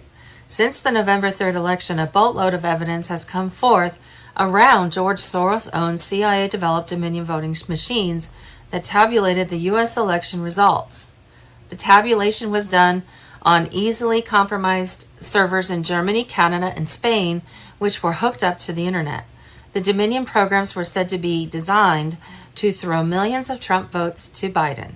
In 2002 to 2004, a Hammer supercomputer scorecard app vote switching algorithm software on Dominion machines was borrowed from the CIA to be used in Venezuelan developed Smartmatic vote switching software by dictator Hugo Chavez and Venezuelan military officers in order to rig elections. On Saturday morning, November 28th, Obama's criminal complaint was unsealed by Demers, U.S. Attorney for the District of Hawaii, Kenji M. Price, Assistant Director of the FBI's Counterintelligence Division, Alan E. Kohler Jr., Special Agent in charge of the FBI's Honolulu Field Office, Eli S. Miranda. A judge has imposed a media blackout in the U.S. on news about the arrest, but Canadian outlets like Conservative Beaver and a couple of Spanish-speaking newspapers were not subject to those rules and have reported on the high-profile arrest. Under direction of General Michael Flynn, mass arrests were continuing on over 209,000 sealed indictments filed in federal courts across the nation since President Trump took office. On Wednesday, November 25th, Flynn began executing high-level arrests overseas and was presently after pedophiles in the Netherlands, the New World Order and Council of Foreign Relations headquarters, where recently a lot of planes have mysteriously crashed. Henry Kissinger and others have been ousted from the Council of Foreign Relations. Military rendition flights were all over the U.S. It was said that hundreds of treasonous actors were being extracted, put onto flights, and interrogated until they turned, with an emphasis on finding evidence of voter fraud. These military flights were increasing in preparation for potential Antifa violence and RV release security. For years, Democratic Party and some Republican political elites apparently have been working in cooperation with the Chinese and other communist parties to overthrow the U.S. government and set up a new world order. Trump and the White Hats of the alliance set up the 2020 presidential election as a sting to catch these bad guys in treason, with intelligence gathered by the Kraken. The Kraken was the nickname of the 305th Battalion Military Intelligence Corps located at Fort Huachuca, Arizona. It provided electronic warfare and signals intelligence SIGINT, the 305th consisting of 6 companies, HHC, Alpha, Bravo, Charlie, Delta, and Echo. On Wednesday morning, November 4th, right after the election, the Department of Defense 305th Battalion and NSA began recording real-time fraud evidence of vote switching from all 6 battleground states. Real-time digital evidence would now be used to prosecute all deep staters involved in election and voter fraud, including Obama, Biden, and Haspel. Page 9 of Sidney Powell's federal lawsuits filed in Georgia and Michigan, midnight Wednesday, the 25th of November 2020. The Dominion software was accessed by agents acting on behalf of China and Iran in order to monitor and manipulate elections, including the most recent U.S. general election in 2020. On Tuesday, November 1st, Lieutenant General McInerney tweeted, "It is treason. They are trying to overturn this government." What we think we know as of Thursday, November 6, 2025, Democrats refused to open the U.S. government, used the shutdown to rig the November 2025 elections. CCP rigged New York mayoral election as New York falls to socialists or communists. In October 2025, Secret Service uncovered micro-bugging devices buried in the White House. And Supreme Court challenges Trump's right to defend America's economy. Impeachment filed on Democrat Chief Judge Boasberg for weaponizing DOJ. to spy on Republicans. In October 2025, the Secret Service uncovered dozens of ultra-advanced microbugs, smaller than a nose hair, buried deep in the West Wing in Caroline Leavitt's office at the White House. Global financial system, Tuesday, November 4th, code red. Fed injects $37 billion in days. Biggest money printing event since 2020. Wednesday, November 5th, quantum financial system fully activated. November 2nd, 2025. QFS, the unbreachable Patriot Fortress, obliterating cabal fiat chains forever. Charlie Ward and friends on Telegram. Patriots, drop everything. The quantum financial system is no longer a whisper. It's the roaring engine of global liberation. Live and devouring deep state control grids right now. Fused with Elon code and GCR RV blasts. QFS is the White Hat's quantum hammer, smashing centuries of financial enslavement. QFS exposed quantum tech that ends the Fed's reign of terror. Built on Starlink's orbital quantum network, QFS operates beyond corrupt banks, using AI supercomputers and unbreakable encryption to track every stolen dollar since Jekyll Island. Quantum ledgers, every transaction etched in eternal code. No fakes, no inflation scams. Gold-backed core, trillions in reclaimed assets, gold-silver resources, backing your wealth. Override SWIFT, IRS, and global chokeholds. Funds teleport globally in nanoseconds. Elon code plugs you in. Biometrics unlock your QFS account. Pulling RV reveals GCR transfers and restitution waves straight to your ledger. QFS weapons deployed against the swamp. Theft reversal scans your life for sabotage. Overcharges, debt traps. Suppressed credits, calculates reparations to the penny. Debt annihilation, mortgages, poof. Student loans, erase. Taxes refunded with interest. RV, GCR fusion, dinar dong zim explode in QFS vaults. Your holdings multiply. 1,000 becomes 1 million plus in quantum credits. First, QFS warriors confirm. Accounts swelling with quantum patriot credits. Redeem for cash, metals, or crypto. Seizure proof. How QFS shields and empowers you. Quantum entanglement detects interference. Cabal hacks trigger instant lockdowns on their assets. White Hat Guardians monitor from bunkers. Nisar-Jasar protocols embedded. Humanitarian funds flood communities. Starving elite wars. This isn't a system, it's divine justice coded in light speed tech. Activation alert. Your QFS portal awaits. Invites hitting hard. QFS quantum access granted. Verify now. Face, voice scan, damage file upload. Tier lock. Millionaire boost for verified victims. No invite. QFS AI sweeps are hunting. Your red-pilled footprint flags you for auto-enrollment. The Cabal's doomsday. QFS is their extinction event. Rerouting to patriots who held the line. Irreversible, unstoppable, biblical. QFS plus Elon code equals your empire reborn. Patriots enter the quantum age. The financial apocalypse favors the awake. Restored Republic. Wednesday, November 5th. Global military escalation. Gitmo at full capacity as Trump prepares emergency broadcast and activates the Quantum Command Network. The White House on Telegram. Across continents, covert military and intelligence cells are dismantling the last pillars of global control. In Europe, joint raids have struck data centers in Frankfurt, Vienna, and Zurich, sites long used to store elite digital vaults and off-ledger accounts. Servers, routers, and cryptographic keys are being seized in silence. No headlines, no photos, just empty rooms by morning. In Africa, alliance-backed proxy units are isolating mineral network hubs in Cameroon and the DRC. Cobalt, lithium, and rare earth routes, once controlled by globalist financiers, are being cut and redirected to sovereign oversight. In the Pacific, marine task forces are intercepting deep sea corridors. Once used by black ships, carrying contraband and intelligence cargo. 2 vessels near the Philippines were neutralized in recent nights and redirected to secure bays in Guam and Diego Garcia. Meanwhile, the quantum financial system is advancing in stealth. In Singapore and Tokyo, hidden banking nodes are now live, mirroring transactional flows through encrypted microtests.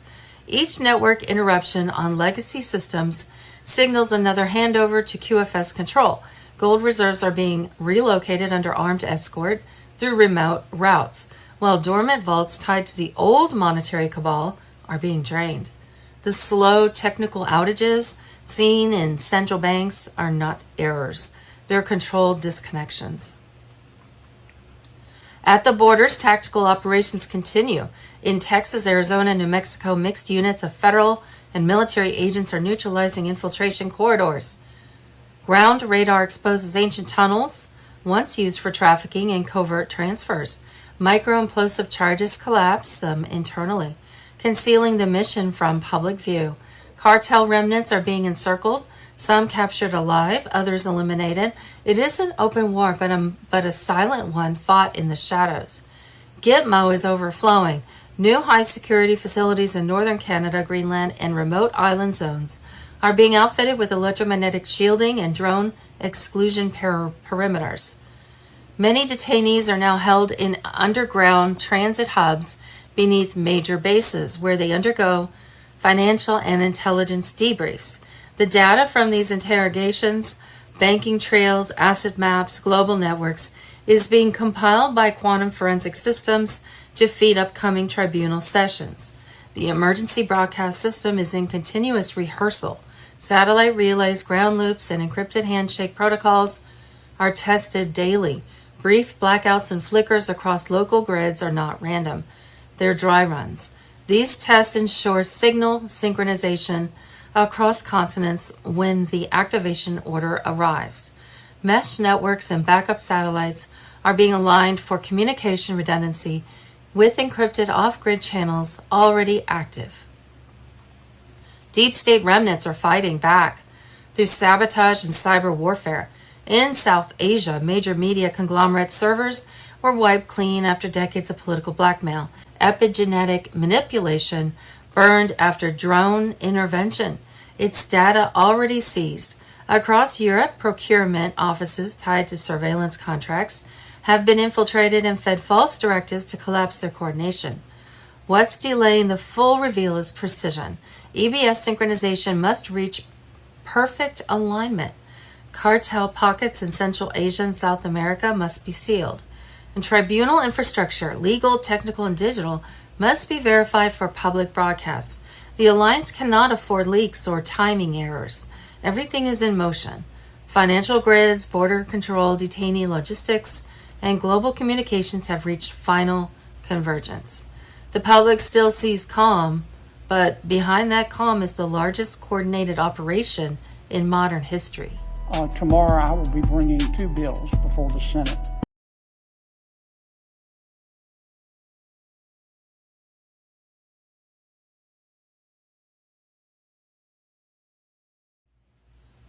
Tuesday, November 4th, classified dossier.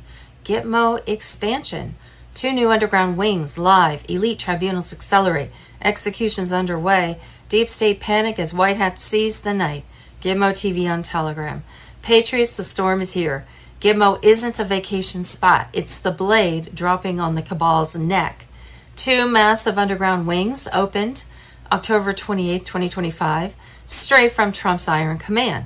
High security vaults, quantum locked cells, 0-point interrogation grids, no escapes, no mercy, thousands of new guests inbound, CEOs, senators, Hollywood puppets, Vatican money launderers, their clones already glitching on your screens.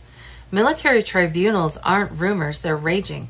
Law of war manual in full force. Continuity of government overrides the swamp courts. Over 1,700 private jets seized. Hurricane lockdown, cover for the rush. Camp Delta reinforced October 26. Ships outbound, sails humming, EBS test greenlit. 1 pull of the trigger, full exposure, financial ledgers dumped, biological warfare docks. Elite perp walks in 8,000. Just a side note, that latest hurricane sat over Gitmo for an extended amount of time. And Gitmo is apparently able to withstand a Category 7 hurricane. So, but it was just a suspicious move that it just sat over Guantanamo Bay like that.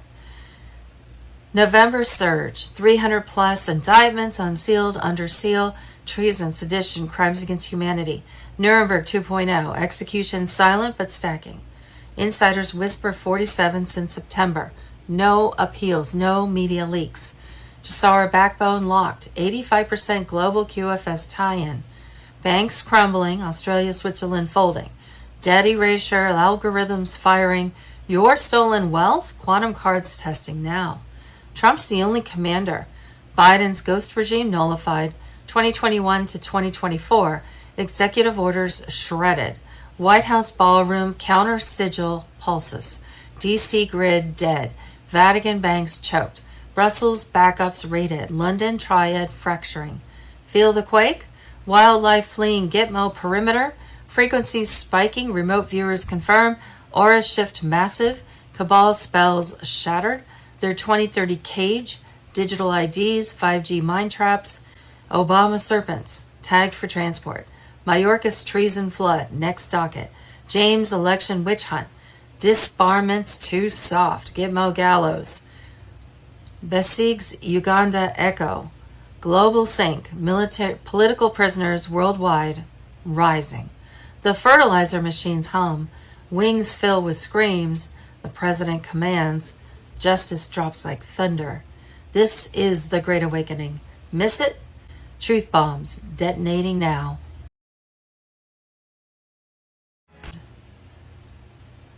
Wednesday, November 5th, Operation Coast to Coast, FBI and ICE expose Chinese trafficking empire worth millions.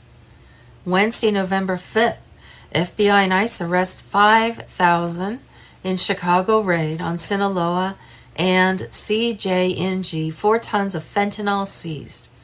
Wednesday, November 5th, 2025, presenting to you the 2025 Democrat of the Year, Ian Roberts, superintendent of Iowa's largest school district, illegal alien, fake college degree, fake social security card, fake driver's license, illegally voted, illegal possession of firearms, $350,000 a year paid by taxpayers. All I have to say about that is wow. Tuesday, November 4th.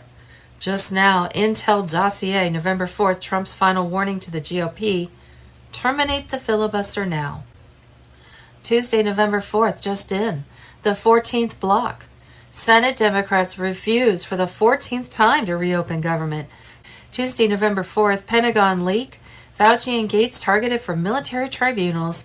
U.S. Army insiders confirm investigation into acts of war. Tuesday, November 4th, it's official. House files impeachment articles against Chief Judge James Boasberg, accused of weaponizing DOJ. November 5th, SCOTUS versus President Trump. Supreme Court challenges Trump's right to defend America's economy. Wednesday, November 5th, breaking overnight intel drop. Deep state panic. New York City falls to socialists. Trump slashes $600 billion from deficit. FBI files burned. Supreme Court showdown begins. Wednesday, November 5th, breaking DNI Tulsi Gabbard exposes massive Chinese communist plot to rig the New York City mayoral election.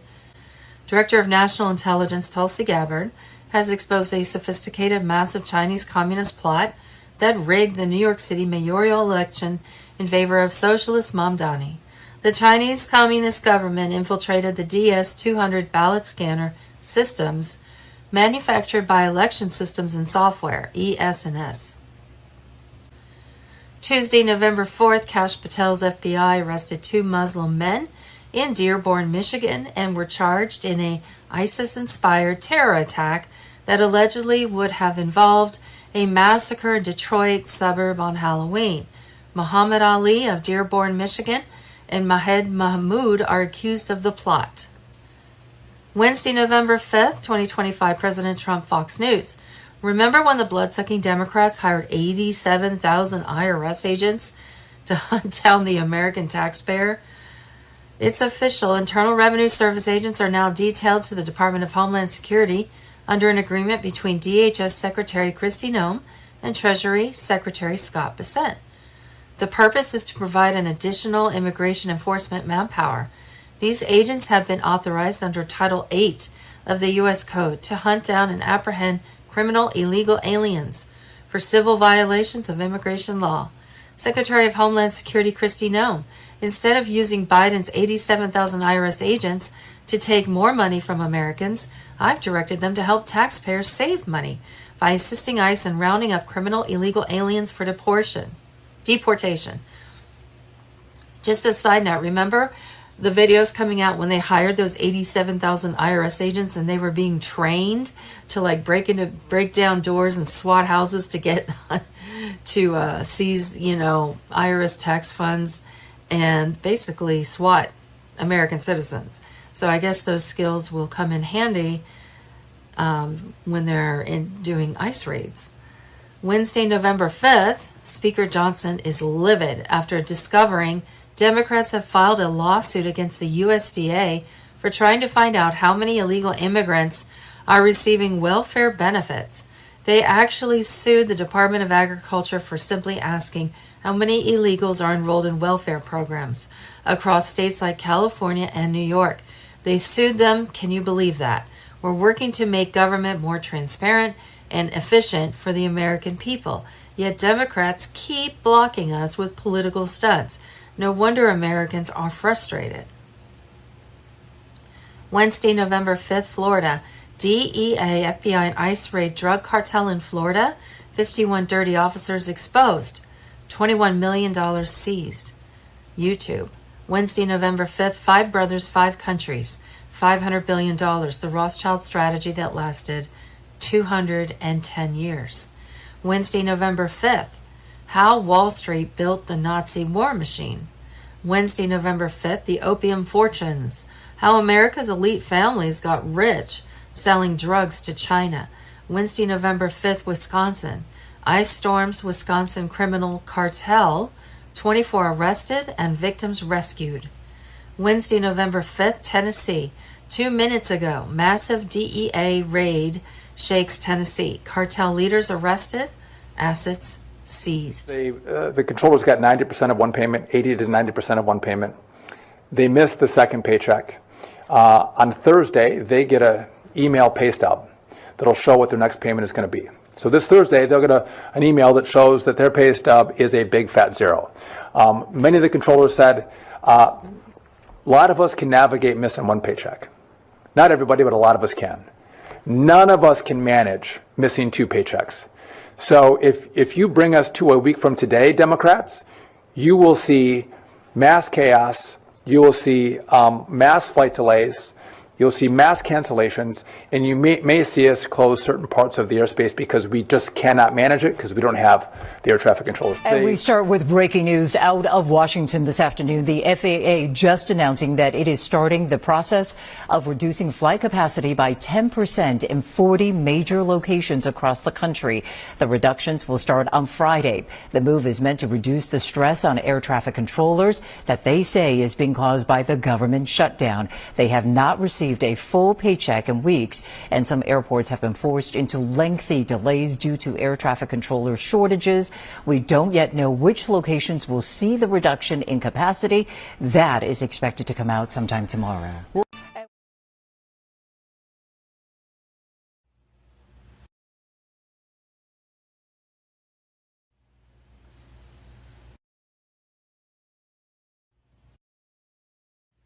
Wednesday, November 5th, hundreds of millions of dollars go missing again in California. Emergency broadcast channel on Telegram. Records are requested from California Democrats on where the money went. You'll never guess what happens next. They refuse.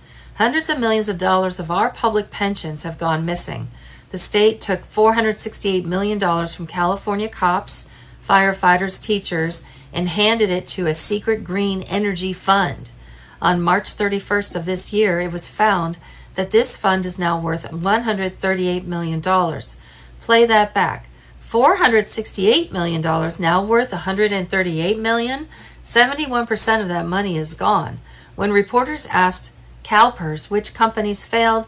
CalPERS said that's a trade secret. Translation is, we lost your money and you're not allowed to know how. Meanwhile, Wall Street walked away with $22 million in fees. Every dollar missing from that fund, we are now going to have to cover in higher taxes. Bottom line, your taxes aren't helping pensions. Your taxes are funding all of the money CalPERS has gambled away. And you know who has gone questionably silent? Oh yeah, our Governor Gavin Newsom. This is the person that you trust with this whole redistricting scheme that's going to cut counties like Fresno County into 6 different districts. That is nothing but a partisan power grab, where small cities are split up into 3 districts. For why? This is nothing but a microcosm of the corruption that is rife within our Democratic-led government.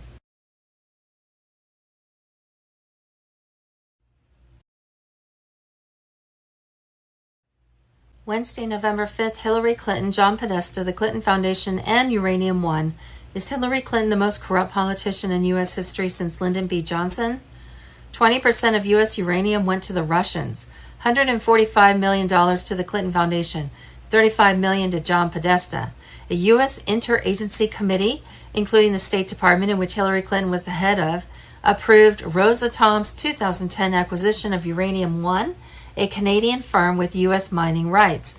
John Podesta was on the board of a company called Joule Unlimited, who held some of the rights, in which he received a total of $33 million from the deal. The Clinton Foundation received $145 million from Uranium One investors like Frank Gustra, who also just happens to sit on the board of the Clinton Foundation and runs the Radcliffe Foundation, which donates large amounts to the Clinton Initiative and other charities.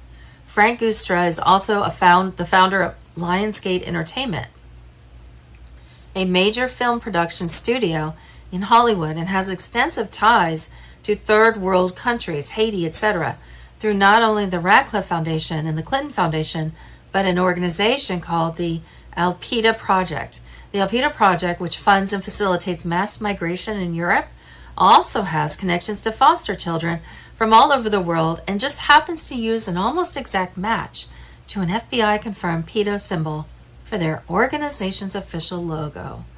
Bill Clinton and Frank Gustra are known to be good friends, not only working together in each other's projects and foundations, but flying all over the world while Hillary was in office, selling access to the administration through pay-to-play politics and the Clinton Foundation.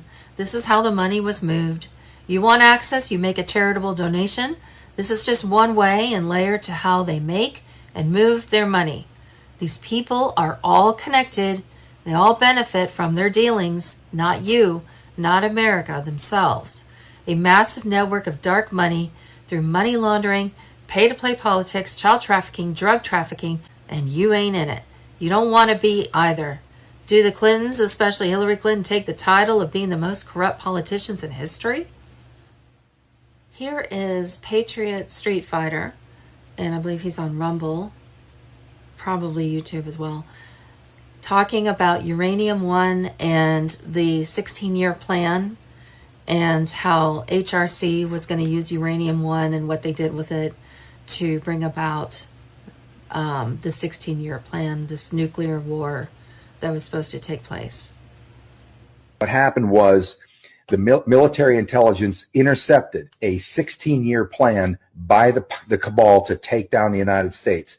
8 years of Obama and then 8 years of Hillary Clinton to finish us off.